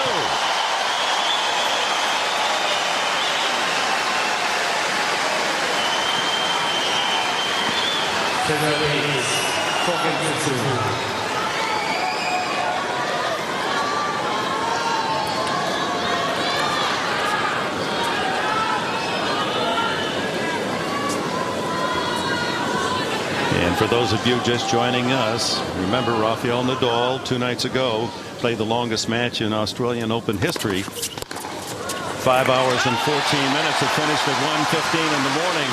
Federer had played the day before, so he has a full day plus extra rest going into this championship. But many felt the conditioning would be a major factor involving Nadal. He's held up thus far, and he has the lead, 2-1. But here's Federer trying to secure that break and move toward this 4th set capture and 2 sets all.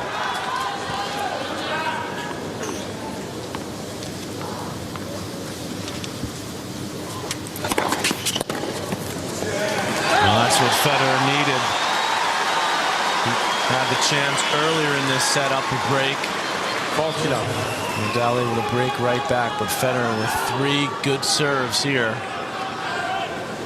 That Federer 2-all game when Nadal had 5 breakpoint chances, couldn't convert. Then Federer broke in and now holds easily at 5-2 in the 4th.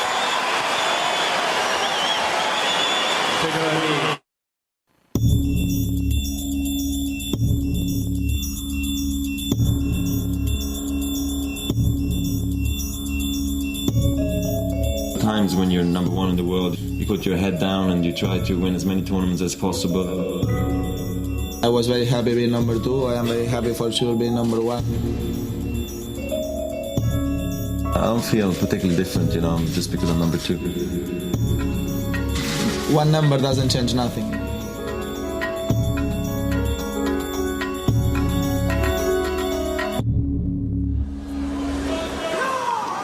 Federer 2-1 down, but up a break here in the 4th. 2-5. Nadal serves. Federer says doesn't feel any different being number 1 or number 2, but Federer did make a statement that was interesting earlier in the championship because he was being introduced before a match on court as the number 2 player in the world. He said, I've done a lot of things. Can't you just say that I won 13 majors? Or he didn't quite appreciate being number 2. He doesn't like that. He didn't like that when they walked down onto this court 3 hours and 45 minutes ago that he came out first. Because normally this is the first major final he's come out as the first player, as they always have the higher ranked player come out last.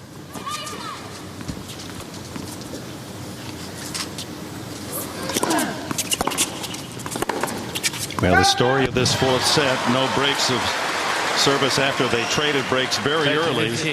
And then Nadal having 5 opportunities to break Federer at 2-all, unable to convert, had the letdown, lost his serve in the next game.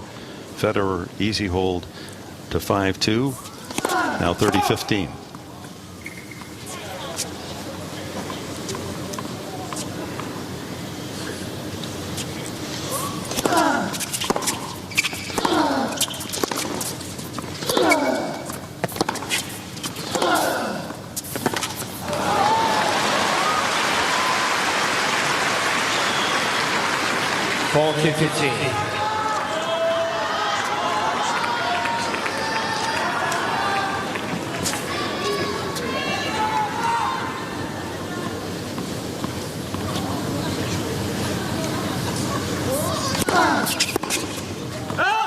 Game, Nadal.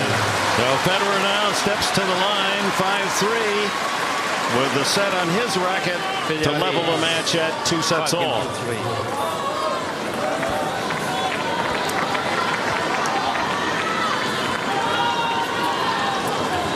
3 hours and 46 minutes into this championship final.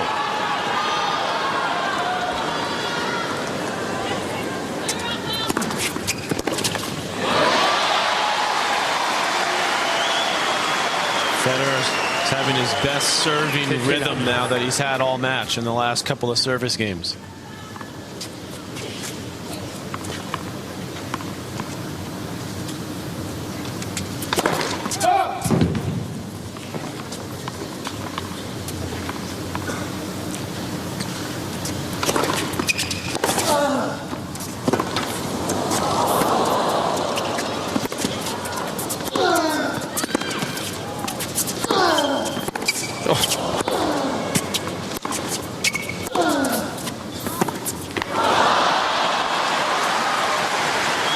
Some wonderful geometry at that point. These guys know how to use every, speaking of geometry, look at that was around the net post and in. And that one he took right off the bounce. More good defense. Finally, it was a relatively tame ball that Federer missed. It's a relentless barrage there from Nadal. Double fault, Federer is going to challenge. Service line. Ball was called out. He's thrown in a couple doubles at very key moments, including in that third set tiebreak.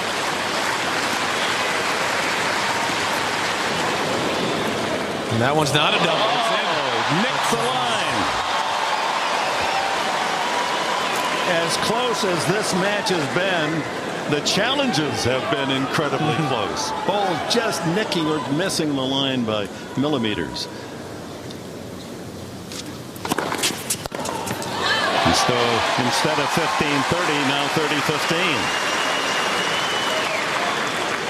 30-15. 2 points from the set.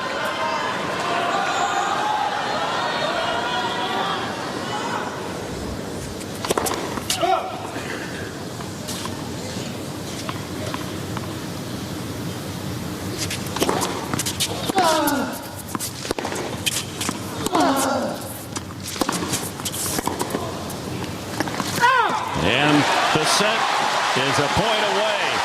2 set points.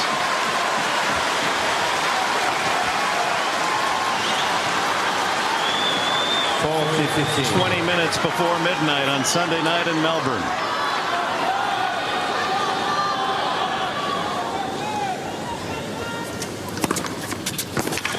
One set coming for the Australian Open title.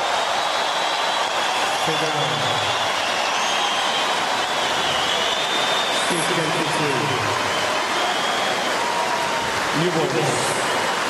2 sets all.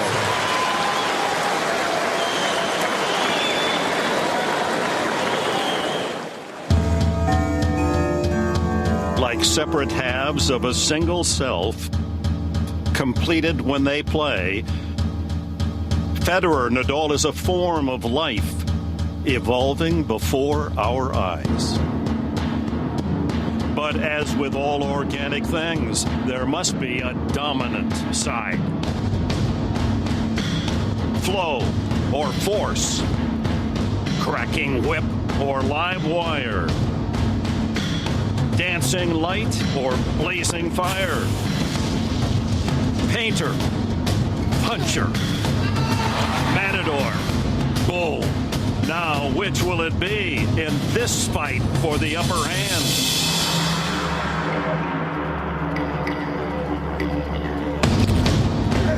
Another round in the rivalry.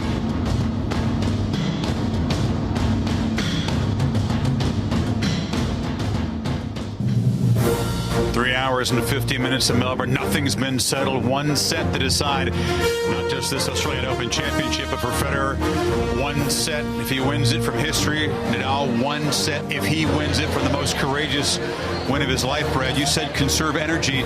He spent a lot of it trying to get the break at 2-all, could not. Yeah, Nadal. Rafa got his heart ripped out at 2-all. He was a little bit unlucky. Unbelievable shot Federer hit at 2-all, and then the drop shot, he missed a little flicker. But the fifth set now, it's all about heart. It's about courage, which Rafa has. But most importantly, he's got to serve better. He needs to be a little more aggressive on his serve. He can't lay his serve in there, and he's got to take his chances. He cannot let Federer take the offense. Nadal was 4 for 4 in his first break chances of this match, but since then, just 1 for his last 8. He was 1 for 6 in the fourth, and he will serve first to start this final set. Dick and Patrick, shades of the All England Club. Oh, my.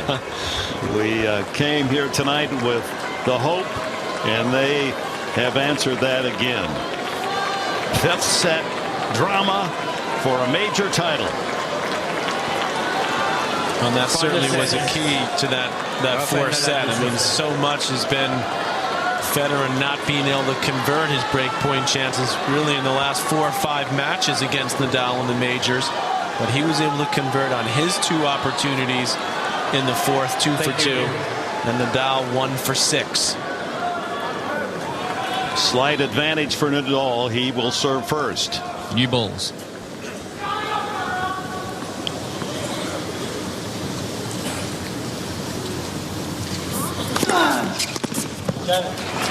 Mr. Federer is challenging the call on the left service line. Ball was going in. Federer thought it missed. He challenges on the first point of this final set.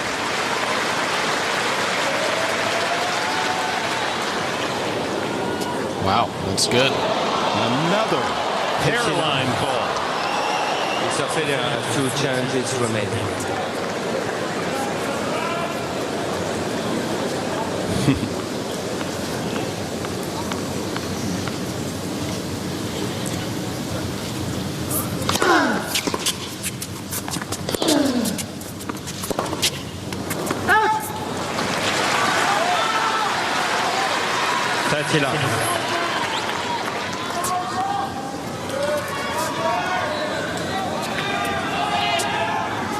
Nadal 11-3 in 5-set matches.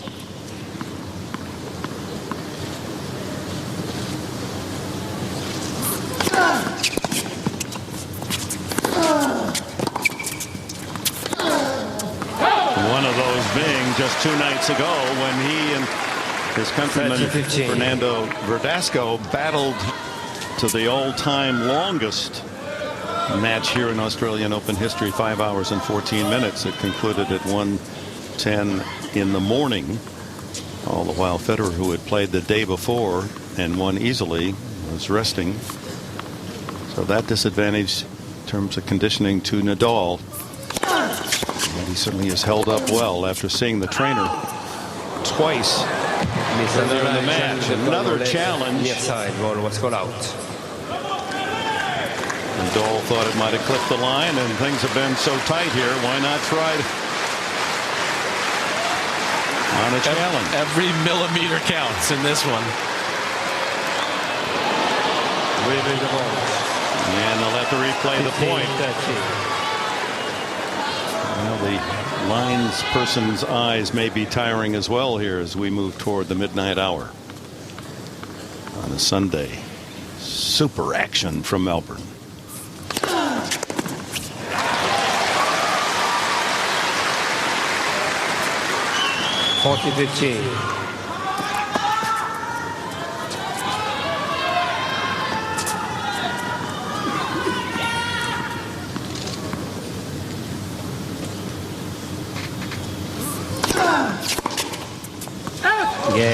Important hold for Rafael Nadal. Off on the right foot to start this final set. Yeah, just what he needed to start this 5th set, a routine service game. Well, at Wimbledon last summer, they played 4 hours and 48 minutes, the longest ever final of the championships at Wimbledon. 9-7 to Nadal just before the last bit of daylight was left on that incredible Sunday, a classic. And tonight, here we go again, closing in on 4 hours in the final set. Nadal with the first game. This last year's French Open final, Nadal just destroyed Federer, but the year before that, in 2007, they also played a 5-set final at Wimbledon. That one won by Federer. This is the first one they've played on the neutral surface, the hard court. Although neutral may spell Federer the way he's played in his career, and that's why many favored Federer if it would arrive to this point. Nadal's first ever hard court major final. Good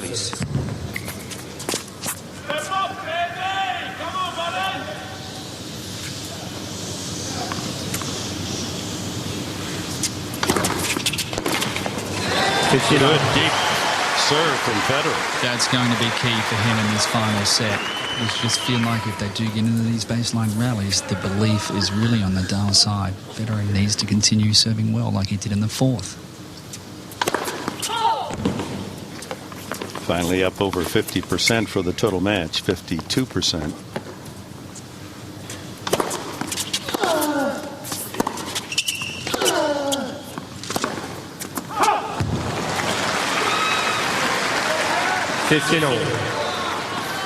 Well, you're right down there. You can feel the players during Cahill and their energy. Do you see any difference at this point? No, they both look good to me.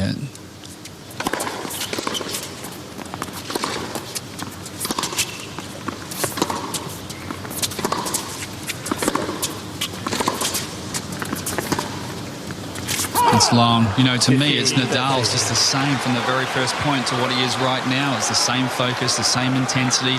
Sure, the edge of his movement may come off a little bit, but not much. But Federer seems the one that emotionally dips in and out of the match, and he's going through the highs and lows. And I just get the feeling if it goes to 3-all, 4-all, advantage Nadal, because that's when the pressure is really on.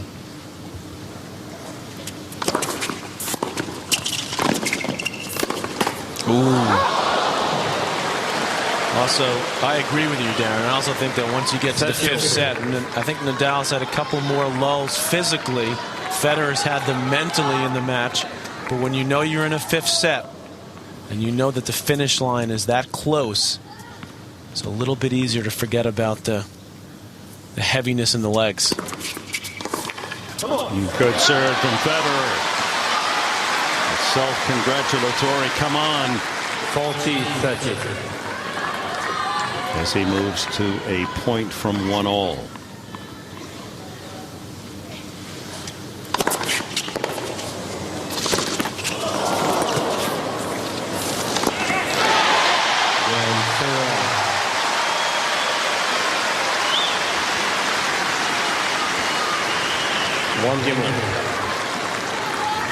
Federer more challenged in his first service game here in the final set, but holds to 1-all.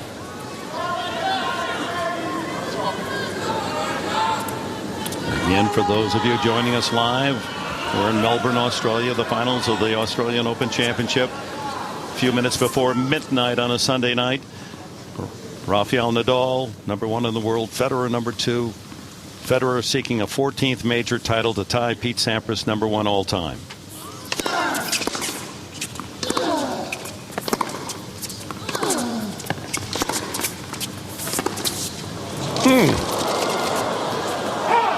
What a squash shot from Nadal. Well, he's pulled out a couple of nasty slices in this match. This is the first 5-set final since back in '88 when Mats Wilander beat Aussie Pat Cash. Wow, that shows you how uncommon it is. 21 years since we had a 5-setter. And down the middle goes Nadal. He's had only 4 aces in the match, and all have been when he hasn't tried to take his serve to the backhand of his opponent. When he slips one down the middle, he's been able to score. He's listening to Brad Gilbert's advice, which is good advice for the 5th set. He's reaching back on the serve. He's going for more.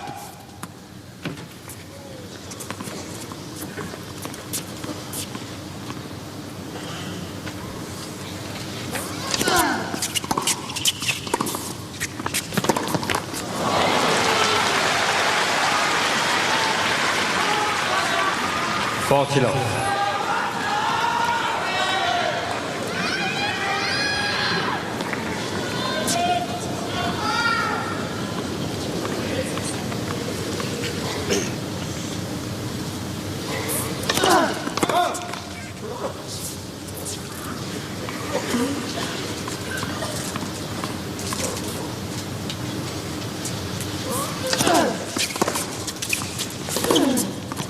Love game from Nadal. 2-1 final set.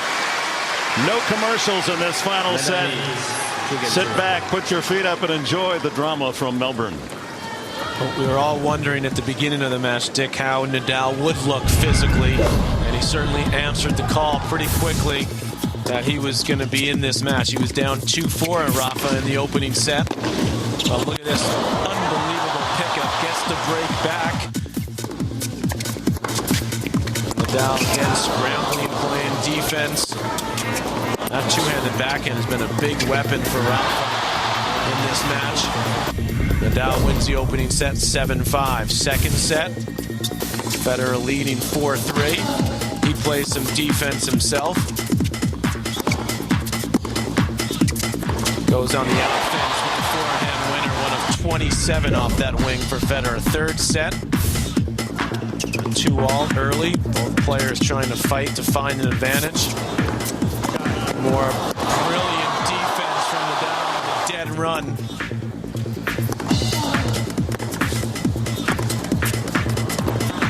Late in the third set, Nadal with a brilliant stab volley. Nadal wins it in the tiebreak in the third set. And this quite possibly the best point of the tournament in the fourth.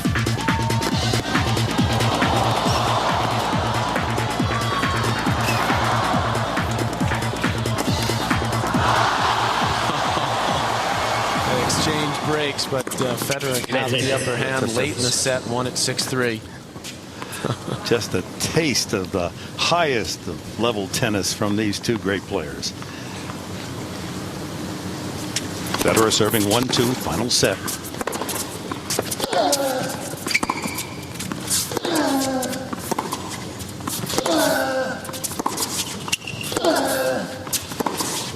Oh, yes. He calls up another backhand winner.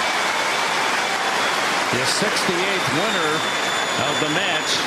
He's a plus 15 winners over unforced. And that's his 12th off the backhand wing, Dick. And that's a high number for Federer, because normally he uses that shot to just set things up, to set up the forehand. But he knows that against Nadal, he's got to go for more. And he is finding the range on the serve. Nadal with his easiest service hold at love in the last game, going back a couple of sets, and now Federer trying to answer with a love game of his own.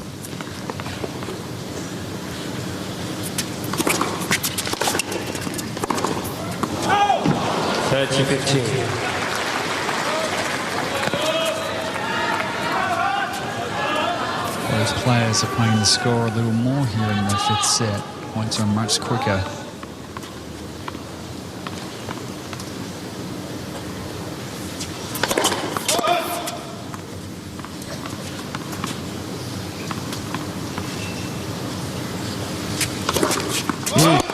And on Roger Federer's fifth double fault of the match, 30-all.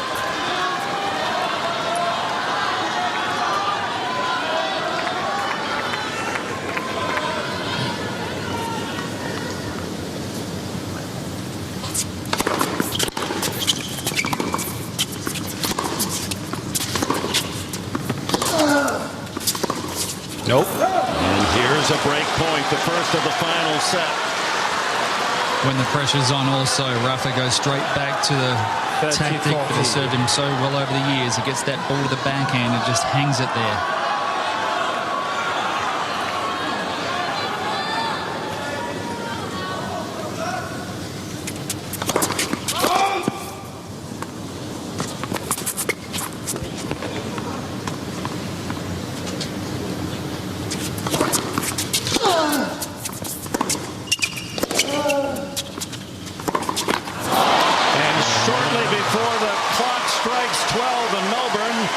Rafael Nadal takes the lead in the final set, 3-1.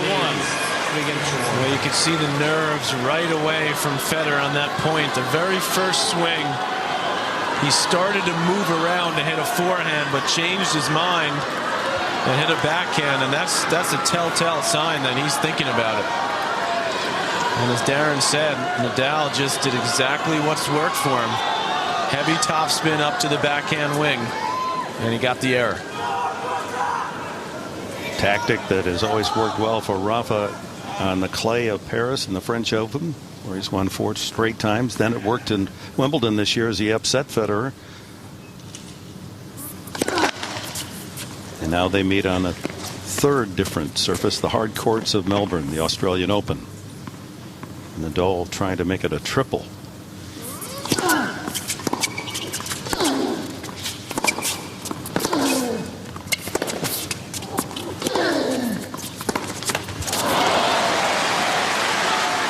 This is the emotional roller coaster ride that we talk about with Roger. He was really pumped up in the 4th set, and here in the 5th, he's been really flat.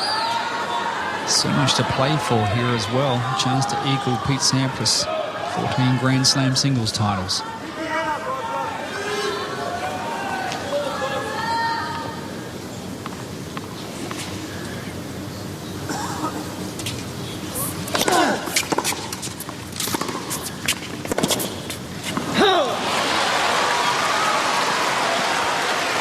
Well, they can feel it. 30 love. That man certainly can. Father Sebastian Nadal.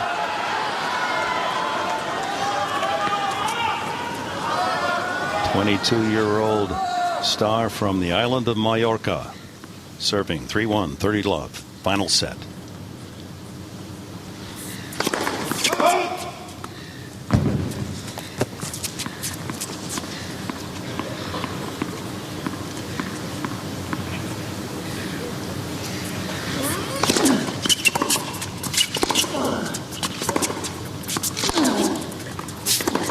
Boy, Federer is just giving this 5th set away right now.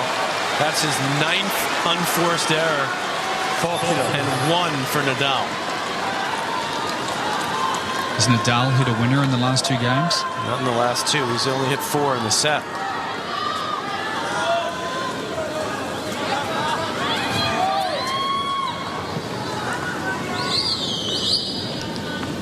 We move to Monday morning in Melbourne.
Moves to 40-30 in this game.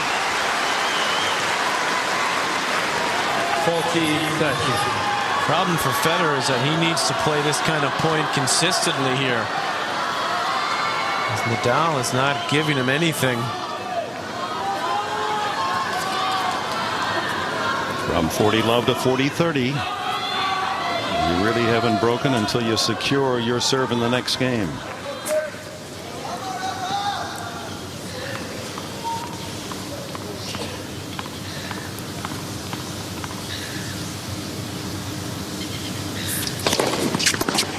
He goes up the middle, and that occasional play works again. It's 4-1 final set. And the rivalry is deeper now into the final set.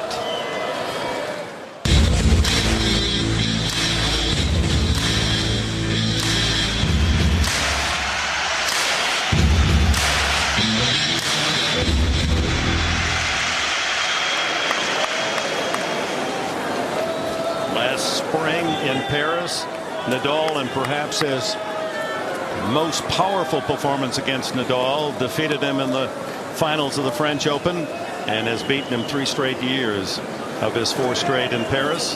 And then the surprise on Roger's favorite surface, the grass lawns of Wimbledon. It was Federer defeating Nadal in 06 and 07, but in 5 sets. And then this past summer, Nadal ends that string of 5 consecutive Wimbledon titles, 9-7 in the 5th, and what some say the greatest match ever. Tie. And now we're in the 2009 final.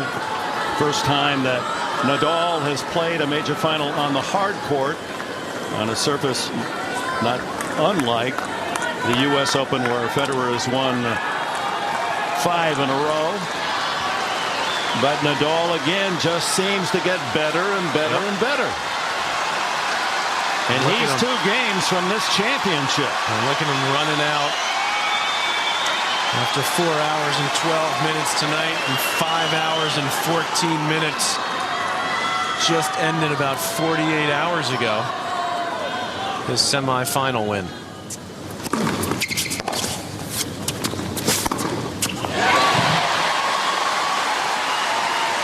No room for error now for Federer. Needs a hold.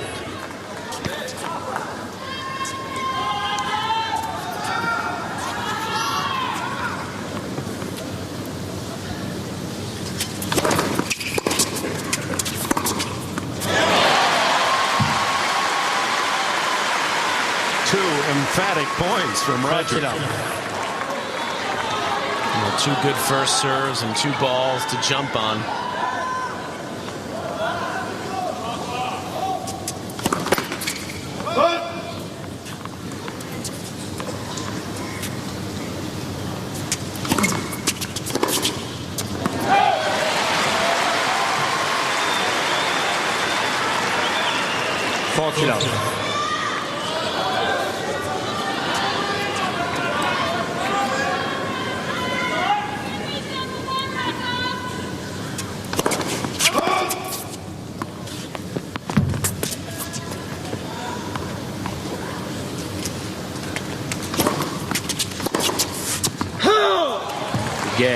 Love game for Federer.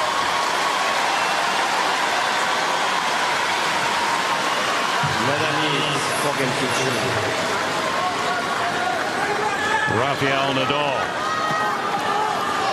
4-2 final set. Trying to become only the 3rd man at such a young age, 22 in the open era, to win 3 of the 4 majors, joining Jimmy Connors and Pete Sampras. 2 big games left.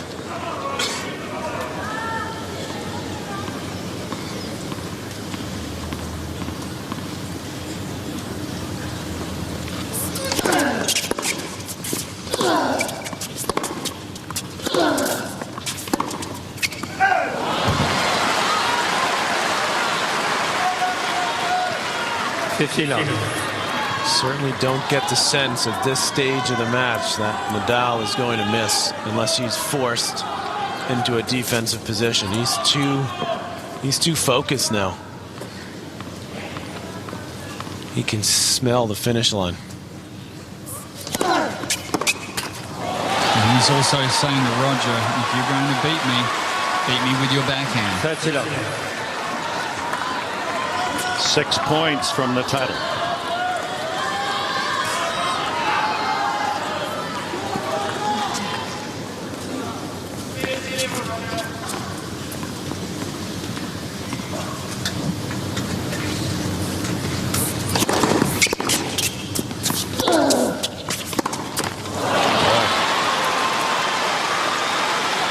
Conviction on that backhand side now from Federer. He's searching for the contact point and missing badly.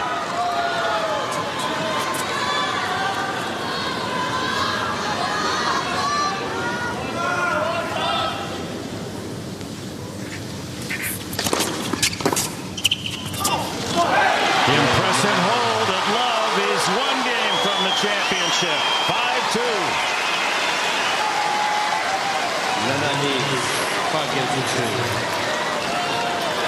Nadal was not the favorite to win the championship here. In fact, he was the third choice. It was Andy Murray, who's had a great run to Australia, beating Federer several times, and Federer that were co-favorites at 7-2, and Rafa was a 5-1 choice.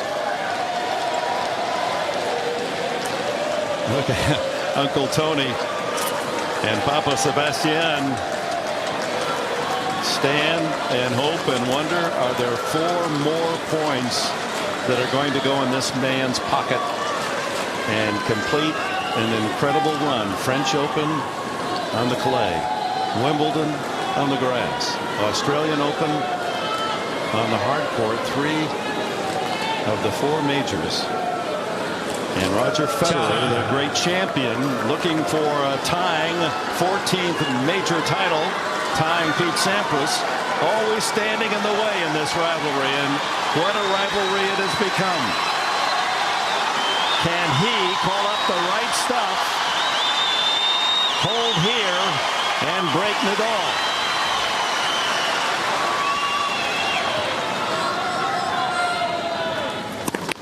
Let. First service. This crowd of 15,000 at Rod Laver Arena cheering every stroke.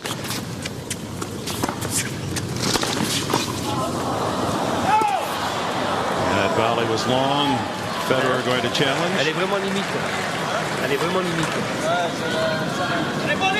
A reluctant challenge from Federer. Mr. Federer challenged the corner right baseline. Ball was called out.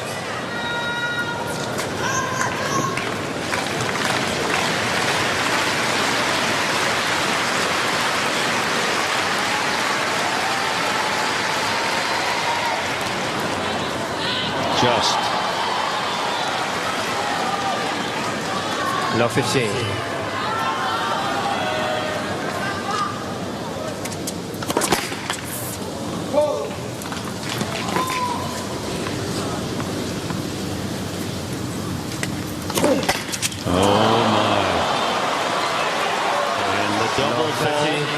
The 6th by Federer takes Nadal within 2 points of the title.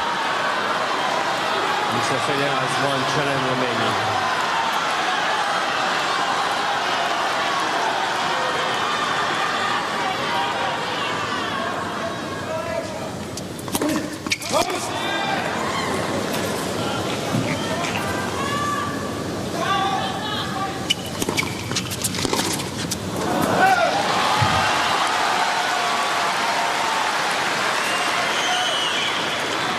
You get the feeling if Nadal just put that in play, that the point would be over. Let first service.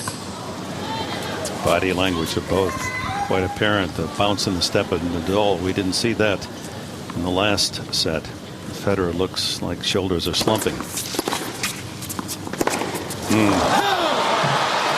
2 championship points. 15-14.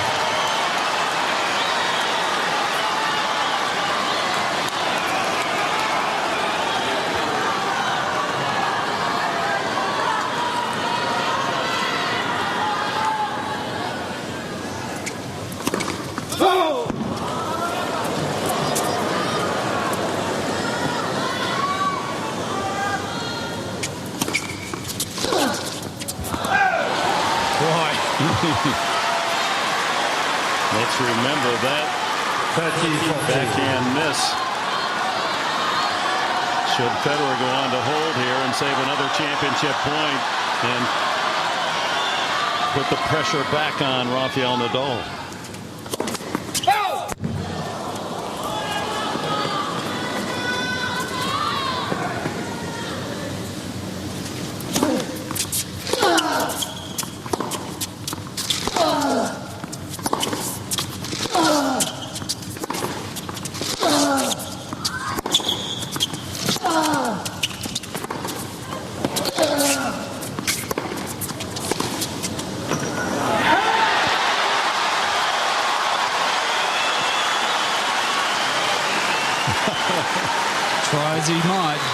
not get it to the Federer backhand.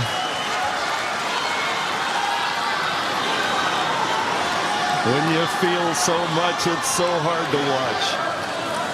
2 championship points erased by Federer.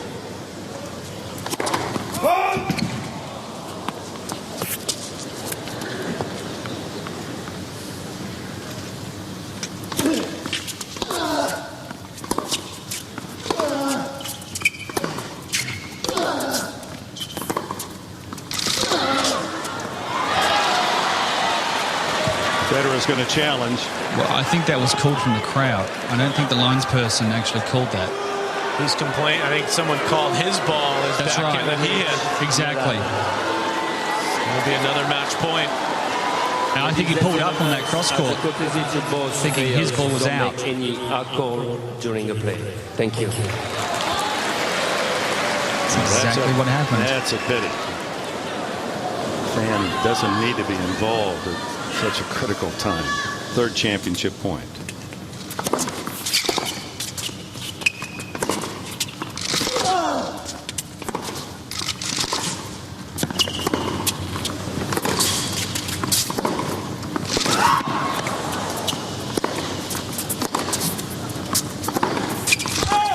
It's long, and Rafael Nadal, a man for all surfaces. He is number 1. 7-6, 3-6, 6-2.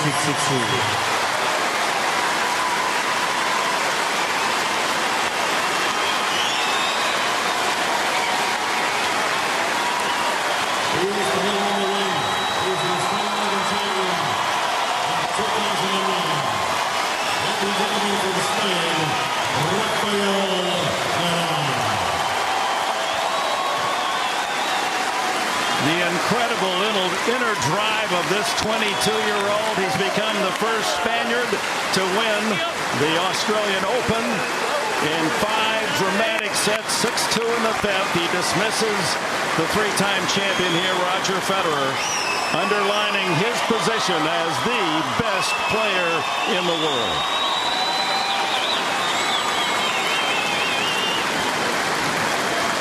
What a tremendous mental and physical effort from Rafael Nadal, Dick, but this has got to be an absolutely gut-wrenching loss for Roger Federer, as he really gave that final set away. And with all the questions about the fatigue and the conditioning of Rafael Nadal, he did appear to be the fresher player in that final set. I really think that the moment got to Federer. I really think that he just, I don't think it was physical as much as mental. And as I said midway through the match, you get the feeling that if it's close, the closer it stays, the more it favors Nadal. He's got his game plan. He knows what he needs to execute against Federer. And that is just a phenomenal effort. And as you said, Dick, clearly stamping his name at the top of men's tennis now with that win. I mean, now that he's won on this surface, remember, he hadn't even been to a final of a major on hard court until this tournament. And now he's the Australian Open. He's the Australian Open. I got to say, I'm a little bit stunned at the way that 5th set went. A little bit saddened, really. Disappointed. Because yes, it felt like it got to Roger. And you never really seen him. And we've seen him lose some matches, obviously, against Rafa. He's the only guy that's beaten him in a major. But you really get the feeling that he just couldn't handle that 5th set. He couldn't handle the pressure. Yeah, the Federer of the past, even though he's down a break in the final set, you had to figure he'd find a way to work his way back in, at least pressure Nadal, and who knows, send it on with a break back himself. But it was amazing to see, and not really in a good way. I mean, look, obviously for Nadal to do this was as I said, just a superhuman effort to come out here after 5 hours 14 minutes, play 4 hours and 23 minutes, and hang in there. And I think the fact that he showed Federer right from the start that he was going to be there, I think it took its toll on Federer. And I think once he got to the 5th set, despite winning the 4th, it almost became too much for him. And maybe thinking about trying to tie Pete Sampras, maybe that got to him there. And let's be honest, I mean, he can't beat Nadal in a big match for the last couple of years. Nadal has gotten him now at Wimbledon, taken that away from him and now beating him here on a hard court. And I'll tell you, it must just be a stunning blow for him. Just think of what he's done here. Third round, fourth round, quarterfinals, semifinals, and here in his 5th appearance, he wins the title. And on a run, wins impressively the French Open, wins Wimbledon 9-7 in the 5th, helps his Spaniard teammates to win the Davis Cup, wins the Olympic gold medal, and then comes here in his first final, major final, Rafael Nadal on a hard court, defeats Roger Federer. Tough to lose when you're so accustomed to winning and being the champion for such a long period of time. And there it is now, head to head. Nadal impressively moving another notch above his 27-year-old competitor tonight. And amazing that the only guy that's beaten Federer in a major final is Nadal. And it's not, to me, so much that he beat him in this match. It's how really Roger lost it in the 5th set. He really lost it in the 5th set. Well, we'll hear from both competitors. That should be interesting. Rafael Nadal in 5 sets. He got off to a good start with a 7-5 first set, then 6-3 to Federer. Tie break won by Nadal. Critical in that third. An easy set for Federer in the 4th, and then 6-2 Nadal in the 5th and final set. Rafael Nadal, another major title, has defeated Roger Federer for the Australian Open Championship.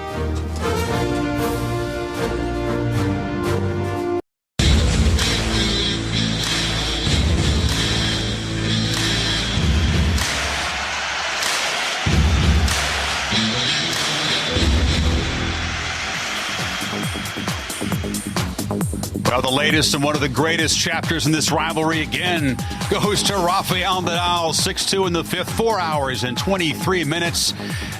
And Nadal's tennis empire extends from the clay to the grass and now the hard court. And there's Rod Laver in his house, lefty to lefty. The peak of their careers separated by 4 decades. And nice congratulations, John Newcomb down there. And Laver here for the trophy presentation. A moment of tremendous pride, you'd imagine, for Nadal, and a crushing defeat for Federer. First to Rafa and his side of things in the 5th set. Tremendous serving. He lost only, 3 points on serve. I said he had to serve well. I didn't think he could serve that well, but it was unbelievable. He got fresher at the end of the match. He took his chances when he had him, and the kid has so much heart. It's unbelievable. We've seen Federer show heart as well, but he was fragile, frankly, in that 5th set, whether it was the pressure of the moment, what's at stake, as Dick and Patrick talks about, or just the fact that Nadal's in his head and he doesn't have belief when he faces Rafa in a big match. The reason why he's fragile is because the other guy on the other side of the net just doesn't quit. He does not know it's over until the last point. He competed, and to me, his intensity in the 5th set, after losing that 4th set, I don't know of any other player that could have hung in there, especially after a 5-hour and 14-minute match 2 nights ago. You said that at Wimbledon after losing the 3rd and 4th sets in tiebreaks. Who could come back and win at 9-7 in the 5th? The answer is Nadal. He's so resilient. It's incredible. You said that he needed to spend lots of energy, bigger first serves in the 5th set, and here's how he did it. You know what was huge, Chris? Those first 2 games, he got a couple of cheap holds. Yes. Went up the middle, he mixed up his serve really well, and then I think that allowed him to get whatever, his 9th win of this match, and all of a sudden he raised his intensity, which surprised Federer. He did not have a love hold in the first 4 sets. He had 2 of them in the final set, and again, when he got the first serve in, Nadal won 12 of 13 points. And Federer, again, frail, a couple of double faults and some shocking misses off the ground. I mean, and that's all due to Nadal, just because he had no quit. He kept competing. And I think, Federer was surprised that after that 4th set, when does this guy get deflated?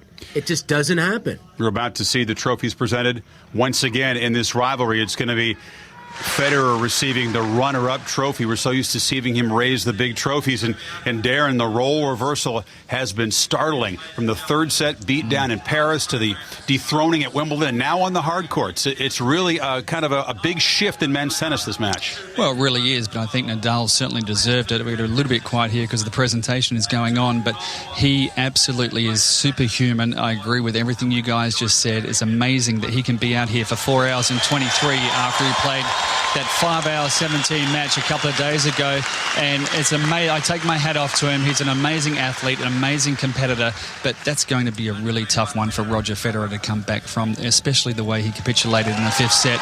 There's no question Rafa is completely in his head, and you could just see all the emotions drain from him when at 2-1 in the fifth, he had 30 love on serve, plays one bad point, and the belief to get over the finish line against Nadal in a big match just doesn't seem to be there. So if Roger Federer can bounce back from that and beat Nadal in big Grand Slam singles finals again, that would be a great effort. But it's hard to see where that's coming from.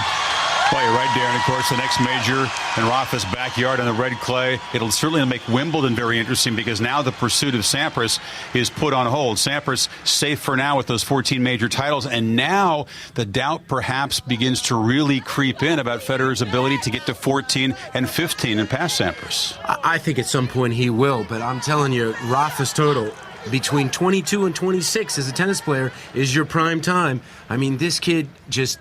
he's going to get better. And you know what? He keeps working on his game. He came down here with a new serve and a new forehand. What's he going to come up with next? Well, he keeps adding to his game. And as we await the presentation again, it's a lengthy process here. We'll check the highlights very quickly of this match. It was Nadal. You wonder about his energy in his legs. You said it wasn't 100%, but it was enough to squeeze out a 7-5 first set. Yeah, he was very selective, you know, with his movement early on, but you know, he made his runs when he needed to, and that's what surprised Fed is when all of a sudden you don't think he's going to move, he moves. Yeah, shocking to see breaks of serve back and forth in a set between these two guys. And normally, Chris, you see Rafa running around his backhand, hitting a lot more forehands. This match was all about Rafa's backhand. He did a lot of damage with the backhand, very little running around his best shot. But again, Federer responds, and Nadal would have his physical dips. He actually, I thought, looked worse at times in the second and third set than he did in the fifth. Yeah, especially after being up the break at 3-2. He loses 4 games in a row, and he looked tired. But I'm telling you what, he must have went to the gas station and refueled. The third set was crucial. Nadal taking it in a tiebreak, and then watch points like this. They're playing tennis at a new level. I mean, they're covering a lot of ground here. This is wall to wall. Look at that squash shot and the recovery. Are you kidding me? And then the slapped winner by Nadal. Yeah, and you can see the energy come back. In the latter stages of this match, this was the third attempt at match point for Nadal. Federer just trying to hang on. But again, a very shaky last couple of games.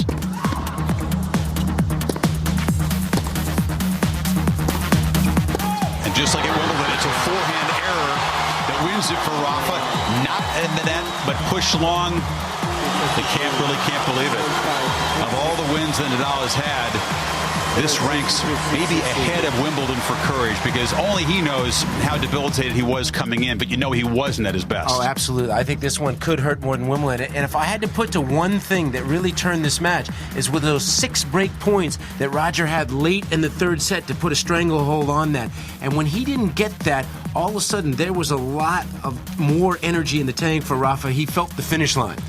Nadal wins a semifinal in which his opponent, Verdasco, clocks 95 winners. Federer has 71 winners in this match, and it's still not enough. And Brad, the last 2 rounds of this tournament, the semis and the final, 9 hours and 37 minutes for Nadal, separated by only 1 day of rest. Can we give the guy, can we give him about a month off, please? He needs it. Time to give the trophies. Here's Sandy Roberts of Australia's Channel 7. Ladies and gentlemen, Rod Laver.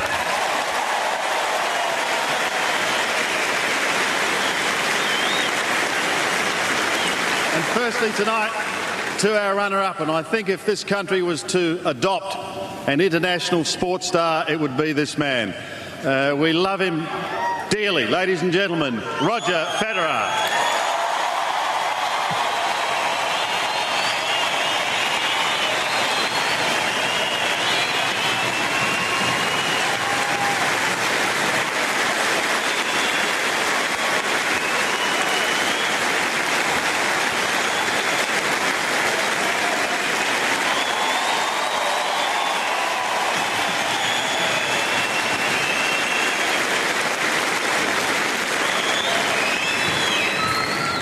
Hey guys. felt better. Well, thanks for the support. I mean, you guys are unbelievable.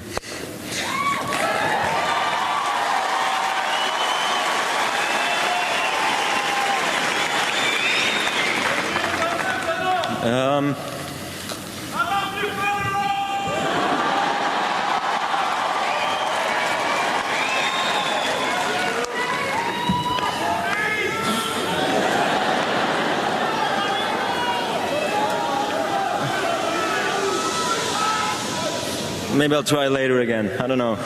God, it's killing me.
I think your applause says it all, but we'll just let Roger take a break just for a moment. We will hear from him. We'll just let him settle down. And in the meantime, we shall meet our champion. And what an extraordinary 12 months he has had.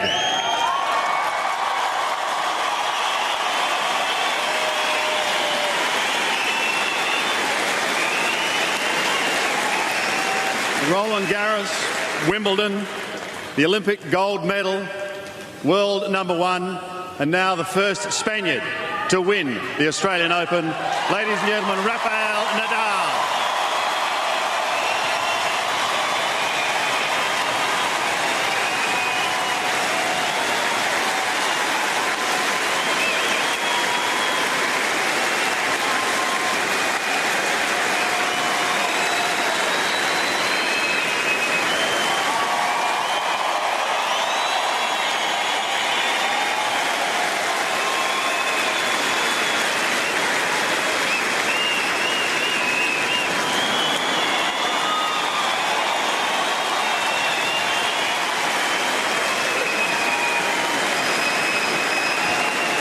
I'll try again.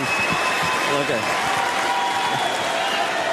I don't want to have the last word. This guy deserves it.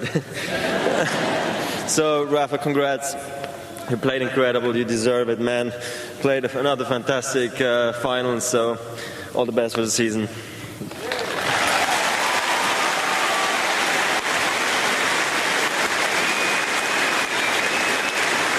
And, well, I'd like to thank the legends for coming out. You know how much it means to me.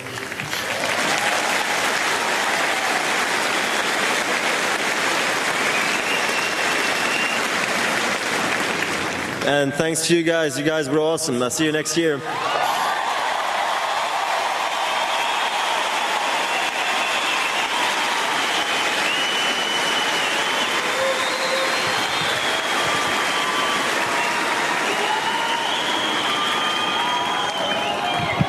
Well, good. Hello.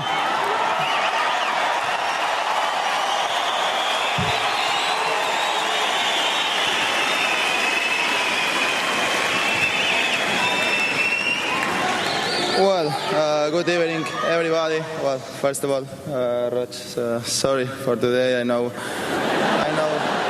Yeah, I really know how you feel right now. It's really tough, but you remember you are a great champion. You are one of the best of the history. You're gonna improve the 14 of Sampras for sure.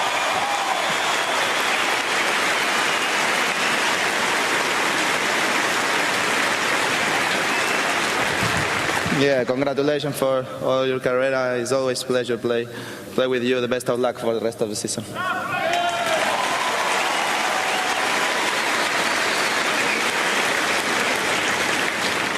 Well, just I can say thank you very much, everybody, for your support. Was for me receive this trophy here from Rod Laver is a dream for me. So thank you very much, Rod. Thank you very much, all the crowd.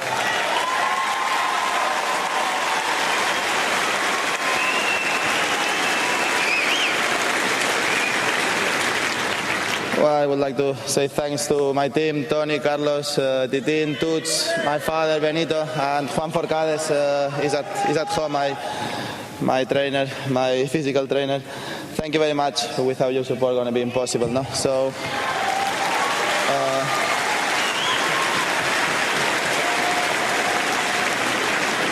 yeah, I don't want to forget to say thank you all the sponsors, Kia, GM Money, and Garnier. Thank you very much for your support. Without you, it's going to be impossible having the tournament like this, no? And nothing more to say. Thank you very much. It was an amazing 2 weeks for me.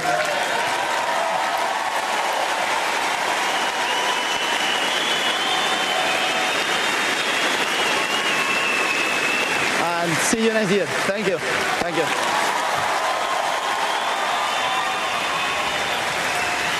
Well, what an extraordinary ceremony. Rafael Nadal, gracious. You could see tears in his eyes. And Bud Collins joins me now. What a display from Federer. What do you make of the tears? It was 4 years ago with Rod Laver standing there presenting him with the winner's trophy that Federer got emotional. Different sorts of tears tonight. Yes, because he was the victor then. But we found out that the rain, R-E-I-G-N, from Spain has fallen on this concrete plain right here in Melbourne. And plays two great players, Chris, but the rectangle was not big enough for two. One guy, Rafa, came through. And rivalries now, Pete Sampras wasn't going to hire a defense lawyer or anything like that, but he has a defender in Rafa because he still has the record of 14 major championships, and that may go on for a while because the next stop in majors is Paris. They'll play probably before that, probably in Rome. But rivalries have been really what the game has always needed and has had. The first rivalry, really, that excited Americans about tennis was Big Bill Tilden from Philadelphia and Little Bill Johnston from San Francisco. They played in 6 U.S. finals, Tilden winning 5. And that really turned on people to tennis at Forest Hills. We've had some wonderful rivalries. Martina Navratilova getting ahead of Chris Evert just a little bit, 37-33. Sampras himself, 20-14 over Agassi. John McEnroe and Bjorn Borg, 7 apiece. And now we have this tremendous rivalry that it's tough on Federer. It's really going to be tough, Chris. You saw him fighting back tears again as they posed for the trophy. This is the Nadal trademark, taking a bite out of another big trophy. The first Spaniard to win this title down under it. But I have to ask you, people have talked about, Federer being the greatest player of all time. Rafa seems certain he'll catch the 14 and pass it, but can he be considered the greatest of all time if he's outplayed by a rival in his prime? I don't think so. I don't think so. He has a long career ahead of him, but he can't beat Nadal. His backyard, Wimbledon, was stolen from him by Nadal. Now, what about this guy? He's only 22. He might be the one to pass Sampras if it happens. Well, here are some numbers, Bud. You're right. At 22, he's got 3/4 of the career slam and has to be considered obviously a contender at the U.S. Open, beaten by Andy Murray in the semifinals last year. Rafa, all of a sudden, if you project forward and he can continue to win majors on hard courts and back up at Wimbledon, all of a sudden he becomes a contender for the greatest of all time title, huh? It took Sampras from 1990 to 2002 to rack up those 14. Now, Federer has come very close in only 7 years. But what would you say? Federer might not win another major. Well, let's say Nadal is a huge favorite. once again at Paris. Doesn't it add a lot of juice for Wimbledon as they head there in maybe a even higher stakes tournament for Federer? Yeah, Paris is going to be very important. I've always felt that Federer could win Paris, but that's before Nadal really showed us what he's doing. The empire that, of course, began on the red clay includes the lawns of Wimbledon and now the hard courts of Australia. Nadal over Federer in 5. Once again, Nadal versus Federer, a test of will and skill and cuts. And once again, it is Rafa who passes the test. Strange, uncharacteristic, and sometimes hard to watch moments of frailty. A wonderful exchange between these two rivals, but the man in the red corner, Dick, clearly has the upper hand, and probably for good at this point, you think? Well, it could be. I was very touched by what we just saw, and I think it brought the human aspect out. You know, these are very rich guys that are playing for big prizes and notoriety and world fame, and yet when it really comes down to it, it's the human inside that pours out in Roger Federer. You know, obviously the pressure of trying to win number 14, that was part of it all. But I think that when he saw Laver again and knew those other 4 great players, Hall of Famers, were behind him, and he talked about to be with the legends, and he knows himself that someday he's going to be in that category. He's going to be a legend, already is one, that's when it all came out, and he felt the fall of disappointment of losing tonight, but how much he helped us to appreciate how they do care.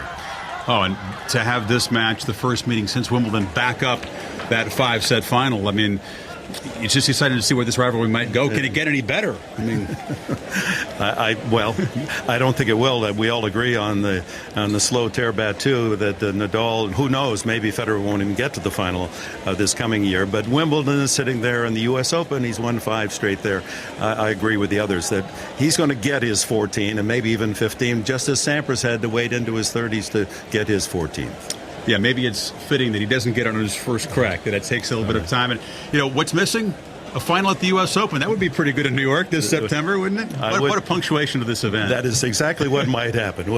Well, it's been another marvelous 2 weeks, and we all hoped at the start that the rivalry would continue, and tonight we had a chance to experience some beautiful music again. The beauty of this experience is not knowing when and where brilliance will appear. 2 weeks ago, Federer and Nadal were included in the Big Four hype with Murray and Djokovic, not even recognizing Roddick and Verdasco. We should have known better. It's still a 2-man show. Nadal, Federer. Apart, they dominate. Together, they orchestrate. The game's virtuoso talent, consistent in pitch, hitting all the correct notes. Federer precisely and gracefully stroking the highs, with Mallorcan muscle Nadal massaging the lows. Tonight in Melbourne's climactic performance, just one could take bows as champion. But it was the sweet harmony produced in concert together in their tennis duet that brought full richness to this experience. So we bounced to our feet with ovation, satisfied that our plea for encores will soon be answered. To appreciate again their moving musical partnership that will continue to test history. From Melbourne, bravo.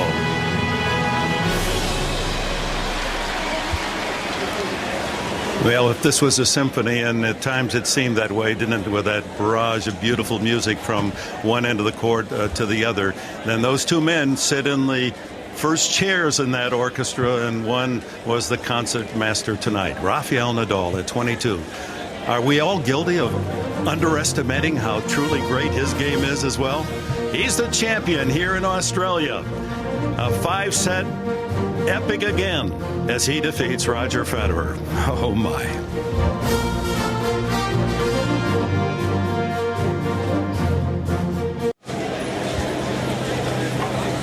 Well, what a night for these great fans in Melbourne and throughout Australia. They've seen another classic inside or outside, the thousands who appreciated. And there's the heavy hardware. Rafael Nadal, and didn't he distinguish himself not only on the court, but his sensitivity to the man that he competed against tonight? It is a wonderful partnership, these two. No, it sure is, Dick. And I mean, you look at the highlights now for Nadal. I mean, he just keeps racking up the numbers and firsts for first Spaniard to win Wimbledon since back in '66. Of course, won the Olympics, and certainly now he's got a stranglehold on the #1 ranking in the world, and in a lot of ways more than just the ranking. But clearly Federer just is. I'll tell you what Federer needs, Dick. He needs a coach. I mean, he needs a coach now, because I'll tell you what, obviously I know about the emotion. I know about him chasing 14, and you can see all that, and it's hard to watch, to be honest, because he's such a great man. He's such a great ambassador. But he needs someone to get in his head so that he can actually come out with a game plan against Roger Federer. You brought it out. He's a stubborn guy. He's stubborn, and he's such a great champion. He's been so good for so long. Basically, essentially just letting his talent come out. But now he's met someone that's his match physically, and I think he needs to really think twice. That, look, if he wants to get that record and keep going, he's going to have to find a way to beat this guy. And think of the stability in the corner of Rafael Nadal, Uncle Tony since age 4. And yet, here's an uncle that said, you're not going to hit two-handed, you're going to play one-handed left hand. Here's an uncle that, prior to this championship, he's fooling around with his top spin forehand. No, I know. He's always tinkering. It's always looking to get better. I think Federer did that for many years early in his career. But I think now he's run into someone where the guy, it's a matchup, and Nadal just matches his strengths to Federer's weaknesses, and vice versa. And the emotional side of it is obviously a big part of this. Whether it's that he can't get over, that he can't beat this guy, that he's going for number 14. But I'll tell you what, I mean, he's still got the game. He's still got the weapons. In my mind, he could beat Nadal if he came out with a real game plan and did it right from the start of the match. Well, let's reverse that thought and take it to Rafael Nadal. Going to the French Open, he'll be a heavy favorite. That's 2 of the 4 Grand Slam titles, and he's shown that he can win at Wimbledon. And with his hard court performance here, who says he couldn't win at the U.S. Open? As we see Rod Laver tonight, who knows the future of Nadal? Are we seeing a Grand Slam out of this 22-year-old from Spain? Well, you know what? Serena Williams might have a chance to do it this year, which she's won all the majors before, and there's no doubt that Rafa's going to be a huge favorite, a monster favorite at the French Open. But I'm thinking long term for Roger, trying to break the record, get to 14. He's got to make some changes. Great highlights here. Serena Williams wins the Australian Open for the 4th time. The Bryan brothers won the doubles title, and the Williams sisters took the women's title. There were great emotional stories. Jelena Dokic, who makes this tremendous comeback. Fernando Verdasco. We've got a new name to look ahead to see during this coming tennis season. But it comes down to the climax provided by these 2 outstanding stars. And Rafael Nadal confirms his #1 station in the world by defeating the great Roger Federer once again. Federer still in quest of number 14. That will be a continuing story of the tennis season 2009. From Melbourne, Australia, congratulations, Rafael Nadal, the Open champion.